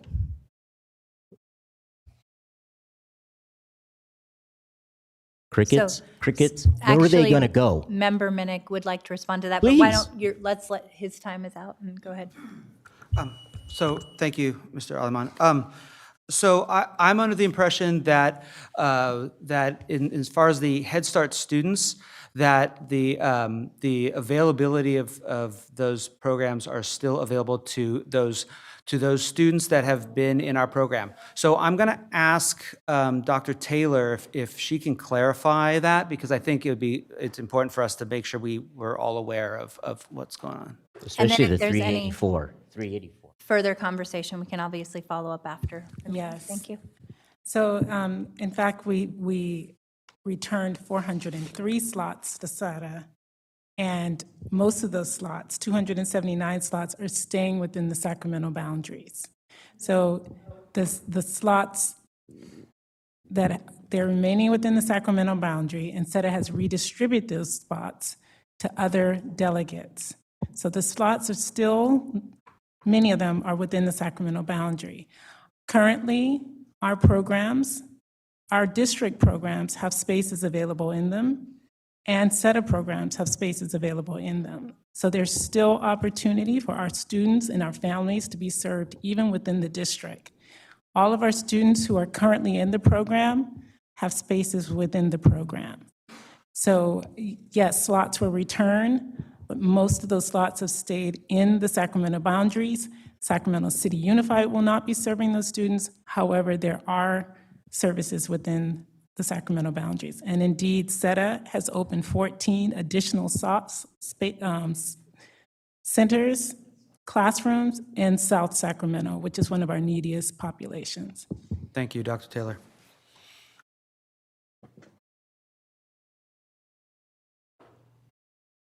Actually, according to SETA, 384 of the slots that had been in Sac City Unified have been given to San Juan. You know where San Juan's in Sacramento, I guess you could say that, but you know where the slots have been cut? They've been cut in the south area.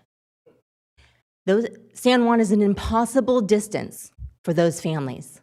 Did anyone ask for a program impact report about cutting child development?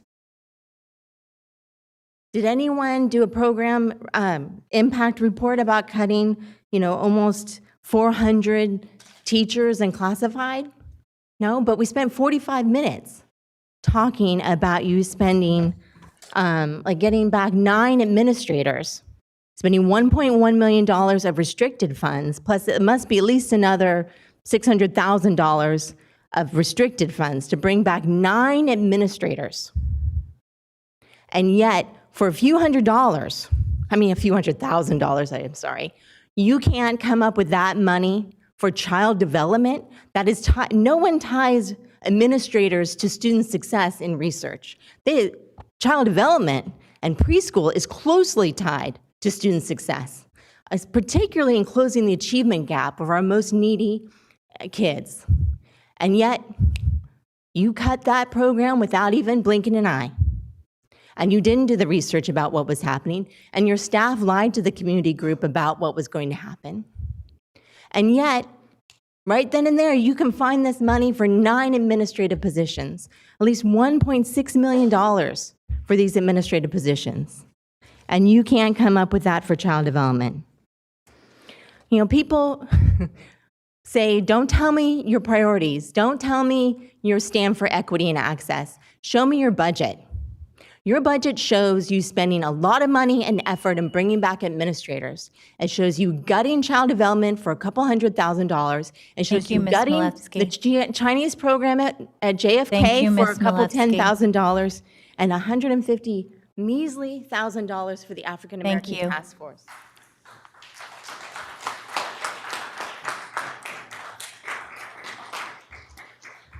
Good evening. My name is Tara Thronson, and I'm a parent of 2 in the Sacramento City Unified School District and the co-founder of Parents United to Restore Our Schools. At our most recent parent meeting, there was a clear overarching message from the parents. We want the district and the teachers union to meet without conditions to resolve the current contract dispute and negotiate a successor contract. My understanding is a meeting occurred today as a sort of intervention, but as we know, that meeting was not binding. That mediations and negotiations require only the legal decision makers in the room, not the outside parties.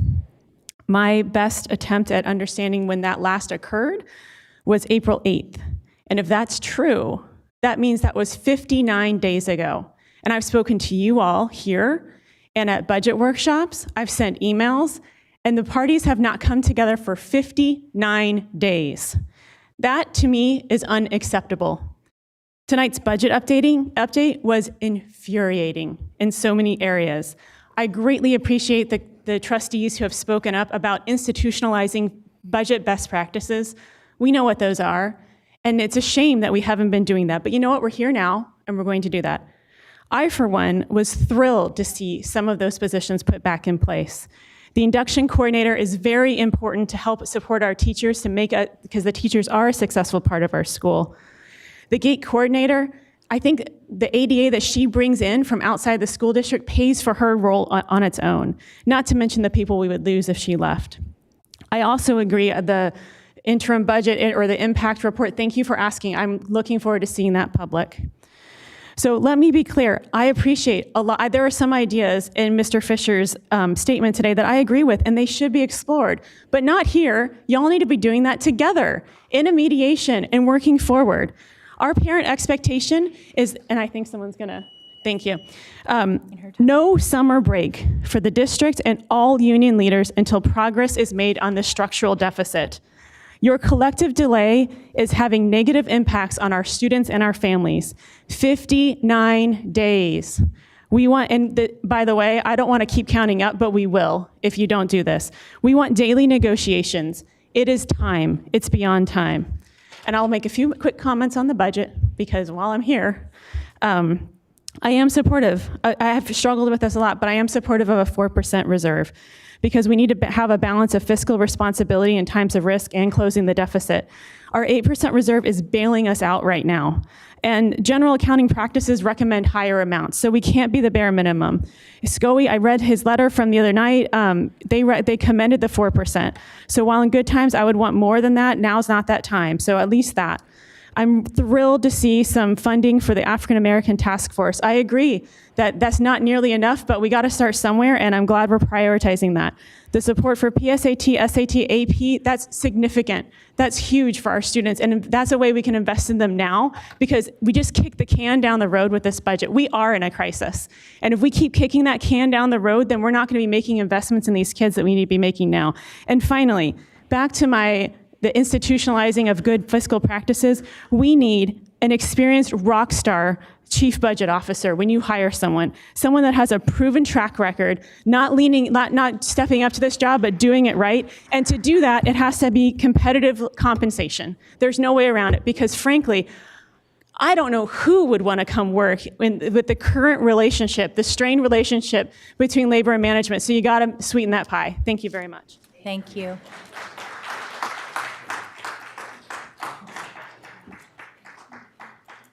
Hi, how you doing? Eric Thronson. Thank you all for being here so late. I really hate following my wife on anything. It's kind of a pretty unfortunate position to be in because she said everything that I wrote down.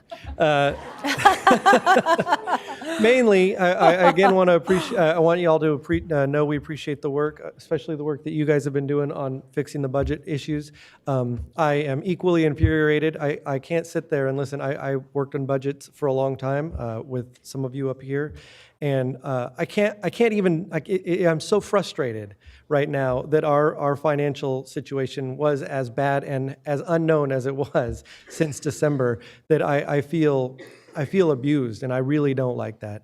I don't know who was asleep at the wheel, but it's not right, and we need to do better, and we expect better. I think the parents and everybody in Sacramento should expect better from you all and from everybody else. I want to say that we demand healthy schools, and this is what I mean by healthy schools. We want better management, like I just said. We want better relationships among all of our partners. We want better communication. That means that you guys are sharing the information that you have in a straightforward and understandable way, and all of the other partners stop spinning their communications to try to sell their story. Parents need to know what's really happening, and I don't feel like we get a very good answer from anybody, and I don't think that's fair. I think we need to prioritize our money better. That doesn't mean just be fiscally responsible, but that means use our money to help those who need it the most. And frankly, that might mean better paid administrators, because if the administrators that we had before were as incompetent as they were at what they were being paid, well, then we need to do something to fix that. And I know that isn't very popular, but it's frustrating as hell. And finally, I think that we can do better, and I think the students deserve it. Thank you.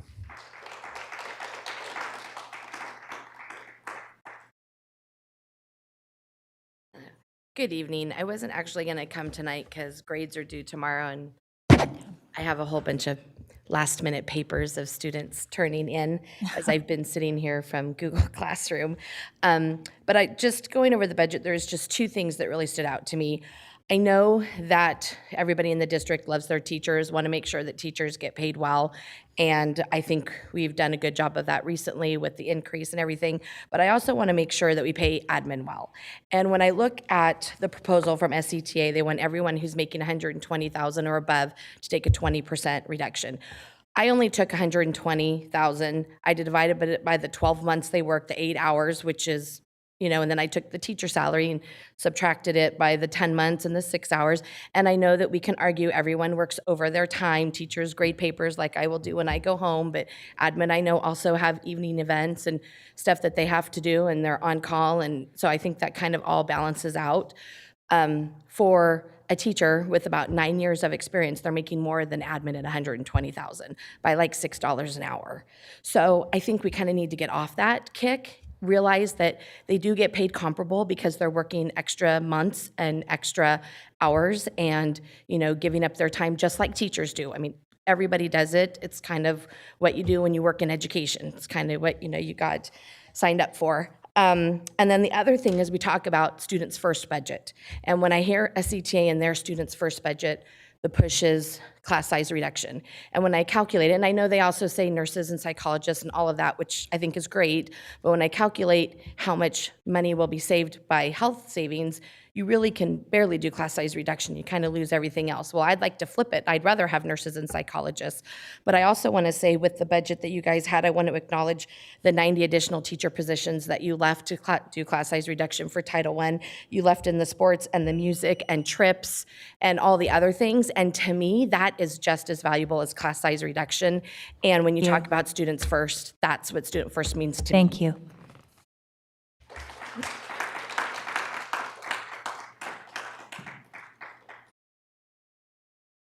Do we have any other public comment at this time? Okay, I need a motion to extend the board meeting by another half hour. So moved. Second. All those in favor? Aye. Okay, thank you. We're moving on to item 8.3, the... Oh, we have additional member questions, sorry. Member Garcia. Yes, thank you. So first, I wanted to thank SCTA for sharing this proposal with us. I appreciate ideas in looking for ways to save dollars, to make investments in our students to move forward. And my only concern is that the timing of sharing this proposal, because on here it has for budget year commencing with 2019-20. So that's just in a couple of weeks. SCTA? Yes? Thank you. Just the timing of the proposal, I appreciate the proposal. I'm concerned about the short window of timeline in order to do an analysis to ensure that these ideas are thoroughly vetted as we move forward to address our budget.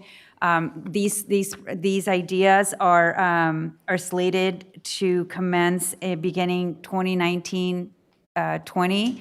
So that's just in a couple of weeks. We have to adopt a budget on June 20th. So I just want to make sure that I want staff to analyze this, but I just don't know in terms of the timing how this is going to work, because it's coming in so late in the budget year. So, and some of these ideas, some of the parents mentioned, I'm interested. I agree with them, but I just want to make sure that I also shared that I'm worried about the timeline and the lateness of the proposal for consideration for this next budget year. But I definitely want to hear back from staff on what these mean. And then what is tied to budget negotiations, MTSS.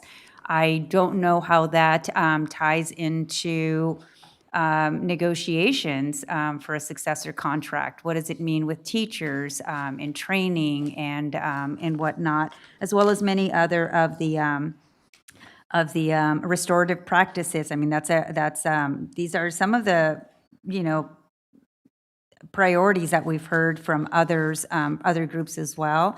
But again, just making sure that we get a full analysis, not only about the cost, but what else is tied to making these ideas into a reality for our kids. So just wanted to say that. Thank you. Member Morowski?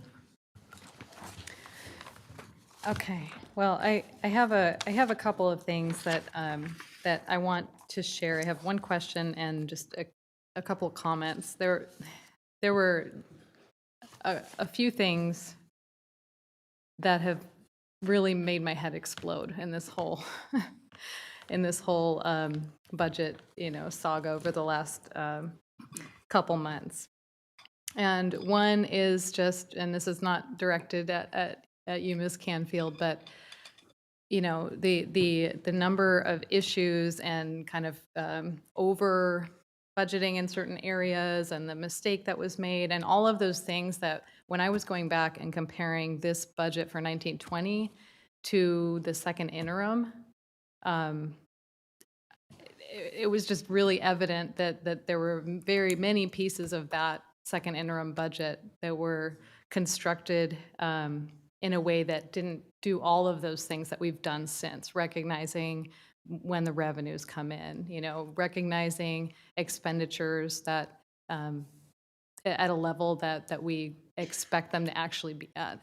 And I know special ed, we have a little more information, so that's great, but still, I mean, the numbers were so off that I do want to just voice some of the frustration that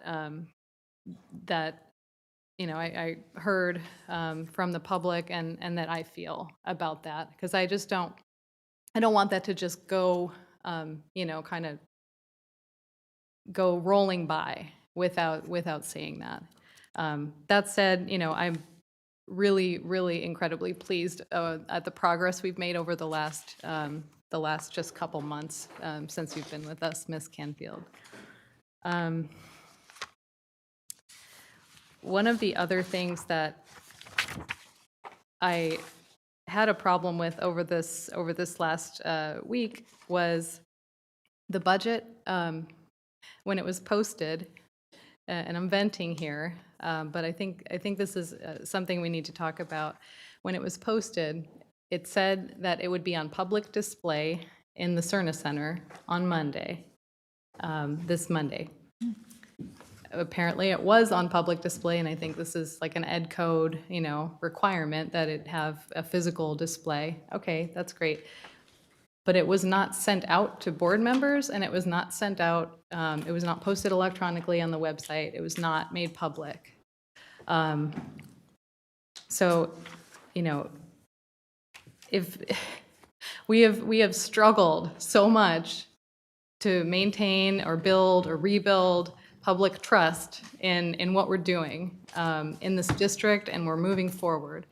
And so I really need to understand why this document was not made public in a timely way. I would have loved to have it on Friday and had the weekend to go through it and make the most of our time together tonight to really ask those questions. And I've stayed up very late, every night this week trying to do my best to get through it. But I think just we need to understand that regardless of how innocent and reasonable that explanation was for why it wasn't, posted in a more timely way. And I know we met Brown Act minimums and so forth, but,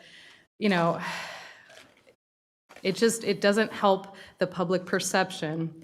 And out there on the internet somewhere, there is something that says that, this is, the budget was only available behind locked doors. This is even more troubling after the chairperson of the school board's budget committee, which I think is the Fiscal Transparency and Accountability Committee, which is a little different, but I think that's me. The board chairman promised that the document would be available online. This lack of transparency leads many to question what the district is trying to hide. Okay? So that's just, I think it's kind of outrageous that this is even an issue, that I even am wasting breath on talking about this happening and the response to it. And it's just like, we just need to think through these things and just post things in a timely way. And so I would like to ask if we can address this at the next Fiscal Transparency and Accountability meeting, if we can talk about how budget documents are posted and our expectations for when they're posted and how, in order to establish, what our policies are. And I know Brown Act requires 72 hours in advance, and I think we can do better than that. And I'm open to talking to staff about what's reasonable and what's doable, and I'm sure you were working till the very last minute, and I want to honor that. But I think we need to establish clear expectations about what will be available when, especially when we're dealing with issues that are as high profile and as important as our budget right now. So we are currently in the process, Board Member Vang and I, of updating Board Policy 3100, which deals with budget. And unfortunately, to our dismay, had not been updated since 2001. This is one of the items that we will be including in that, ensuring the timely posting of our budget materials. Obviously, they did get posted, but clearly, as we're trying to ensure that the public is engaged and has more of an opportunity to digest very complex material, ensuring that it's done as early as possible is key. And frankly, it is astonishing to me, and we have a stack, Board Member Vang and I have been looking at with Nathaniel Browning, of policies that have not been updated since 2001 that would in fact put us in a much better place, including FCMAT's recommendation that we create a board policy around a reserve. This idea that we should have in writing an adopted policy around a reserve to guard us against economic uncertainty and to ensure we have a North Star for the revenues that we're trying to put into a reserve, not just to serve students, but to ensure that we minimize the impact in a catastrophic situation such as an economic downturn. So we will be addressing those over the summer. Board Member Vang and I will not be taking off. The policy committee will be meeting regularly on that front. And I do want to recognize Ms. Canfield that I know that this is not an error that you have had to deal with, and that part of the challenges now, and I think they have been addressed, is that we had 2 chief business officers, one that the superintendent inherited that was let go, is no longer with us, and another that has resigned. And so we are holding accountable our individuals as we try and right the ship and ensure that the hardworking staff that remain, that are putting countless hours in, have the tools they need to be successful. I want to take the opportunity, since we don't have other board member comments, to ask Superintendent Gordon to approach the dais, if he wouldn't mind, for a couple of minutes.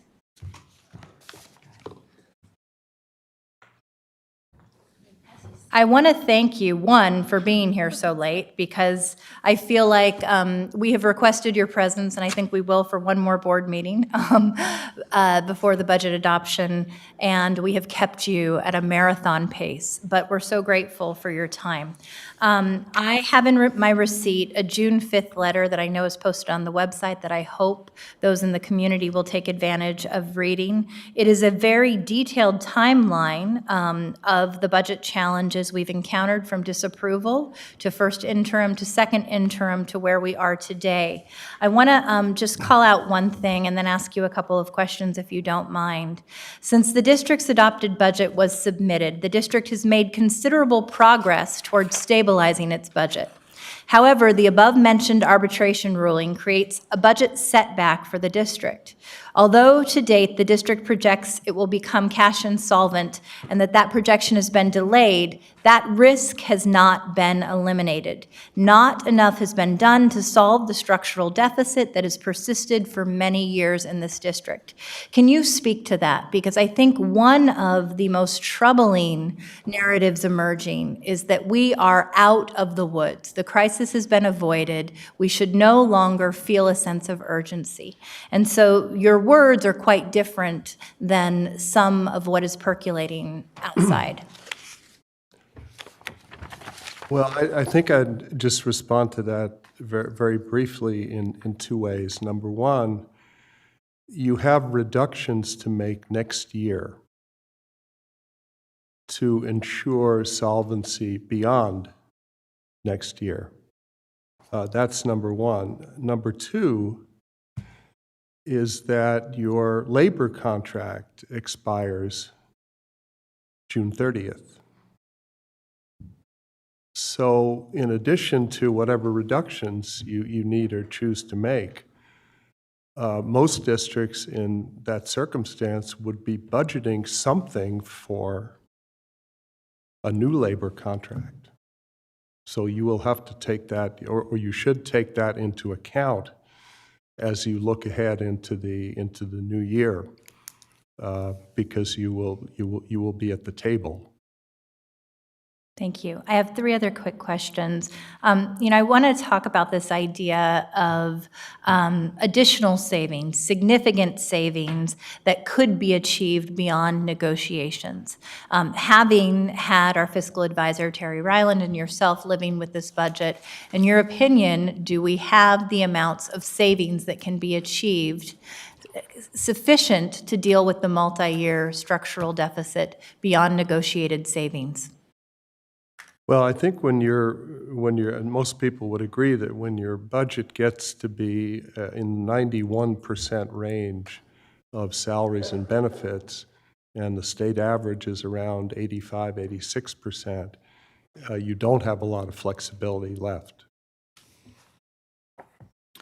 Thank you, Superintendent Gordon. So I think that several of my board members, as well as the public, have expressed frustration with the lack of systems in place and the challenges with the business office in the past. And so I want to ask you, given your stay and rescind authority and the role of the fiscal advisor, are you confident that the additional work that has been done in the budget office has allowed us to develop a more accurate budget process?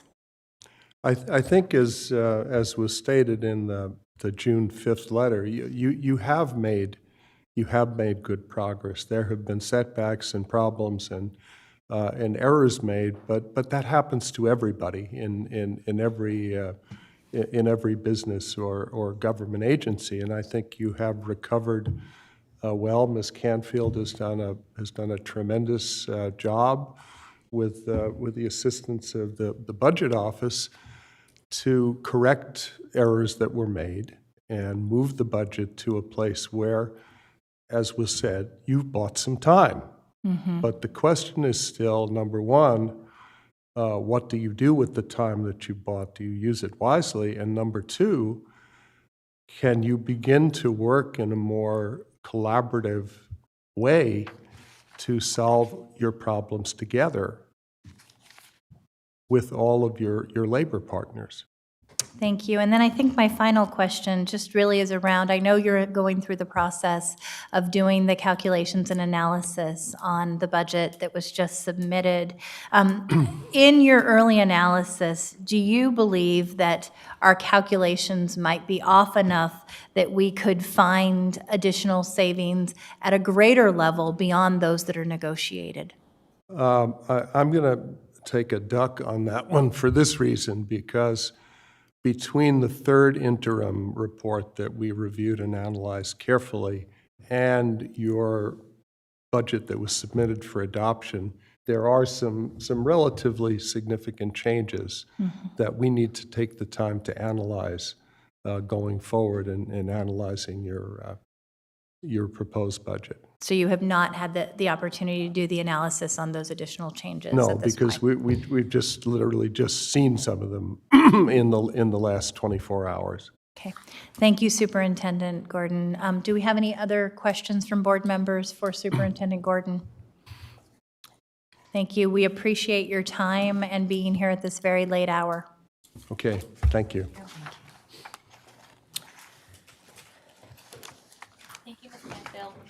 Yes, thank you to the entire budget office and Ms. Canfield in particular. Moving on to item 8.3, the 2019-2020 Special Education Local Plan, SELPA Annual Service Plan and Budget, which will be presented tonight by Dr. Taylor and Becky Bryant. Hey, good evening, Board President Ryan, Superintendent Aguilar, and members of the board. So my name is Iris Taylor, Chief Academic Officer, and I'm joined by Becky Bryan, our Director of Special Education, to share with you the Special Education Local Annual Service and Budget Plan for 2019-20.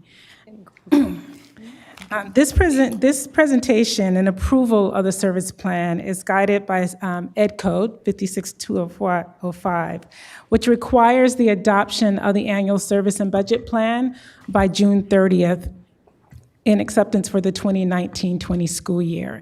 This plan does certify that the district provides a continuum of services for our students with disabilities, and it also requires that we engage in a public hearing. So just to put this kind of more simply, we just want to preface this whole presentation with our students with disabilities must and always are first and foremost general education students. So they generate ADA like all students in the district. And the purpose of this plan is really about outlining what are the services that these students are afforded to help them gain educational benefit within the general education setting to the maximum extent that is possible. And it also outlines the district's commitment to providing those services and allocating appropriate resources for the upcoming school year. So Ms. Bryant will share with you some of the activities that we've engaged in this year with the CAC around the budget presentation, as well as the plan and the budget. Good evening.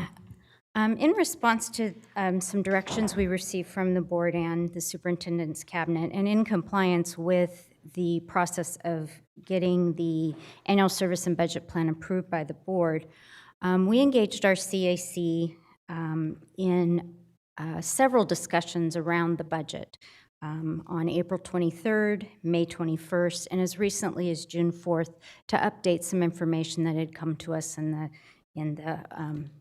the weeks coming up to this presentation. We started with the CAC Executive Committee presented the SELPA with a list of focused questions on how we do and build our special education budget, the protocols that we use to make decisions about expenditures, and how we determine when we need outside contracts and where we go to get them. So the presentation focused on building understanding in each of these areas. There were a number of follow-up questions and parking lot questions that were again addressed in the May 21st meeting, as well as the presentation of the annual service and budget plan for their review. On June 4th, we shared with the CAC the finalized projection of the SELPA's resource and expenditures as was compiled by the Budget Office. Specifically, highlights of the April presentation included the budget decision process, knowing that a lot of our expenditures are salaries and benefits for the staff that provide services out in our schools, but how we provide for the budget beyond that. They were particularly interested in money that's allocated for education technology, the types of services provided by non-public agencies, and how we provide oversight to our outside vendors. They also wanted to know about the scope of legal expenditures. In May, we followed up with that, and we presented projected expenditures for 1920 in all of our major expenditure categories, particularly low incidence technology and adaptive technology, non-public schools and non-public agencies, where we provided a breakdown of every type of service that we currently have contracts with for non-public schools and non-public agencies, and the amounts that we project them to be. How much we spend on materials and supplies above and beyond what's provided in the general allocation in the district, mileage reimbursements to staff and parents, outside service agreements, which include an agreement with SCOE to provide some of our students, reimbursements to parents when we have special agreements with them, and independent educational evaluations, just to name a few. And in the end, we reviewed the annual service and budget plan. So going specifically to the annual service and budget plan in review for your public hearing, this is a 4-year sort of trend of the revenues, and please note that, of course, this includes the district contribution to that in order to provide the services. And so for next year, projecting the revenues to be a little over 129 million. Specifically broken out for the annual budget plan review, the revenue is we get state and federal funds, which were described briefly in the budget presentation previously, but that's about 32 million. There's a standing state allocation for transportation at 3.2 million, and then some other smaller grants and entitlements, and including the district contribution that will be about almost $94 million to equal the 129 million. So the district's share of cost of providing services for our children with disabilities for the 1920 school year is anticipated to be $89.5 million. Also of note is that students who receive their instruction in special day classes also provide ADA, which was mentioned in one of the presentations that we heard, and that is part of the LCFF funding.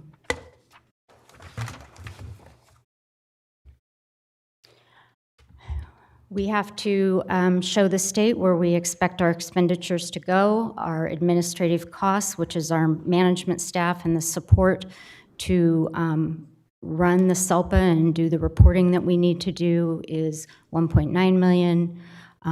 Our programs and teachers and supplies for students with more moderate to severe disabilities is 65 million. Non-severe, 39 million. Funds for to provide for our program specialists and behavior intervention specialists, 5.2 million. Supplemental aids and services, which is mostly instructional aids and other specialized things that we would provide to students in classes, 3 million. We are projecting the transportation to be a little over 11 million. And then we have some other expenditures from small grants that are specifically restricted for about 2.6 million. So you can see that our total operating expenses do equal our revenue. As part of the annual service plan, you do have a larger document, I think, at your seat. It's a multi-page document that it's titled Special Education Service Category Descriptions, and it lists all of the different services that can be provided by a SELPA. And where they're marked are the services that we either provide or contract with SCOE to provide for our younger children. You also have another document that on the left side of each page has the name of all the schools and then a bunch of codes listed to the right. The codes coincide with the code that is assigned to that service description and describes the type of services that are provided at each school. Know that services travel with the students each year, so these numbers change as the students move to other schools, depending on what service they're being provided. So for next steps, we'd ask you to conduct the public hearing today and to approve the annual service and budget plan at the next board meeting. We will continue to provide regular budget updates to the CAC during the 2019-20 school year to ensure that SELPA is communicating to parents with transparency. We also plan at the very first meeting with the CAC in the fall to engage in a planning meeting to discuss future service delivery changes or enhancements they want to prioritize for the coming years. We will be posting our past budget presentations to our special education webpage so that our parents can easily access the information. We're going to engage CAC and other interested parents in an information gathering around our transition services and plan for changes in that area in the coming year. We also will develop a plan to reduce our population of students in non-public school by 5%. And develop a plan to reduce the number of contracted aides by 5%. Finally, I'd like to say that today we were informed by the CAC that they do have additional questions about the budget, and they have asked for another meeting prior to the June 20th meeting for you to approve it, and we have readily agreed to that, and we will be setting that up with them. Thank you. Thank you. Alex, do we have any questions from the public? Yes, we do. We have 3 public comments. Kenya Martinez, followed by Renee Webster Hawkins and Allison French Tubo.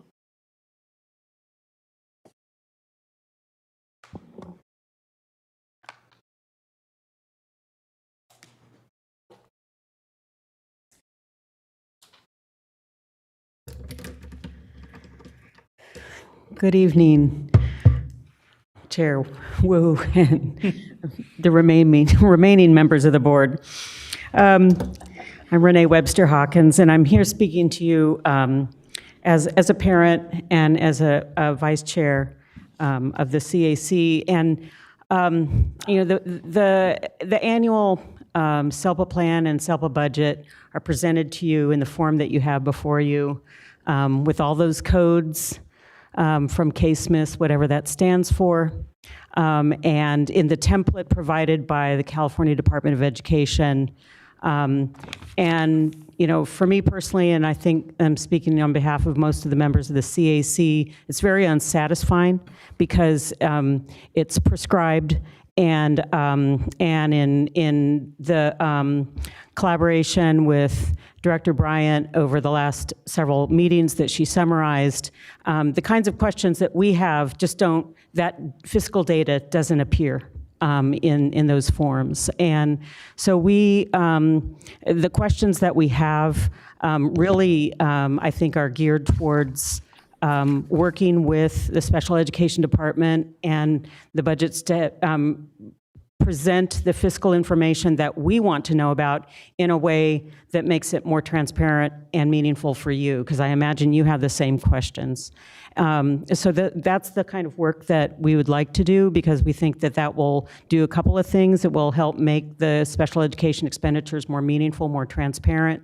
It will allow us to monitor the effectiveness of where we are spending the money, because we do have concerns about some of that. The information that you have before you doesn't tell you how many students are in non-public schools, how many students are severe, how many students might be better served in a general education setting if we were able to re-engineer the budget expenditures. So those are my off the top of my head comments, but we do appreciate the spirit of information sharing, and I think we're improving our collective understanding of the budget. So thank you. Thank you.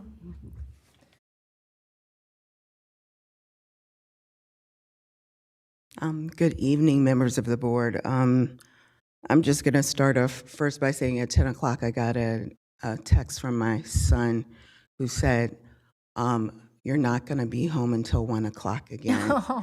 And I said, no, I'm not going to be that long. And he said, I know you're not going to be home. So you're making me a liar. So I really don't like that. So after this comment, I'm going to leave. Okay. So. And are you combining your time with? Yes. Holly? Okay, just wanna make So sure. as you know, I'm the CAC chair. The DLAC chair who spoke earlier, we both were going to make a public comment and make a request, and that is from now on, could we please do our reports at the beginning of the meeting, because we're parents, we need to be home, we need to take care of our children, and we do this on a volunteer basis. So the letter that I'm going to be reading right now is something that we as the CAC crafted in reference to this budget. The Community Advisory Committee team and its members were presented with the first draft of the special education budget in April. Director Bryan made an effort to answer comprehensive questions before this meeting, but needed more information, which was given during our June 4th meeting. In general, as we discussed in the last 2 CAC meetings with Ms. Bryant, the template for the special education service plan and budget does not provide adequate information, transparency, or rationale for planned expenditures next year. For instance, we learned that there is no correlation between the line item for expenditures for students with severe disabilities and the actual number of students with non-severe and severe disabilities, because that fiscal data is based on budget codes correlated to certain classrooms, not students. Additionally, the high-level detail fails to itemize important expenditures categories such as non-public schools services provided via contract, investments in MTSS and other evidence-based curriculum, and legal and settlement costs.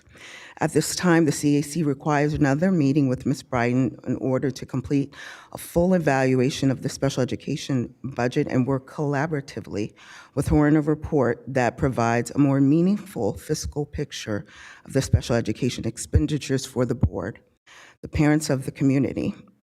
Arrangements for such a meeting has yet to be determined, but the CAC is in full cooperation with the special education department to ensure students with disabilities are served equitably in our district.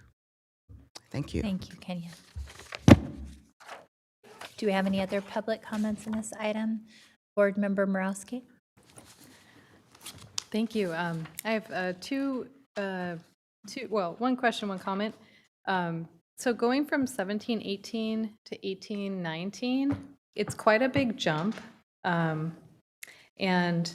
I think I remember that we were not charging indirect costs to special ed. Is that why the jump is so big, or is it something else that you can explain the jump between 17-18 and 18-19?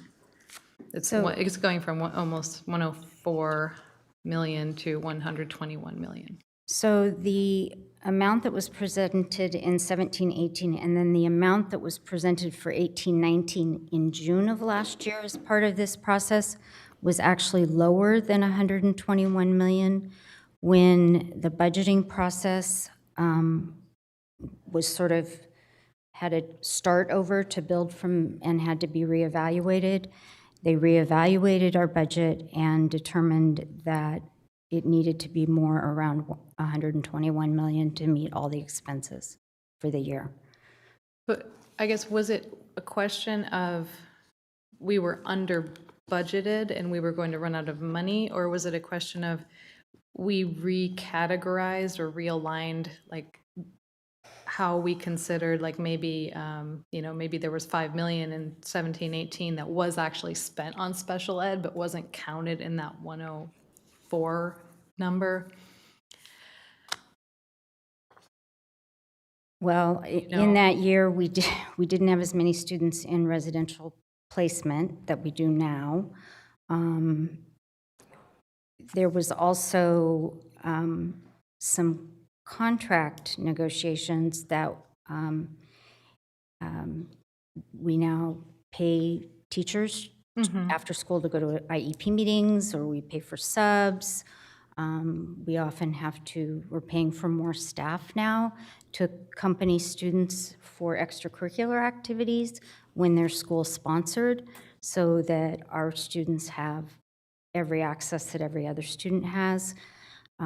So in other words, it was a real, actual cost increase of $17 million from one year to the next? I believe, and in collaboration with the budget office, that in prior years, we may not have budgeted the adequate amount of money to provide the services, and that at the end of the year, more money was given to make sure that it was paid. Okay. We of course don't want to do that anymore, and that is not how we are budgeting in our district. And so this year we did start from the bottom up and looked at actual expenses from this year, and looked at what any COLAs that people were thinking were going to happen with some of these contracts that we needed, and figured that in. Okay, thank you. If I could make a request to just come back to us next board meeting as we're ready to adopt the SELPA budget with a clearer answer as to whether any of that was just a question of kind of a miscategorization of resources that were, spent on special ed but weren't budgeted as special ed, versus an actual cost increase of that amount. I think it sounds like it's a mix of both, and I would like to understand what was the actual cost increase versus the kind of mischaracterization of revenues or expenditures. And then the other thing is, Ms. Hawkins, I feel like we're soul sisters, right, tonight on this issue, because I had just this week kind of drafted up something that I wanted to talk about, and that was an estimate package for special ed. So I'm familiar with on the health care, health finance side, we have sort of estimate packages where for a particular program, like a breast cancer screening, we'll have, there's 2,000 women enrolled, there's, there's so many mammograms cost this much, and it's all just very detailed and laid out, and then you can kind of build up to what the costs are. And so I can envision something like that being a really good tool. And I'm seeing some nodding, so hopefully that's something that we can work on together as we try to do more cost analysis and to understand our expenditures in the district better, just for the stakeholders and for us as well. Member Garcia? Yes, thank you. So I too felt that there's a lot of information in this item in terms of numbers, but I didn't have any context in terms of numbers of students we serve, the type of disability, maybe understanding sort of our trends for the district, what types of disabilities are we seeing on the increase, and which ones are maybe on the decrease. But I did have I noticed that big swing in increase with revenues as well. How much of the about total operating expenses for 19, the expected expenditures for 2019, 2020, the roughly $30 million, is how much of that is coming out of the general fund? Approximately 89.5 million. Okay, so that's the 89.5. I heard you mention that, and I just missed what. Okay, so and then just moving forward, I think it's the previous page on the annual budget plan revenue under other grants. There's alternative dispute resolution. Yes. I think it would be helpful to understand how successful that is, because it is a process that brings, it's another mechanism that allows for all parties to come to the table and find common solutions, right? So that it does save on legal fees and whatnot. So, just as we move forward, a little bit more detail in terms of what these means and what it looks like for our districts in terms of cost and savings, that would be helpful. And then just an overall question, I just don't know how much overlap there is with a SELPA budget, and maybe some of the recommendations that came out of the Council of Great City Schools back in 2017. How much? And I know that you were following up on some of those recommendations already. I just don't know how many of them are reflected in this next budget plan, or if there are any.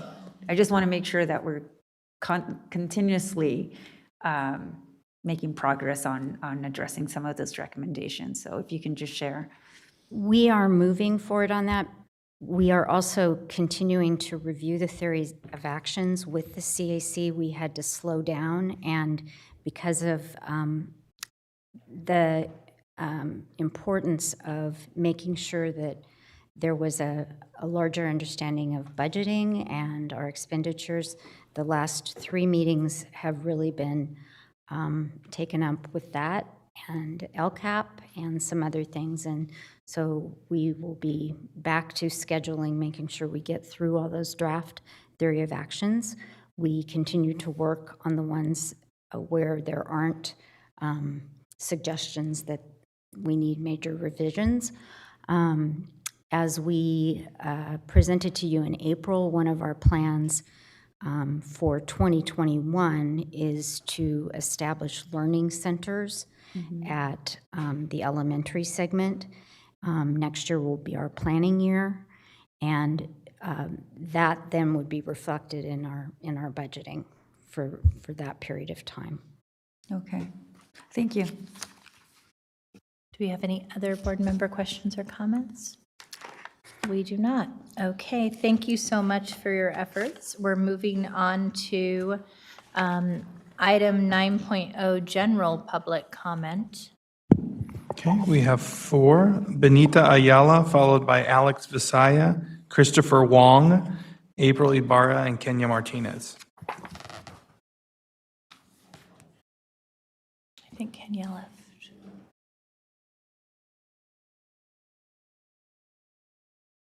I think we lost a couple of people. I think Kenya and Benita left. So since Benita left, I'll have 2 more minutes, right? Alex, always trying to work the room. That was a good try. I have to make common sense sometimes. Good evening, distinguished board of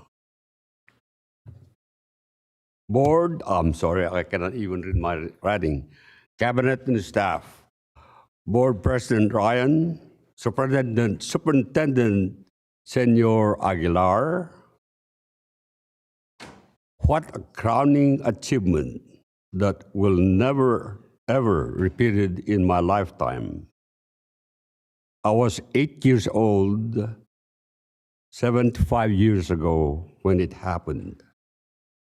So let's pay a tribute and take a moment of silence for their achievement on D-Day.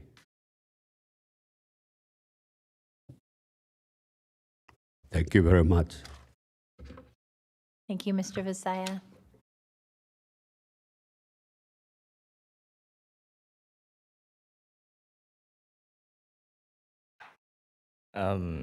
Almost good morning, board.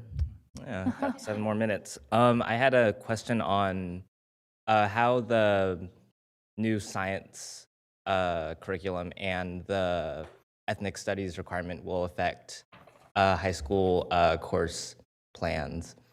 Okay, So with science, I know like currently Kennedy allows you to take AP chemistry and AP physics. Would an integrated curriculum affect your ability to take those AP classes?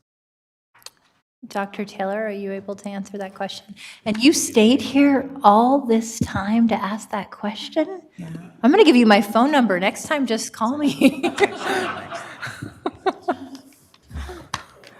So an integrated, and actually that is the next presentation, Yeah. but I'm not going to ask you to stay. No, I would to not, stay for please. that as well, but it does not. Pardon me? Yes, he can take, yeah. He can absolutely take AP classes in an integrated science pathway. Cool. And then for the ethnic studies requirement, so this would count, I noticed that it would count as an A requirement for the A through G, meaning that would be like a social science. So would this class replace one of the current classes in the course load, or would it be an added semester of classes that a student would have to take? It would replace CCGI. Okay, thank you. That's all I had. And if you need contact information, please. Thank you so much for staying so late. This is probably gonna be our every meeting after the fall semester, because yeah, this is 6 units. Okay. Well, if you need an internship, we can talk to you about that too. Anyone who will sit through a board meeting until midnight might be an amazing intern addition. Thank you. I guess he assumes it's paid. Okay. Moving on to item 10.0, board workshop, strategic plan, and other initiatives. 10.1, approving the middle school 6th to 8th and high school 9th to 12th. Science pathways, Dr. Taylor and Matt Turkey. And I'm going to go ahead and ask for a motion to extend the board meeting until 12:30. All those in favor? Aye, reluctantly. Okay. And thank you for staying so late, too. Yeah, right. Okay. Good evening, Superintendent Aguilar, members of the board. I am here tonight. So my name is Matt Turkey, Assistant Superintendent of Curriculum and Instruction, and I'm joined here by our awesome science team, by our science coordinator, Mr. Aaron Pacho, and by Shana Just, Science Teacher Extraordinaire at Burbank, and by Karen Butterfield, Science Teacher Extraordinaire at 8th grade Cal Middle, who was also my daughter's teacher, just by the way. And I'm actually going to turn straight over to Aaron Pacho.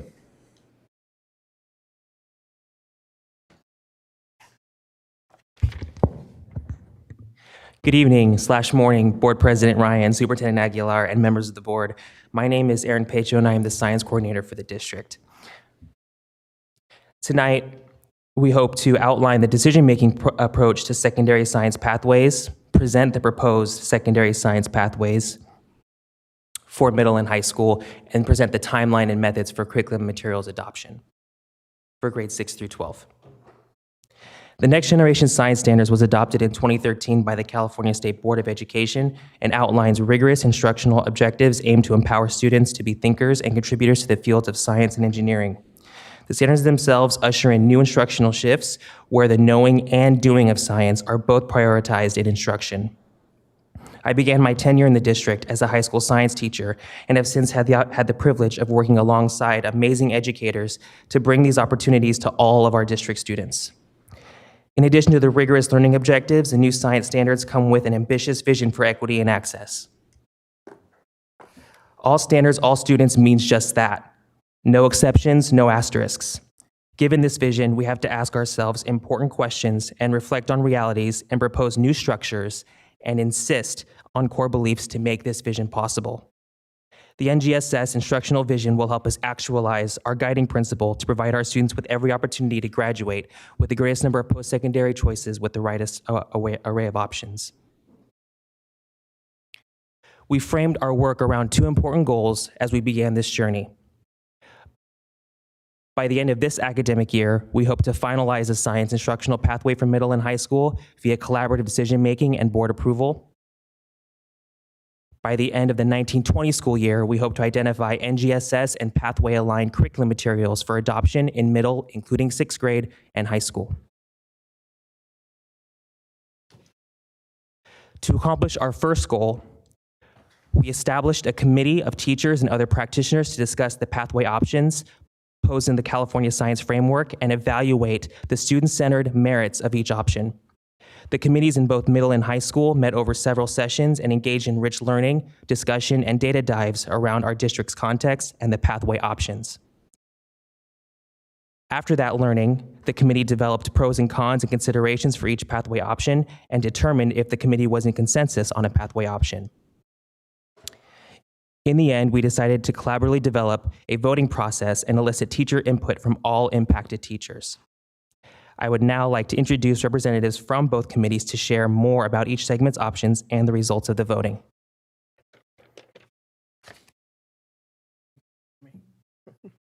Hi.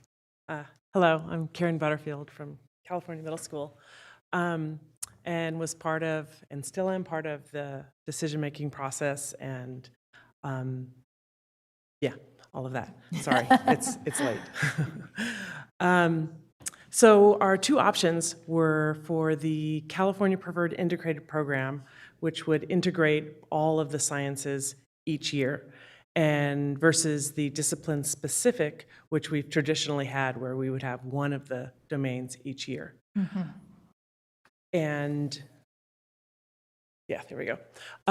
In the survey, we had 67 teachers respond, and a majority, 59.7%, voted for the integrated model.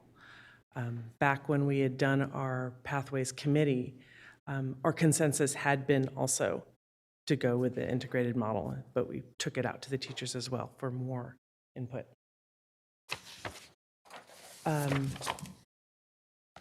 Oh, okay. So if we were to, if you were to approve the California Preferred Integrated Model, we would go from what we currently have now, where Earth and space is in 6th, life in 7th, physical in 8th, where we would have all sciences every year integrated, fully integrated for every student. I think that's it. Yeah. Great. Thank you. Thank you. Hi, as Matt Turkey said, I'm Shannon Just, teacher at Luther Burbank. So a little bit of background, I think, on the high school model, because I think it's a little more complicated, perhaps. So for grades 9 through 12, the California Science Framework outlined in detail 2 models, but gave the districts complete flexibility to design their own models if they met the NGSS expectation of all standards, all students. Mm-hmm. So the work, the high school pathway committee started before the middle school committee, and we actually started out discussing 4 different models initially. The committee then narrowed it down to 3 models to study in more depth. And then after some additional learning around those 3 models, the committee narrowed it down to the 2 models that you're seeing up there. The committee, after going through this process, was unable to reach consensus around one model, and so the decision was made then to put it to the voting process of all science high school science teachers in the district. So the 2 models. So the Earth Integrated Model is a 3-course pathway where Earth Science is kind of the connection and the foundation for learning the others. So it gives context to the learning of biology, chemistry, and physics. So it's the living Earth, chemistry of the Earth system, and physics of the universe. So Earth Science is kind of the foundational driving theme for all the other courses. The discipline-specific model is a 4-course pathway that's more traditional, similar to what we offer now. Okay, in the voting process, what happened was each high school went through a model exploration process. So you just didn't throw these models out there to the teachers without having them go through some learning. And that was facilitated either by the site science lead, or if they had a science mentor at their site, or if they requested one of the district science teams person. Part of the process involved evaluating how well each model not only met NGSS, but also met district goals and visions. So for not only all standards, all students, but also increasing the graduating students with the greatest number of opportunities possible in all those district visions. So ultimately, 52 teachers responded, and 75% voted for the Earth integrated pathway. So what would it mean to adopt and approve the Earth integrated model? So currently, high schools offer the following courses: Earth Science, Biology, Chemistry, and Physics. However, all students only take biology. So to graduate high school, students take a biology course plus then one of the others, and that's what mean graduation requirements. And then they would take a third one, most of them, to get A through G eligible. So, but almost no student takes all four currently. In order to meet NGSS, all students would have to take all four, which reduces opportunities then to take electives and other science courses without doubling up. So with the new model, the three courses there are listed: Course 1, Course 2, Course 3. So the first course would integrate biology and earth and space science, second course chemistry, earth and space science, a third course physics and earth science. And I want to clarify that Course 1, Course 2, Course 3 is just a designation. It is not an order. So they could actually be done in any order. There's some orders that make more sense than others. Most of them are either biology first or physics first. Chemistry is rarely recommended as the first course. But there's big flexibility in programs into what course you do first. I'm trying to think. What else? I think that's it.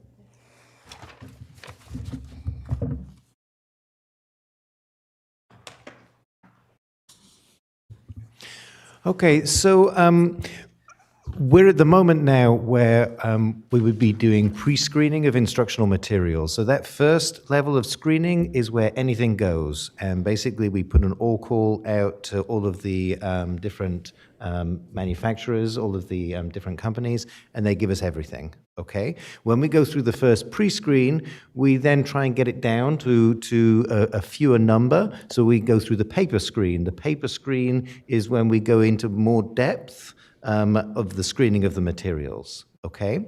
Then we want to get to a pilot of instructional materials where we would just narrow down to 2. Okay, for both middle school and for high school, and we'd go through a pilot process, 8 weeks for each 8 weeks for each of the piloting materials. It's also important to note for each of those screens which go through, we do want to make sure that students are able to see themselves in the curriculum materials. So a particular filter which we use is one of having a diverse population, which is represented within the curriculum materials. We would like the piloting should be finished in around about January, and in January we should be able to come to consensus on curriculum materials and bring that back to the board so that those can be adopted. In the spring of 2020, we would then be writing new curriculum maps and new courses of study so that we could adopt those and implement those starting off in the 2020-2021 school year. So our recommendation to the board this evening is to adopt the California Preferred Integrated Model for middle school, which is 6th through 8th, and Earth Integrated Model for high school, which is 9th through 12th. Our next steps. Once this has been approved, hopefully this would be approved, we would move on with the process around adopting the curriculum materials. We would also work with the FACE office, the Family and Community Empowerment, to develop communication to go out to families and to students and to parents about what this means and what this is. And then thirdly, as we go through the adoption process, we would also engage with families and other community members to get their input around the adoption process. Thank you. Do we have any public comment on this item? No public comment. Okay, so we'll take board member comments and questions. Board Member Garcia, followed by Board Member Minnick. It seems as though the integrated model's kind of maybe something that is more popular in terms of being adopted over the standalone it just seems when I work with school districts, it just seems as though it's something that is now preferred. But I'm just wondering, what does that exactly look like at the school site level in terms of students accessing certain classes? Like, what does that look like when it's integrated versus the standalone? Just, it's kind of clear, but we're seeing a shift in what our courses look like at the secondary level. Science is moving away from being elective or chosen courses, and we're moving toward a core program. So the 3 courses that were outlined in the Earth Integrated model would be core courses for students. Students would be able to navigate those courses in addition to elective courses later in their high school career, as well as sub out for any AP or UC approved honors courses. so they wouldn't necessarily crowd out the opportunity to have electives, which are also very important for students. Just a couple more questions. The integrated model, I mean, you referenced that as a district, we don't usually do integrated models. So I'm wondering, is this something that students tend to respond more in terms of interest and engagement versus the standalone, or? We're hoping that integrated instruction brings real-world science into the classroom. We know that the real-world problems our students are facing aren't discipline-specific. So we're hoping that the phenomena that we use in classrooms to engage students in instruction are more real, and the instruction itself can follow being integrated and being more real. Okay. And then my last question, in terms of piloting, how do you decide who gets to pilot? Does everybody get an invitation and then they sort of volunteer to pilot? And I'm just going back to the comment about diversity, right? And ensuring that you get that feedback. So I'm just wondering if the piloting will be pretty diverse as well in terms of our school sites and student population. So we reach out to all teachers and invite them to pilot. We did so recently in an initial survey, and we intend to do so again prior to the piloting process in the fall. But do we make sure that it's pretty balanced across our high school and middle schools so that we get a pretty good representation of feedback in the piloting? Yes, and we can ensure that that of the teachers that have volunteered to pilot, that they're representative of the high schools in our district. Okay, thank you. Member Minnick next, and I just want to say, for our teachers who have been doing this work, please feel free to jump in and answer the questions as well. I saw you nodding. I'm sure you had some thoughts around this, so feel free to also comment. Thank you. So this is exciting. I think this kind of shift is really cool. I don't know really anything about any of these sciences, but I do teach child development, and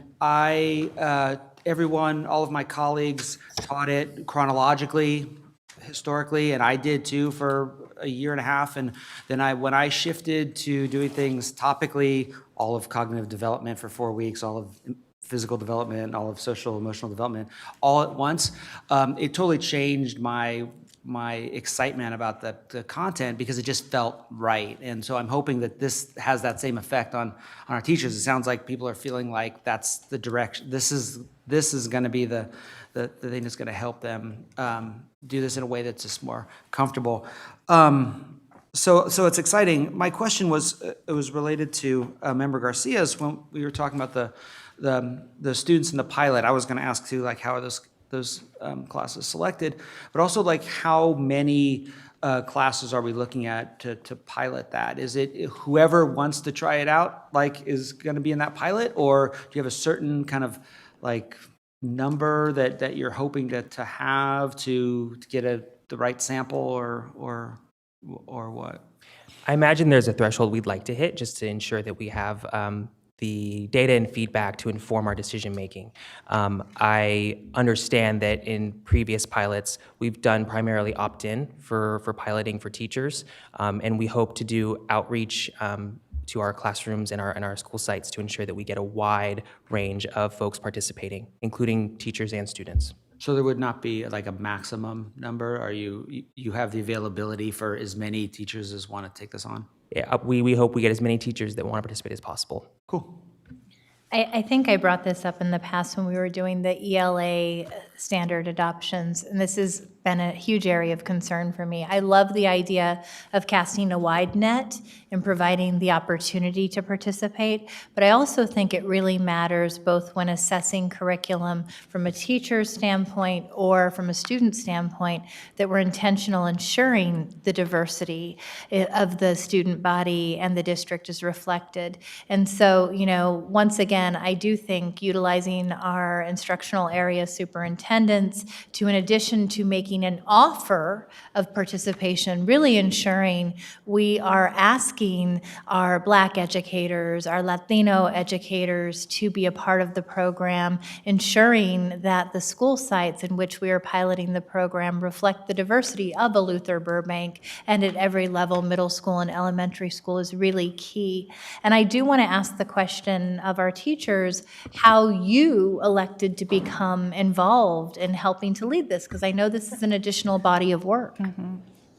Yeah, if you don't mind, I'll speak to the adoption process, because there's actually board policy that speaks to, one, the makeup of the committee, right? And it needs to reflect the diversity of the district. So we have to have teachers who serve English learners. We have to have teachers who reflect the diversity of the students within the district, right? To ensure that, as we're reviewing materials, we have people with expertise who know, like, how is this going to land with our special education students? How is this going to land with our English learners? How is it going to land with our students who are struggling, right? And so the pilot would be reflective of that as well, because that's where we're gathering the information on how successful will these materials be. So I'm going to let Ms. Jess speak to that. So a couple things. So one, on the committee, Rosemont was the only comprehensive high school that didn't have a member actually on the committee, and many of the small high schools also had members. So it was completely reflective of all the high schools. They had representation, and we routinely went back and informed people. I forgot the question. It's late. What was the other? I asked and what why did I get motivated involved? you Because to become I'm involved. dumb enough to volunteer for Vacancy. No, honestly, I'm kind of a control freak, and I don't like not knowing, and I don't like other people making decisions that are going to affect my life without me having some kind of input. Yeah. So that's why I get involved. But in terms, I also wanted to address the integrated port thing. So I have actually one of the rare few teachers who actually have taught in integrated science in this district, and one of the reasons we did it back when I started teaching at Johnson way back in 1991, is after 2 years there, we took a look at some data, and what we noticed was that freshmen were failing physical science in huge numbers. And so we wanted to do something different. We also had very low enrollment in chemistry in the advanced science classes. So we actually went to an integrated model that integrated earth and biology together over 2 years. And what happened is we reduced the failure rate by over 80%, and we increased the number of students taking chemistry by like 3 times. So we went from having one chemistry teacher who taught chemistry not even all day to having 3 people teaching chemistry during that time period. So I have some experience teaching integrated science. Yeah. And so the kids do see connections. But the other thing is, in our current model, we have less than 1/5 of our kids that ever take an earth science class in high school under the current model. And it's criminal that we graduate our students not knowing any earth science, right? So under this model, all students are going to get all the sciences. And because currently what happens is our best and brightest kids don't ever get any earth science. Because in the past, earth science has been pigeonholed into this lower level, even though it's not. It's actually completely high level if because you need all these sciences to understand it. Right. And so I think this integrated model is going to go a long way to actually giving the kids the knowledge they need, since we all actually live on Earth, and we'd like to stay living on Earth. So Thank you so much. That was a wonderful explanation. Member Morowski? Thank you. I really appreciate the presentation, and I agree with Vice President Minnick that the integrated curriculum is cool. I wanted to ask, going back to the teacher preparation, how do we help our teachers prepare to do this integrated coursework? It sounds like a big shift. It is a big shift, and we know that regardless of the course model pathway that we had chosen, NGSS professional learning still would need to happen. And we're using this as an opportunity to really empower our teachers to be facilitators of instruction, not providers of knowledge or facts, but really build student understanding and empowerment. And we welcome the opportunity for professional learning in the future, and I hope to work with this wonderful team and the team that I work with at the central office to design what that looks like with teachers as partners. Great. So with that, we're going to take a motion to take. I was just going to add. Oh yeah, please go ahead. Use my teacher voice. We've been working with teachers for the last several years on implementing the NGSS teaching practices, even with the current content, so that the shift is not as abrupt and traumatic, I guess is the word. Yeah. So. Thank you. I'll keep this really short. I'm just curious to know when. Don't even call on me. I'm just going. Sorry, It's I'm just late. gonna I'm going to ask, start just taking over the microphone. For the middle school science pathway, I've noticed that it was 59%. When they voted, was it just a yes or no, or was there rationale behind? Because I'm interested. 40% is still like a good chunk of teachers, and I just wanted to know if there were, if they wrote comments why they voted that way. So it was just a binary yes or no for 59%. And in the voting form, there was an opportunity to provide additional rationale. Just curious because 40 is still a good chunk. Okay. Anything else? Nope. I don't want to extend this past 1 o'clock. Okay, thank you so much for your service. We really appreciate it, and thank you for staying so late on a school night. Yes, and now with that, this is an item for conference to action. Do we have a motion to move from conference to action? Second, all those in favor? Aye. Okay, this is a motion to approve the middle school and high school science pathways. Do we have a motion? Second, all those in favor? Aye. The motion is adopted. Thank you for your work. Item 11.0, consent agenda. Do we have a motion to adopt the consent agenda? Do we have a second? Second. All those in favor? Aye. The consent agenda is adopted. Moving on to item 12.0, 12.1, communications, 12.1, employee organizational reports, SCTA, no, okay, SEIU, TCS, Teamsters, UPE. Thank you to everyone for staying so late tonight. Item 12.2, District Parent Advisory Committees, Community Advisory Committee, District English Learner Advisory Committee, Local Control Accountability Plan Parent Advisory Committee. Okay. Item 12.3, Superintendent Report, and you have 2 pages. Be very quick, President Ryan. I just, first I want to just congratulate all of the employees that we recognized this evening, earlier this evening. Yesterday. Both of our teachers, Ms. Heidi Gaynor of Sutter and Ms. Seema Sakalis from James Marshall. Also our classified employees, Mr. Robert Rice, Ms. Lynetta Johnson, as well as Ms. Aziza Sani and Ms. Christina Fascio. In particular, Mr. Bryce, I had the opportunity to meet him at Caleb Greenwood. As plant manager, he volunteered and took on the challenge of being the flag football coach as well as the basketball coach, which I thought was very inspiring. When I became a teacher, the best advice that I was given was to make the office manager and the custodian my best friends. And for our youth and our students, our custodians, our plant managers, our office managers are just that as well. And so it was nice that I was able to recognize them as our classified champions. So congratulations. We have such wonderful employees throughout the district, and I started to interact with them starting yesterday with American Legion's high school. I was able to join President Ryan, who represents that area. I know that we all missed the New Tech High School graduation today because of a board meeting. but we'll be at C.K. McClatchy's graduation tomorrow, probably with with Member Morawski, and then with Member Vang at the Hmong Gala at Sac State. So just a wonderful opportunity to continue to be in space with faculty, staff, family, and community members. And then there will be a lot of handshaking, the most exciting part of the year, to be at as many of our graduations as we can. I typically am at all of them unless they overlap. Last year we had a couple that did overlap, and this year I know that we're going to have a couple again. Last year I missed the West High School one. This year I will be at the West High School one. But I know that our board members are also going to be very busy joining our students and their parents, congratulating them on such a milestone success in their lives.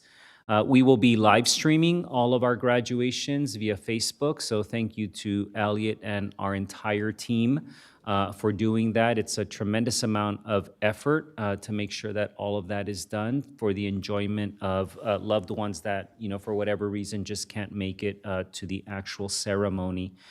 Also, you're going to hear a lot of promotion on our behalf for free summer meal programs at 32 of our school sites. Kathy Allen and her team have done a wonderful job with that. We're trying to hit 1 million meals this summer in collaboration with other neighboring school districts, and I hope that we can achieve that.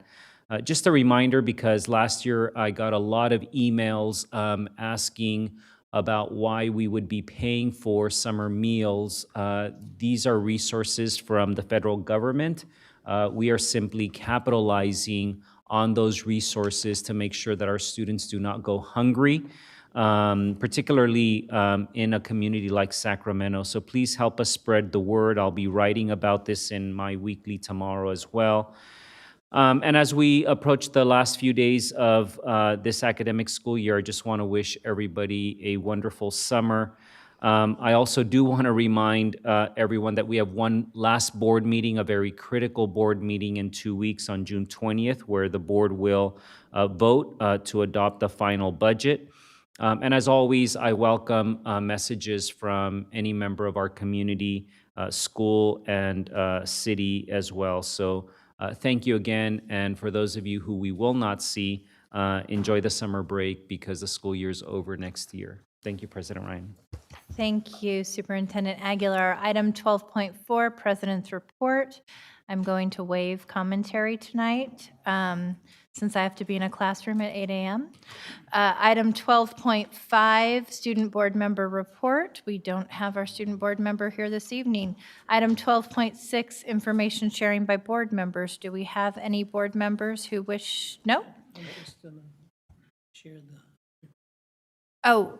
So Board Member Wu has asked that I distribute to the board a report on the benefits and services of the Council of Great City Schools, and we are distributing that report to each of the board members. Thank you. Okay, you're going to hate me, but I do have one announcement. Okay. Okay, so I just want to just invite the community and my fellow colleagues next Tuesday at Ridgefield Park, which is about maybe 1 or 2 blocks away from John Still. LeVar Burton, right? And Reading Rainbow was created in 1983. I was born in 1985, and I grew up watching Reading Rainbow, and he will actually be here next Tuesday, and actually some of our John Still Scholar will get an opportunity to meet him at 10 a.m., but at 11 to 2, there's going to be a renaming of the park after him, and so I would love to invite the community and all of you guys to come. So that's all. And now I'm going to have that song, Take a Look, It's in a Book, all night in my head. Wonderful. Thank you, Board Member Vang. Item 13.0, Business and Financial Information and Reports. Item 13.1, Board Committee Reports. Do you want to give the FTAC date and time? I do have a date and time. I don't know about a room, Mr. Browning. Minnesota room. June 13th, we'll be meeting at 6 p.m. and talking about some very important topics that please check the agenda on the website.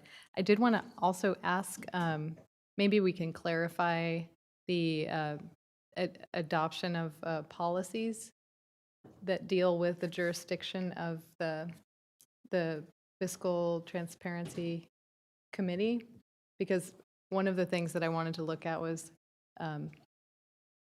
the public posting of documents. Okay. So Nathaniel, we'll go ahead and have you, I mean, you can respond or we can follow up on that item. Yeah, so in the packet, there's a little outline about what each policy or each committee did the past month. And the policy committee started talking about a budget policy, BP 3100, which President Ryan mentioned earlier. And they talked about it in their last meeting and the revisions to go towards that over the summer. So it's currently in the policy committee meeting, but the purpose behind the budget, the committee reports, is to have an open dialogue among the board. So if there's a different way that you want to assign work within the committee, it can happen here in this public meeting and be reassigned that way. So if, for example, there's a facilities policy that needs to come up and the policy committee wants to bring it and have the facilities committee look into it, they would do that here in this setting and can do that. So it's really up to the board how they want to focus on it. Currently, right now, that's in the policy committee, though.